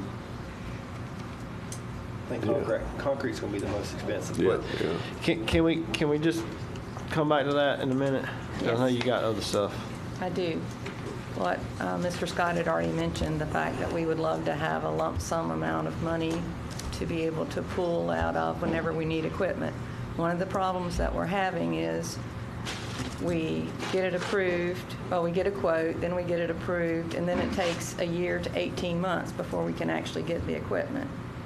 If we could have some money set aside and then say almost 2 months ago, I called and was asking about dump trucks. There were actually 8 on site that could have been delivered the next day, but 2 weeks later, all of those were gone. And if I were to say, okay, I want to put in an order, you're talking about 18 months down the road. So we're just trying to figure out a good way to go about this, whether it's dump trucks, an excavator, a wheel loader. During Hurricane Debbie, we discovered that there were definitely some shortages as far as equipment is concerned. A wheel loader, an additional wheel loader would have made a huge difference. Thankfully, we had National Guard and FDM helping us, so they were able to provide some equipment that we did not have. But that's the type of thing that we would love to be able to purchase out of that money. I don't know the proper way to go about that. Well, I thought we had a line for equipment. There's something in there about it. You got that handy? You have a regular equipment reserve line in the general. Yeah, equipment reserve, $557,974.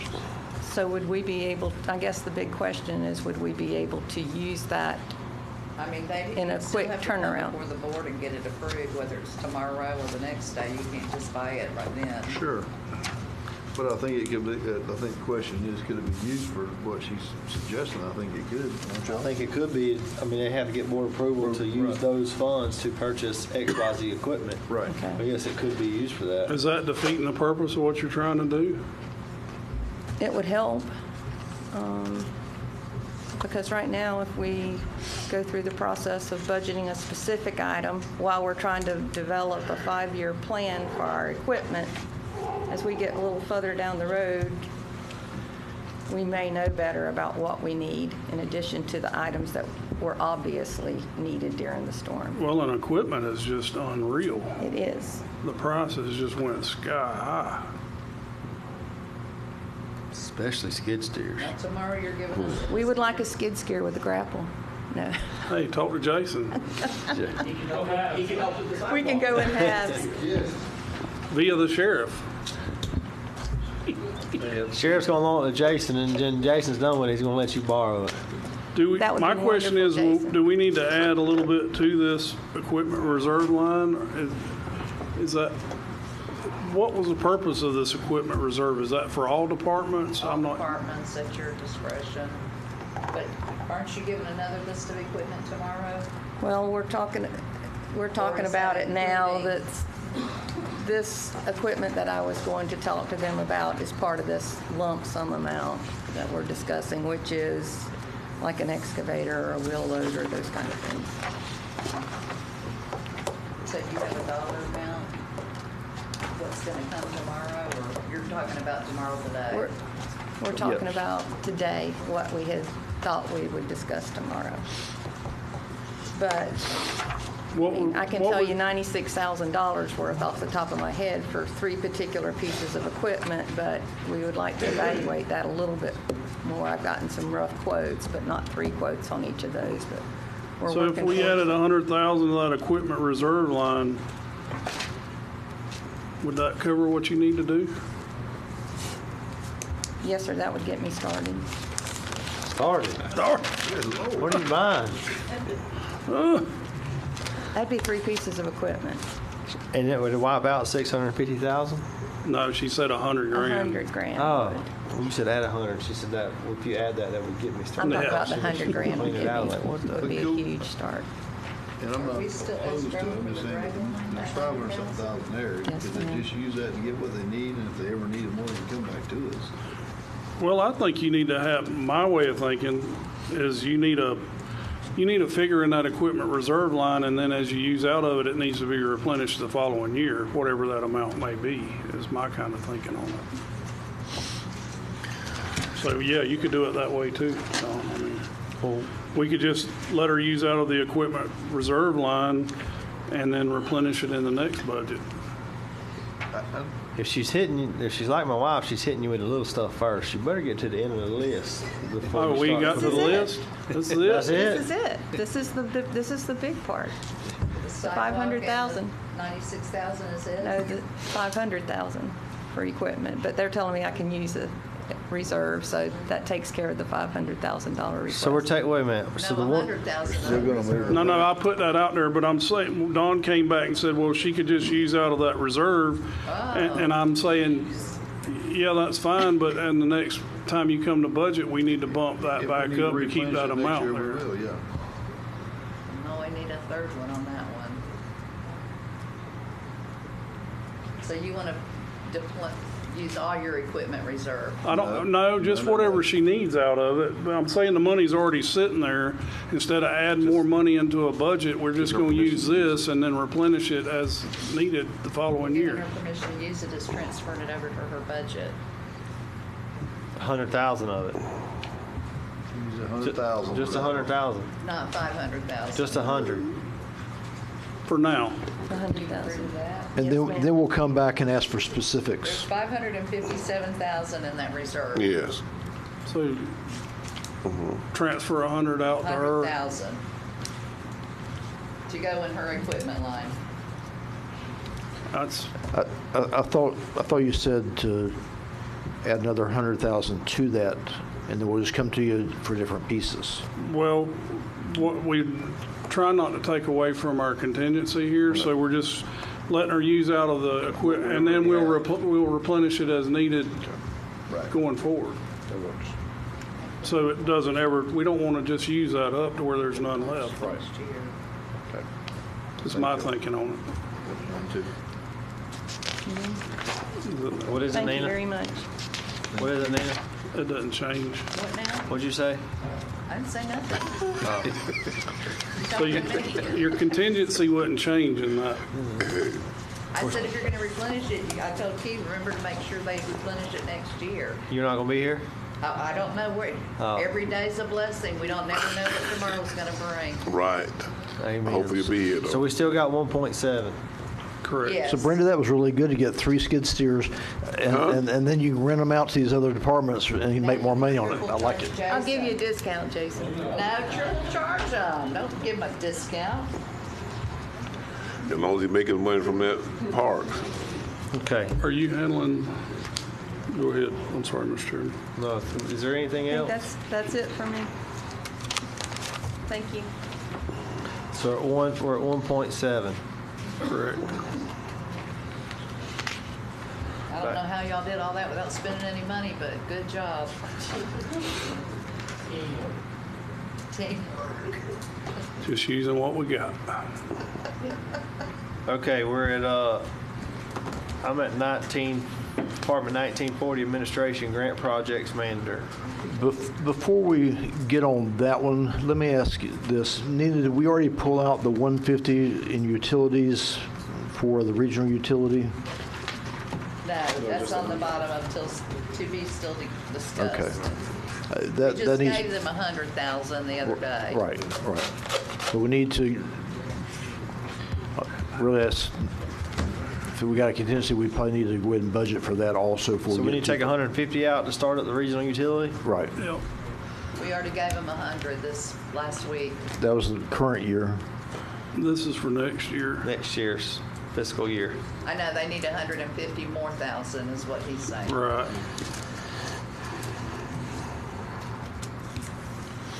So is that what y'all agree on? Yes, or I do. That's on the regional Regional utility. utilities. You put 100,000 in there? Yeah, we're putting another 150. Or kind of 50? Okay. And again, they got to hire an administrator, you got to pay for the insurance, you got a lot of startup costs that we got to cover our part of.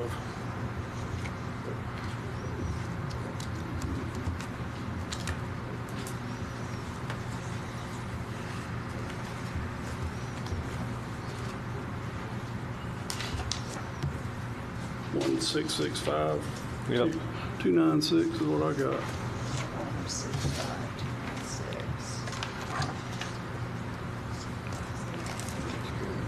Ready to move on, Mr. Chairman? Yes, sir. You want to talk about your grant project manager? Yes, sir. So what we're looking at is in most grants we write, there's administrative fees that we could charge back to the grant if we chose to. A thought process is using some of the money from the grants to help do some project management and also some administrative part of the grants. It's more of conceptual. I mean, it wouldn't come out of your budget. It'd be coming out of the grants. But it's kind of a philosophical question that we just needed to ask through the process. So if we got a 5% of $1 million grant, we got a good chunk to pay somebody for a year. But just a thought. When you do that in those grants, you have to educate me. Right. You say you can use up, like if you paid somebody to write a grant for you, like whatever, they get 10% or whatever, can we pay ourselves that out of the grant? Or that's my understanding. It depends on the grant. Yes.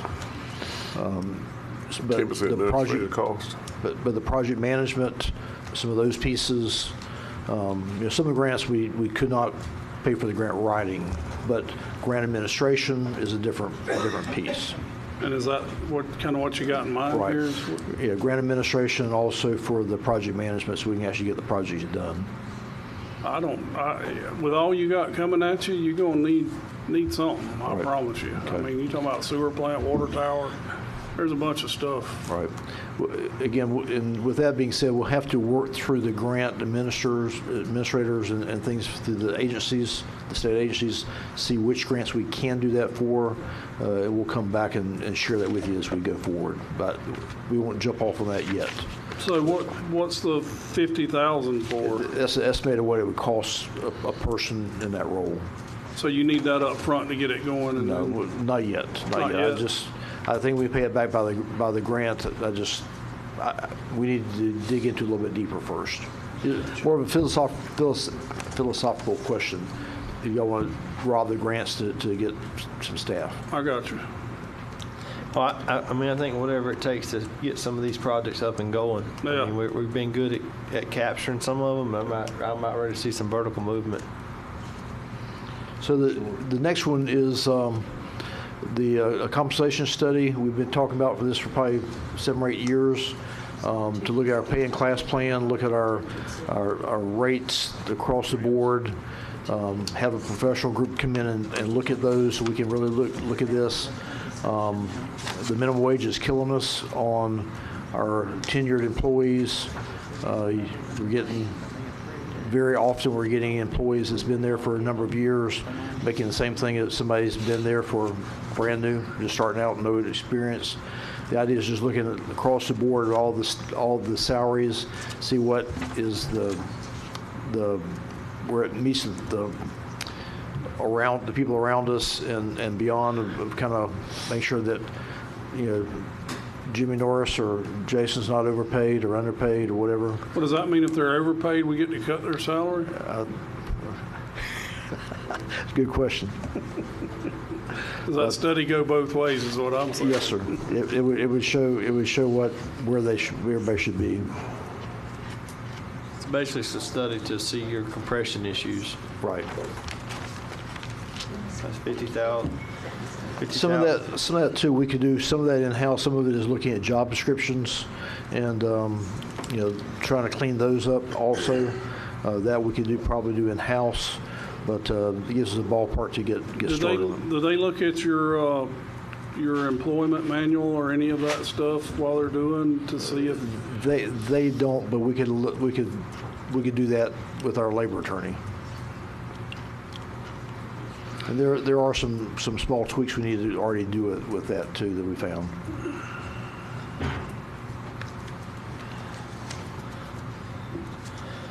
Don't everybody speak at once.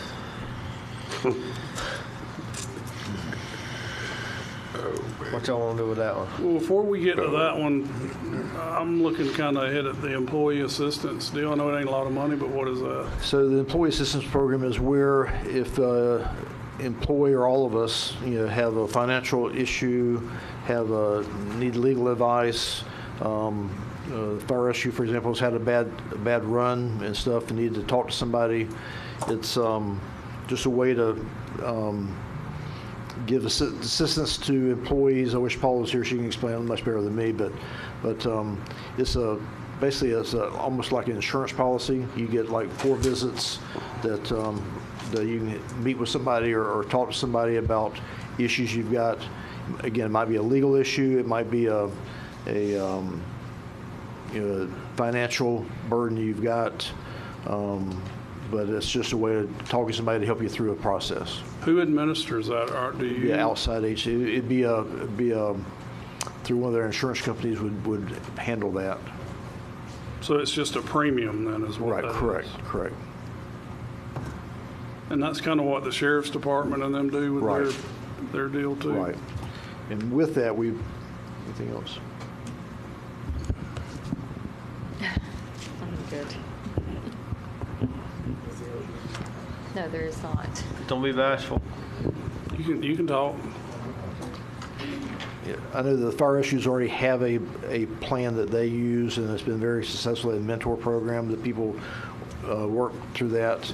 I know the sheriff's office also has one also. I know the sheriff's office has a premium that we pay for them, the way I understand it. But the fire rescue guys I don't think there's a cost on that, is there? No. Sure. Is there any way to, Mr. Chairman? Yes, sir. Is there any way to piggyback off of the sheriff or either The program we found was cheaper than what they use. Okay. Yeah, so the EAP is a really good program. It's for all employees. Like I mean, in my past lives, I've used it tons of times. Just for like kids in high school, you have counselors available. You have mental health available. You run a bad call or something like that. Like you said, financial aid. There's not financial aid, but financial assistance. If you get yourself into a situation, you don't know how to pay your bills, you're kind of overwhelmed. It's a really good program. So yeah, we use it with fire rescue, and I know the sheriff has the same thing. So I think what he's looking at is just county employee, everybody. It's just a benefit to work here. EAP. So, I don't know if that helps, but it's more than just mental health stuff. You can do it for anything. You get so many visits. You call, they refer you to a counselor or whoever, you tell them what the problem is, and then you get so many visits approved. And if you need more, you get more. So like somebody going through divorce. Divorce, yep, like divorce. Loss of family member. Loss of family member, all that. Yeah. So that's good. And so obviously a little bit about it. I mean, can't give me a number, but I mean a high percentage of employees use it. I know on the fire rescue side, previous in the 26 years I was with the other department, yeah, like all the time. Really? Yeah, it's another tool to help with that mental health challenge now that all of a sudden it seems like it's come to the forefront. So it's a really good thing. Well, I'd say we're going to need to approve it. I'm probably going to need it. Yeah, right. What part? The mental health part. With this. I think they can fix going crazy, not already crazy. Oh, wow. I know that's right. My wife tells me that every night. Okay, so take 12,000 off of that. I'm good with that. Yeah.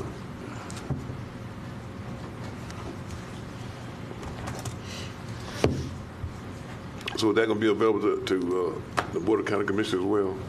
Yes, sir. Okay. I think we give y'all a double deal. I got 2. I need to sit up there right quick. They're sitting closest to you.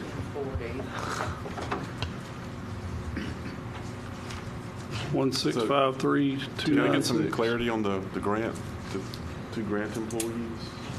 Is that going to be 2 positions that you're adding to 1940, or is it just going to be funded by the grant money? The Those 2, the grant 250,000. It'd be funded by the grant. Yeah. So they don't need that. It's no budget. It is. No budget. He's just putting it in there for discussion. Okay, gotcha. Okay. So it does not come off contingency, Correct. but the 12,000 does. Correct. Now you need to go back to your compensation No, that's what and we're or right now. compression compensation study.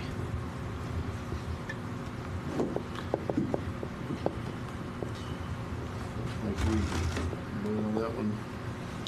Along with everything else, when we get down here. We got one more staff assistant at the airport. At the airport. Let's talk about that one, then we'll come back to the other ones we skipped. I guess it's remaining. They beating you up, John?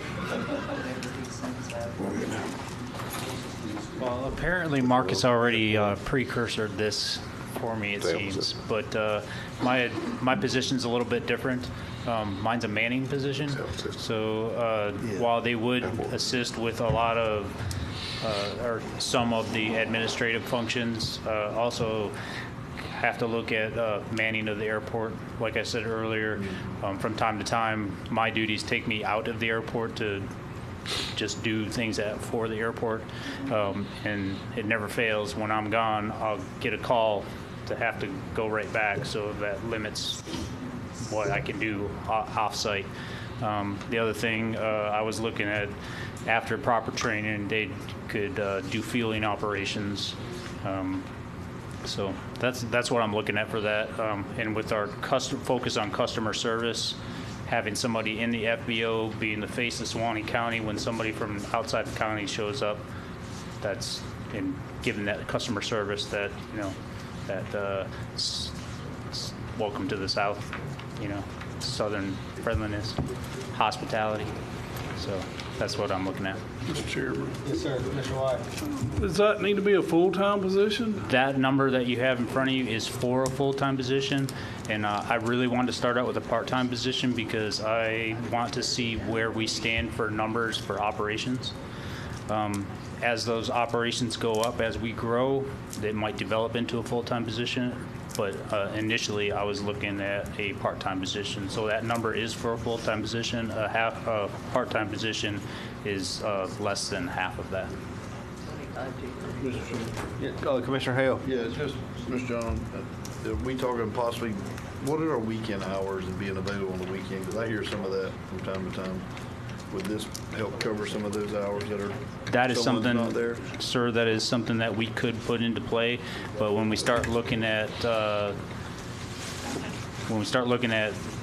weekend hours, then we start to creep into the part-time with benefits, which does bring up the costs. So that'd be something we have to look at when we focus on the part-time without benefits. It's significantly less. But like I said, I do want, I'm focused more on the part-time without benefits initially, just to keep that representation there in the FBO until we can get a good count of operations. I got a program in place that's building that data for me right now. So, and seeing how it runs throughout the course of the year, because in my mind, I'm thinking that we don't have a lot of operations during the winter, unlike we will in the fall and the spring. I think that's when the majority of our operations are going to be, and they slow down a little bit when it gets really hot. So I think we're starting to ramp up shortly, and then I think it'll drop off for the winter, and then it'll pick back up in the spring. So if my thoughts are correct, then I'll have the data to support that. Would 30,000 get you a part-time person this year, and let's see how that person works, or see how that works out? It would, sir. What do y'all think, guys? That's what I was thinking. Yeah. So we'll give you 30,000, and you can hire part-time, and then come back to us next year and see if that needs to transition to full-time. If the need's there, if it's not, then you just stay at your 30 with your part-timer. Absolutely. Thank you, sir. I mean, I understand you miss fuel sales if you're not there, or inconvenience, visitors of our airport. So we don't want to do that. Well, hopefully the fuel sales by keeping somebody there will be enough to That's what I'm cover thinking. that That's right. position. So 30,000 off of our. So now it's 1622. 2 Street 296. You don't want to use this contingency, How much they got? 67,190. 67,000. What do you use that for? This is his first year he's had any. Repairs, So like we just did. Mr. Chairman. Yes, sir. So historically with the airport, it's been a self-funding organization. Money didn't come from the general revenue except for the leases for fire rescue and public works that the airport receives. So historically, any money that they generate, they put it back into the airport. So I'm not sure about the contingency, if that's reserves or extra funds, projections from fuel sales and leases and whatever. But I'm not sure if John, I don't want to speak for John, but he might could pick it up through there without having to go into your contingency. And on Mr. Chairman Hills, is there any more hangars coming online anytime that's going to, between now and next budget year, is going to produce any more? Yes, so right now there is a box hangar, another corporate hangar, it's in construction right now. So the slab is poured, we're waiting for it to cure, and they're waiting for the building, which should be delivered next month. And hangar doors already on site. And then end of fiscal year 25, we should be starting another set of T hangars. We're not sure if it's going to be a 8 or 6 hangar bay because of the footprint. So we're still waiting for surveying to be done on that.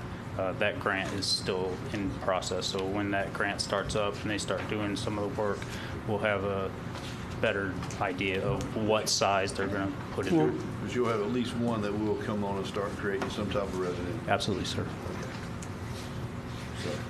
Commissioner White?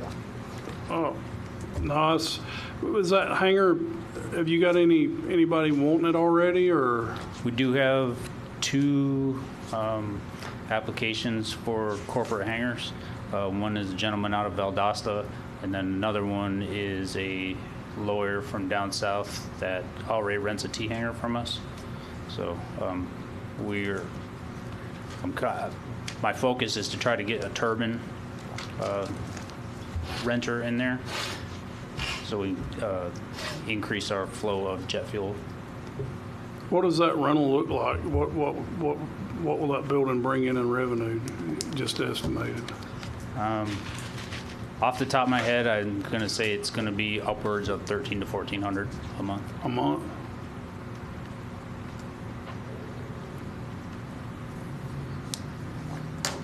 And there might be some adjustment to that. I'm getting one of my fellow airport managers is collecting data from several airports and doing comparisons of hangar rentals. And I know for T hangars, we're like really far behind, but I'm trying to keep the corporate aspect competitive. So what's the size of that new hangar? It's going to be a 60 by 80. And it only rents for $1,300 a month? Well, that would be the most expensive one we have right now.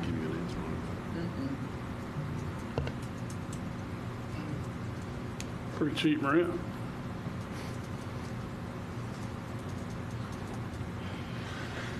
And that's why I'm getting that data from my fellow airports. See if you need to go up some. Yes, sir. Well, we know that we got that. What month or year do you think that'll be ready to be? That should be ready by February. Okay. So back to Nina's question, are we taking the 30 out of our contingency or out of his contingency? I think he'd be all right taking it out of his contingency because I think he's going to have some revenue coming online here to cover some of that. And that's where I was kind of going with that. It offset some of that at least. I think that'd be a good idea. Come from his contingency. So you do have revenue coming in. Sounds like we got consensus. But is there any other, Mr. Chairman, I'm sorry, is there any other large expenditures you see? Anything that's old, any maintenance, any equipment's going to be replaced, anything that's going to catch you off guard if you use half of your contingency for this? Not off the top of my head, because we replaced almost every piece of the avgas system so far, and that is due to be replaced in 25, 26. That whole system is going to be replaced anyway. And then we're working the runway design resurfacing right now, and after that will be ramp resurfacing with a ramp extension after that, those next set of T hangars, and then our master plan ALP update, which we'll have to sit down with you and Mr. Scott to get some ideas of where the county wants to sit for a long time frame out, and then I'll see how I should make the airport meet those goals. What about your mowers and stuff like that? They all in good shape? I'm working on a grant right now from the state that is I'm working to replace that. I actually have estimates, requests out right now for mowers. So I did mowers. I got another piece of equipment for maintaining our fence line, and then another piece of equipment for working on the fence line also, but also doing cleanup around the whole airfield. So pavement type So it stuff. sounds like you should be okay. Something crazy happening, you can always come back Come to back, this. yeah. I mean, you're always, obviously, we want to keep it going, whatever we got to do, so, yeah. Historically, the airport is pretty self-funded. I mean, the grants between FAA and DOT, John's been able to squeeze more money out of them than what we normally have done in the past. Done a great job with that, but I can't remember the last time we asked for any county money to do anything. It's all been airport money, so Yep. No, you're doing a great Johnson job. even better than we did. Good man. Good man, good job, thank you, sir. Well, this necessarily wasn't asking for the money, but so much as asking for the position. So, You got your part-timer. all right. Thank If you need a you. full-timer next year, come back to us. Anything else? John, teach some of them other departments how to do this. Well, I have a couple other funding sources that help me out a lot with this, so. We do appreciate it. Thank you, John, appreciate you. The other Thank you. funding source will be renting of conference room space. Oh, okay. Oh, boy, here we go. Everything I had to pay. I can feel it. It might be coming. So we're back to the 1653296. Yes, 1653. 1553. Huh? What? 1553. How'd you come up? Well, we did 150, didn't we? You were right. Yes. 1553296. Your idea. You're just testing. All right, so are we going back to Mark's deal. Mark's, Mr. Durham? Replace irrigation, resod, and level front lawn landscaping entrance area of the courthouse. 75,000. That's it. Built in, I see all that. That's it. I ain't missing nothing else. For Mark. Every year. That 75,000, Mark, what does that cover? What are we doing there? Complete removal of everything in the beds, the grass going down, irrigation, and the landscape design already has been taken care of. IFAS took care of that for us. So, but it's just the plants and the installation of it, and the removal of everything there. When I met with Mark and some of the, what was, a year ago, 6 months ago? When did it? Closer to a year ago, Yeah. So the beds are now raised above the sidewalk, so when it floods, all the bark or the mulch, whatever it is, runs out on the sidewalk. So it's just a, And the grass itself, the grass itself is higher than the sidewalk. so they got a bunch of, it's not What's the word? There's a bunch of dead plants. It's not It's symmetrical. not even, It's not even. Some are dead over here. Some are alive over here. Mr. Chairman. Yes, sir, Commissioner Perkins. Mr. Durham, how much of that labor can you get from the trustees to help demo that stuff out, clean up all My recommendation would be none. I've dealt with the inmates, the inmates in the jail too much. You'll spend more in supervision than you'll get out of them. Well, and then the problem too that some of the bailiffs were telling me, because I asked the same question, is those trustees. Some of those trustees aren't allowed to be around some of that powered equipment. The logistics and working everything with them, you spend more watching them than you get out of it. Are we just talking about the very front of the courthouse or down the sides? Or? The front and the north side, back to the back part. But that grass is pretty green there. Are you removing all that sod? Well, the problem is it's that much higher than the sidewalk right now, and it's not even. If you look across it, it looks like something in the fjord somewhere. It's got all kind of hills and valleys in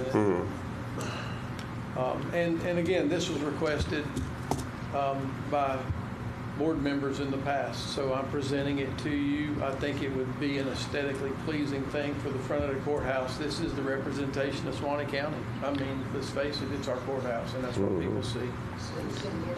Mr. Chairman, Yes, sir. The guy who pulls it out's going to get that grass. 'cause I don't wanna find out. the There's two- bailiffs also has asked for improvements because of safety and security around. That's part of how we got started with the conversation. Yeah, so, yeah, that's right. So I left that part out. Some of those there's crawl spaces underneath the jail. Yeah. Some of the, what do you call those?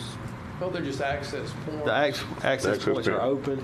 The grate, I guess you call them grates. Well, the grates are there, but the biggest problem is there's things like pampas grass and all this other stuff that things can be stashed in that somebody later on could come in and retrieve that and cause some kind of harm to someone. They had That's an issue. they had a third party inspector. I don't remember the firm or the company or who came and did an inspection 18 months ago at the courthouse, and they pointed out all this safety stuff. Basically, some of the landscaping got too big. People could hide behind it, assailants or whatever. The grass is too close to the. You can't inspect behind some of the landscaping. Anyway, bulletproof glass. I'm not against it. I think it'd be nice to have it done. And I think it's a good idea too, especially the safety aspect of it. The aesthetics is great, but the safety aspect is another. Yeah. So Are we doing this in-house, or are we getting somebody to do it? Outsourced. Outsourced. yeah, man. So you gonna bid that out or have already bid it? Have not bid it, well, we got quotes. And I got quotes from 3 different vendors that do all phases of this, because that's another thing. You have to get a contractor that can do the landscaping and the irrigation and the planting. It's just, there's very few of them in our local area, but if we go out for bid, we should attract people from a little further away to come in and do this. We got one out of Tallahassee, of course, you know he was the high one, right? So.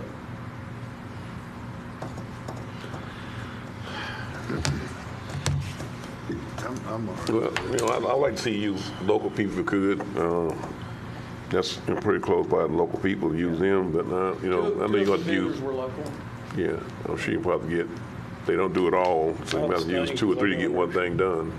Excuse me, Mr. White. I said I abstain. I got a nursery, so. Okay, all right. It'd be 120. So you want the job? He said he was gonna donate the plants. Okay, that's a good That's deal. what he said. He's gonna donate the Okay. plants. Those are all on the bottom of a low spot right now, so he might want to donate some of that. BOGOs. You get 184th Street paved, I'll donate the plants. On the record. What y'all want to do? I'm good. I'm good with it. I'm good with it. All right. You got consensus.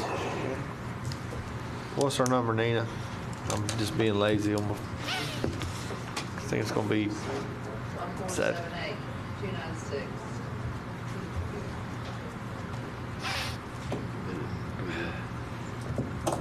administrative assistant maintenance. Back to that.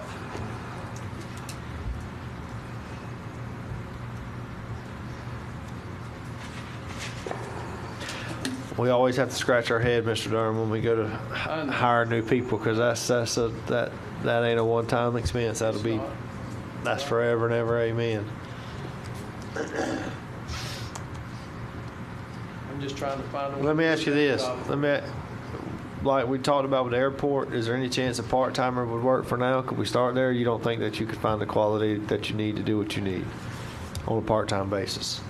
I think you hit it on the head, the quality of what you'll get for a part-time person. I know in the past when I try to hire part-time people, they're short-lived. They're here for a little while and they walk away. And that's been in maintenance and custodial that I've tried to do that. And I just think that your better bang for your buck is the full-time. I know it's a big bite, and trust me, I deal with people from other aspects of the same thing that I do around the state, and it's a problem everywhere. And it's staffing. That's our number one problem, is staffing. Well, I don't know how much longer you're going to work or what your plans are, but what do we have in somebody to take your place at some point? I have a tiered type structure in the maintenance department. Now, whether that person that's write down from he gets it or not, that's going to be a decision that has to be made at that time. You can't say ahead of time that that person gets that spot, because then you just negated them from the ability to have that spot. But I do have a somewhat tiered system right now. When I came on board, there were 2 positions, everybody and the boss. And now I have a 4-tiered system. And it seems to be effective.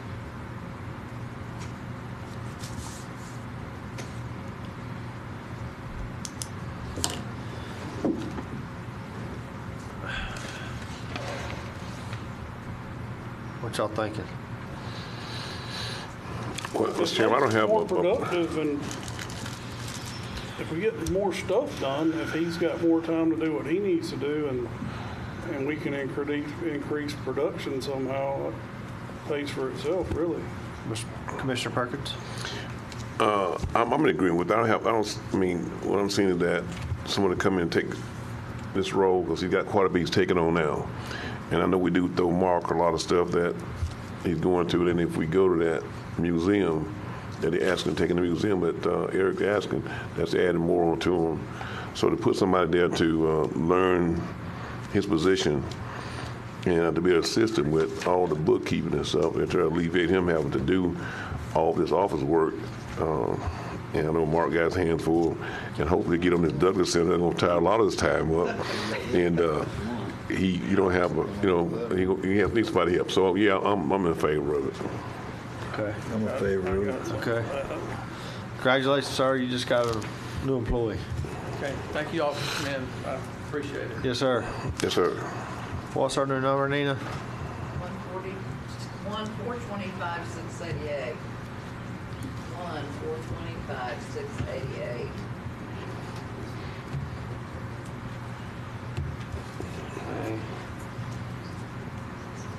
Y'all are being so nice today. Mr. Klepper, you got something, sir? I do. Yes, Why sir. would the public step in on this and make comments? You're there now, so go ahead. There now, all right. Yes, sir. On that page y'all on right now, I wasn't able to get in this morning, but I haven't gone over all this packet since I've been here. And I got some highlights. I'm pretty certain that most of y'all ain't wanting to hear what I got to say, but hopefully something could come out of what I've noted and maybe be useful. On the last thing I was talking about is I don't even know if today, currently, if the VOTEC has any plumbing education out there or not, but if they did, that would be a good project for them. That'd be considered. That'd knock the heck out of that irrigation cost. I don't think that they do. They don't have plumbing. They have HVAC. They got plumbing. They don't have it directly on it, but they do the housing thing up here, but not necessarily plumbing. Okay, but good. They should have plumbing. I know they got HVAC in Mason. Yeah. Mm-hmm. Well, right there, the AC guys can do it. Very good, you know. We can reach out to them, see if they're interested. Yes, sir. BJ out there, I think. Blackman. Yep. He does the mechanic side, but yeah. He's all mechanics. Going down to the, way back, I suggested us getting grant writers, so I'm for that, but I don't see the necessary need for 2 positions right now. You missed that part. He's not hiring them. He just put that in there for. Miss that. He missed that. He put that in there for conversational pieces to see if we would be acceptable. What's the word? Agreeable to him bringing 2 people on if the grant would allow for those people to be funded from the grant, and we said yes, but that would not come out of general revenue or taxpayer dollars. I still think we'd be better off if we had one full time. We do. Be lucky to get one that's at 50 grand a year, but okay. That compensation study, if it, again, like that other thing you did a little while back, going to pay that lady, and we subtracted the 20 grand from her contingency. If we could become more efficient this way and we see some holes in it, I think that's money well spent. It's unfortunate that we need to spend it, but it's probably well spent. Yeah, that's the one item that I got that we hadn't discussed. That's the one. That one's still on the table. Okay. Yeah, we had. Well, but again, if I don't know anybody here qualified, including, and no slight, but anybody qualified to do an analysis like that. So if we get in there and we can find holes and actually, like I heard, cut some salaries, well, I bet you I can find about a half a dozen or more right now. And I'm going into that here in a second. But if that's on the table, I doubt that's going to happen. But making our county run more efficient, I think all the taxpayers would be absolutely for that. I am, however that could work. Yeah, I didn't hear, I may have missed the sheriff's division building. We didn't do that. We're not going to do it, or that's scratch? Not doing it this year. Okay. And all right, and bear with me, I ain't got that many, but I got a few here. On y'all's page 30, somebody wrote in on the bottom, page 30. I don't know how y'all say at the top what it is. It's 26 up here. No, we got What department? What department is that? Department. Economic Development. It's got page 24. Item 30. I mean, it's tab 30. Tab 30 for Okay, us. 30 on the circle.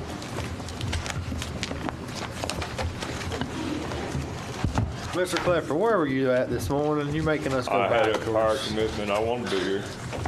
That's all right. I'm just giving hard time to you. I'm just hard time you. Go ahead. Should see my other clothes. What page? Not tab 30. It's We're on tab 30 and it's page 24. Okay. I didn't know how y'all. Yep. That'll get us there. We're there. I got you. Go ahead. All right. Now, I assume on that first line on the executive salaries, that's in the contract. Is that right? There's no additional? Or is that additional to the contract? We discussed that too. Keith, you want to tell him what that is? They had discussed that immediately following our budget workshop last year. There was a contract that was approved right after we had approved the budget last year. So That is per contract. There's no additional to the contract. Okay, then that's. But the reason the percentage looks so high is because it's the increase is doubled up. Right. Because it didn't get put on the budget last year, so it's having to be accounted for in this year. Okay. It just wasn't moved over into his budget. It was in our budget, but it wasn't in his budget. Okay. So it makes All right. it, the numbers are skewed As long there as a it's little per bit. contract, I mean, I didn't like the contract, but it is what it is. The, down there on, and I don't know how y'all are doing this, but it says, about midway down that page, it says travel and per diem. It went up 14%. He's asking for, it looks like $8,000. Well, I did the math on that, and I'd give it a no on, based on nothing else. That's that'd be $666.66 a month. So right there, I'd keep it at 7 for no other reason, with a little humor in there. But I don't know what the basis of that is. But the initiatives is a more serious question. Why are we going? I don't even understand, I guess, and I'm ignorant of why we're going from less than 200,000 to almost 300,000 on the economic initiatives, just down a few from that. Mr. Norris, you want to explain that, please, sir? I can do it again.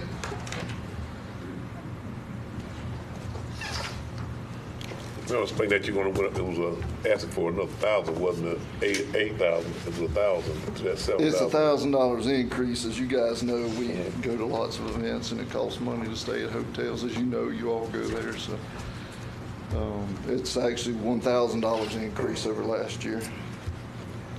And explain your initiatives, please, sir. The initiatives that we started a few years ago was a line in case we're working with companies and there's certain things that we need to do or help them with or market with or rent a billboard on the interstate or whatever that looks like. So we started building that fund, putting $25,000 extra into that each year, and then we take the additional money that we save in that initiative line, rolling that back in, as well as the money we save off grants each year, and roll back that into that line as well to continue to build that line. This year, as you see, we had over $100,000 that we didn't spend in that line. So It's just a rolling line we keep building in case we need it. And we got 100,000 extra come back, right, that went into his slush fund, or the economic development slush fund? Slush fund? What slush fund? Slush fund, what's that? Oh, your spending account, it went in so you could spend? No, I mean, what's a slush fund? Well, it's not on here, but it was $100,000 come back, and I argued it should go back to the county, general fund. It went in. I think that was your marketing for, you rolled it from one year to the next. Correct me if I'm wrong. Yeah, we've been rolling that line every year to build that line for economic development projects. You see it says initiatives in case we need it, just like, you know, whether it's marketing, whether it's helping a company, whether it's... So we're asking for $85,000 more when it's growing? We're growing it by rolling it every year, rolling the difference in the grant money that we did not rebate every year, plus the $25,000 that they started out putting into that fund every year.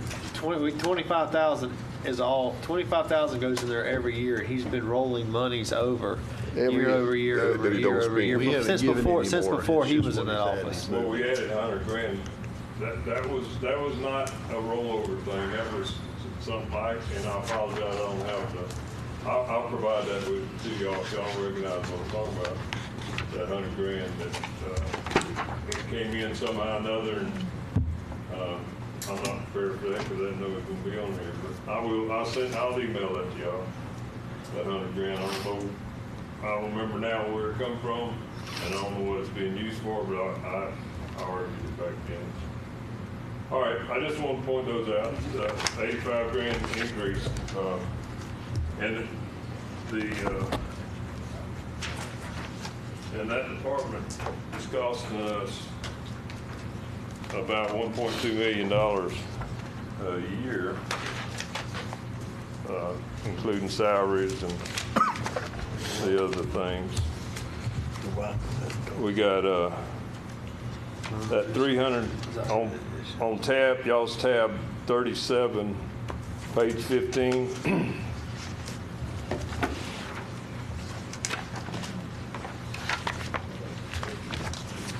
Page 15, where about it? And I guess I'm wanting to be educated on what that is.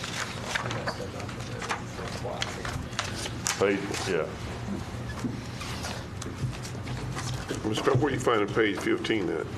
Well, It's just a short page. Blue dot. Oh, the blue dot, okay. 37. Okay. That's incoming? I got you. Yeah, so that's Okay. revenue. All right, I was hoping that was okay. Thank you. The Jones pays the tax collector pays the TDC fund. Okay, thank you. 3%.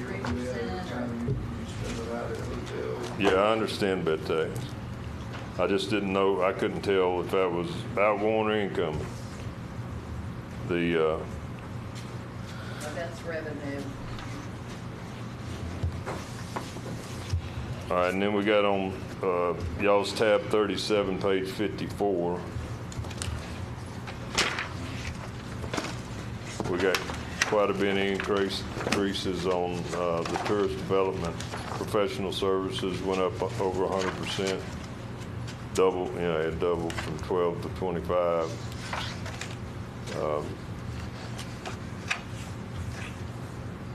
The advertising promotion went up 32%. Overall, that budget expense went up over 16%.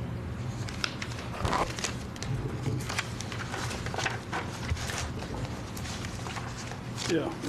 Mr. Norris, you want to address that? Yeah, as you guys know, the TDC tax is 3 pennies. So every time if you spend $100 at a hotel, you pay $3. We budget every year based on what we think those collections will be. Per statute, you can only spend that money on certain things. As you know, you sat on that board.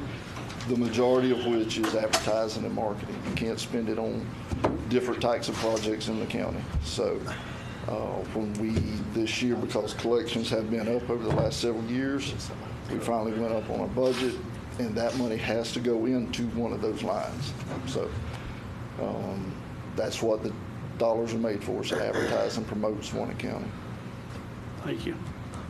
It's kind of like our 911 funds that can Yeah. only be used for Certain things. Actually, due May, as I said, 1.2 million, that 350, I'd assumed was outgoing, so it's incoming, but still, we're 800, that department's costing us $826,000 a year, or $69,000 a month. I wonder if anybody's run the numbers somehow or another and see if we're getting a return of that amount. You know, I had an odd dinner engagement the other night here a couple weeks ago, and I was sharing dinner with one of the economic development's peers, which is paid a salary of right at half of what our economic development director. Who was that? Well, would you want me to put that out there? It's public record. It's public record. It isn't if I don't disclose the individual.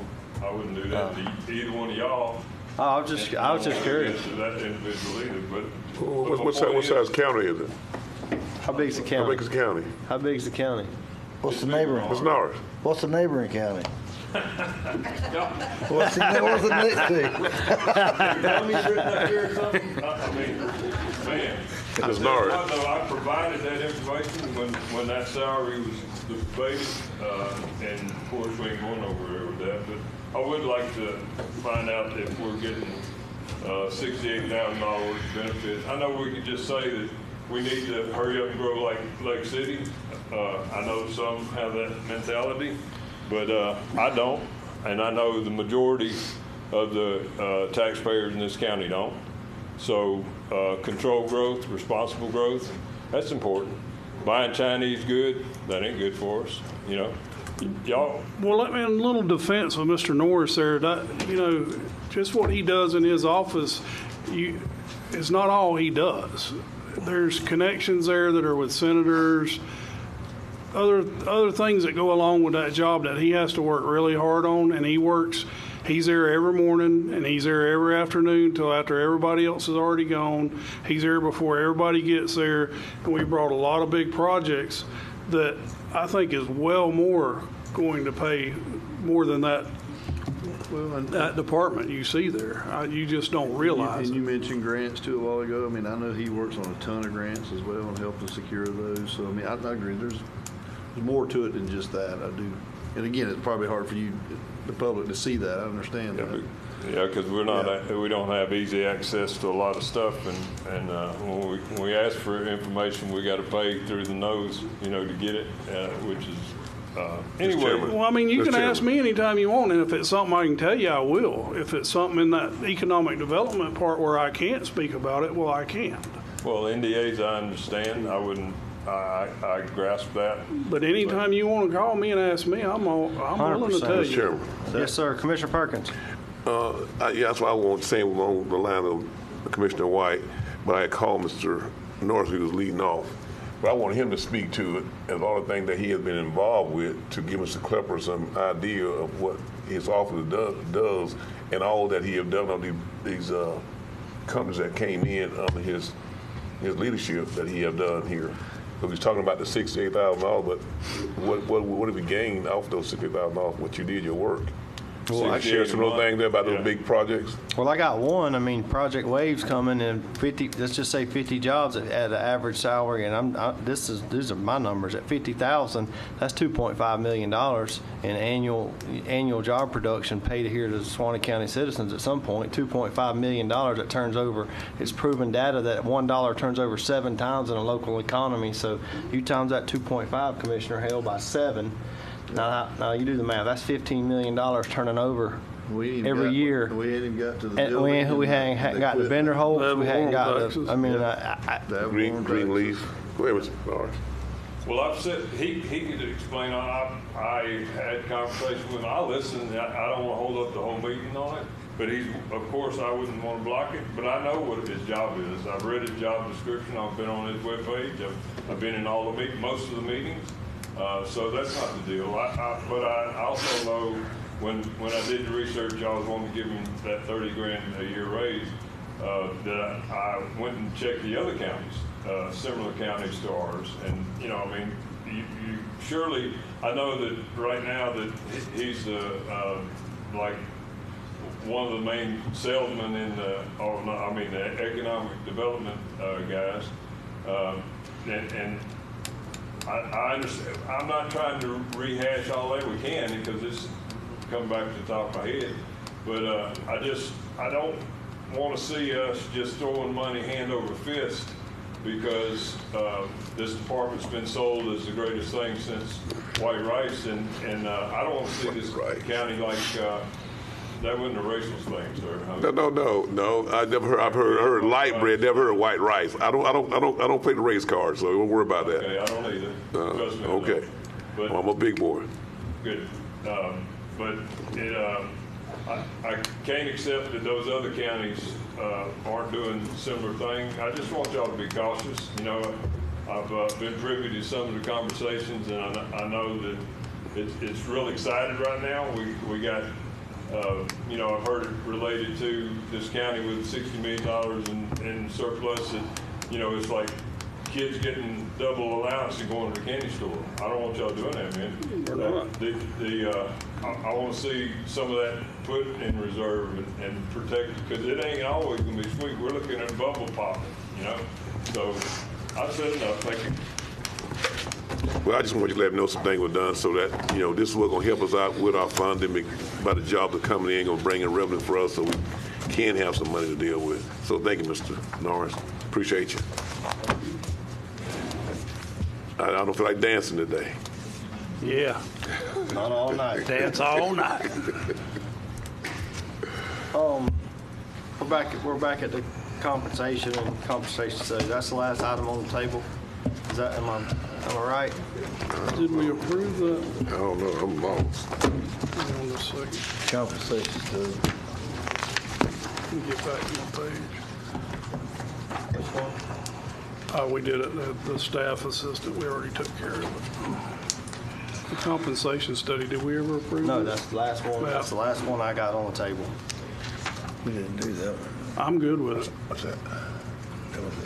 50,000 compensation study. Well, let's wait till Commissioner Hale. Hale said he was okay.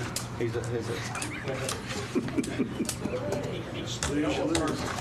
Tab 2.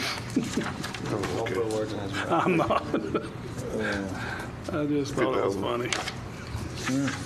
Oh, right, yeah. What you talking about? What was it? No. So if we take that 50, that leaves us No what? conversation. It was a new one this year. I must have been bad, though. I don't know yet. It was no way. Yep, 688, take 50, we're gonna be at 1.37. It's just double. Okay. Then we need to put some money in paving. Mr. Chairman, you on 1940s? Yeah, I was waiting on Commissioner Hale. You on 1940? No, we're good. Sorry? On 1940 you talking about? Yes, 1940 administration, the Yeah. compensation and/or compensation study, $50,000. Last item on the table, Commissioner Hale. Yep. Y'all good with that or no? I am. Hurt, Mobley? How this working again? Mr. Scott? That's what he explained. Basically, we'll contract with a firm. There's a couple firms that, I think Sumter County is one firm. Sumter County had a firm that's in the ballpark in price.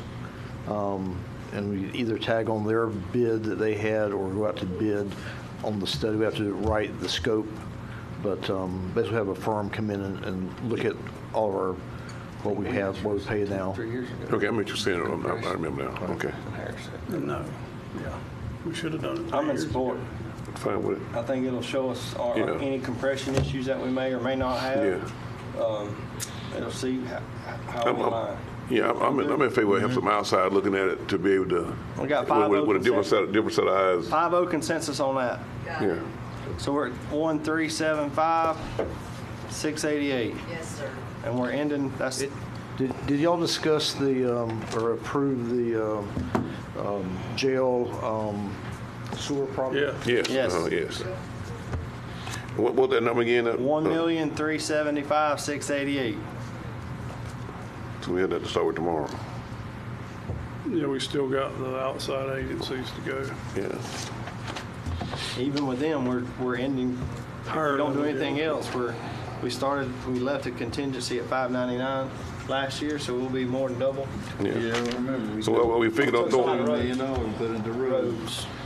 I was gonna say, We do yeah. that right now and do it again. That's what I was gonna say. What we're gonna take and put Take that some into for road. road. Yeah. I'm ready. How much is the outside deal, 160? Yeah, I'm about to tell you to go ahead and just pay the 184 so we can get that fella hush down there. Oh, man, get him out of here. This current year's 125.5, they're asking 163.1 next year. Next year. So Let's we're don't get off into 125 that. this year. until- Well, I don't want to get off. I'm just trying to figure out where we're at to, if we want to try to consider paving money, where we're at with that. Even if we're good with that, I still think we're in a good place with that, so. You want to just wait till tomorrow when we get finished to decide that? I'm okay with that. We good tomorrow, huh? We gonna Still have the got sidewalk. 2 meetings tomorrow. Too, right? What's that, Keith? Sidewalk tomorrow. We're just getting warmed up. White's talking about letting me have some of his 184th money that I gave him. Yeah, I'm just giving it back. She's got to come back with the sidewalk. She'll have the amount. Is that what we're waiting on? You gonna come back, you have a better I got number that cheap tomorrow? Miller. Wait till the bladders. On the sidewalk, better number tomorrow? Really ask. I got somebody working something up just to give us an idea too, but I think we should do it ourselves with our roller crew. That's what I'm thinking. I really We think could go so. scrape it off, level it off, throw some base down, and I think put so. an asphalt, 4-foot asphalt strip in there. Wouldn't that be cheaper than a concrete sidewalk, Frank? Should Have be. sort of milling or something down there. Put them off the dang. I would do Concrete that. side right now. Get a dollar Yeah. amount before you come back tomorrow on that or something. Can you give me a dollar amount on a 4-foot wide walking trail with asphalt roller? Well, we don't need to. Get that from the sheriff. You don't have a driver yet. What you talking about, Ski Street? You gotta have a driver first. Brought him and put him on the front row up there. I don't know, but he keeps talking, he's gonna lose his cars and his trucks, and Fury's gonna get his skid steer. Yeah, you gonna have Jimmy. Mr. Chairman, we're gonna be in good shape for tomorrow. We'll be in good shape for tomorrow to get in and out tomorrow before the next meeting. Yeah, I think tomorrow we'll be done in a couple hours. Mm-hmm. Yeah. Okay. Y'all good? Everybody good? I'm good. Y'all ready? I like the number so far. Just adjourn? Yes, sir. So move. Be back here tomorrow morning at what time? 9 o'clock. 9 o'clock. o'clock tomorrow morning. Thank you, everybody. My crap here. I'm leaving my stuff. Tomorrow.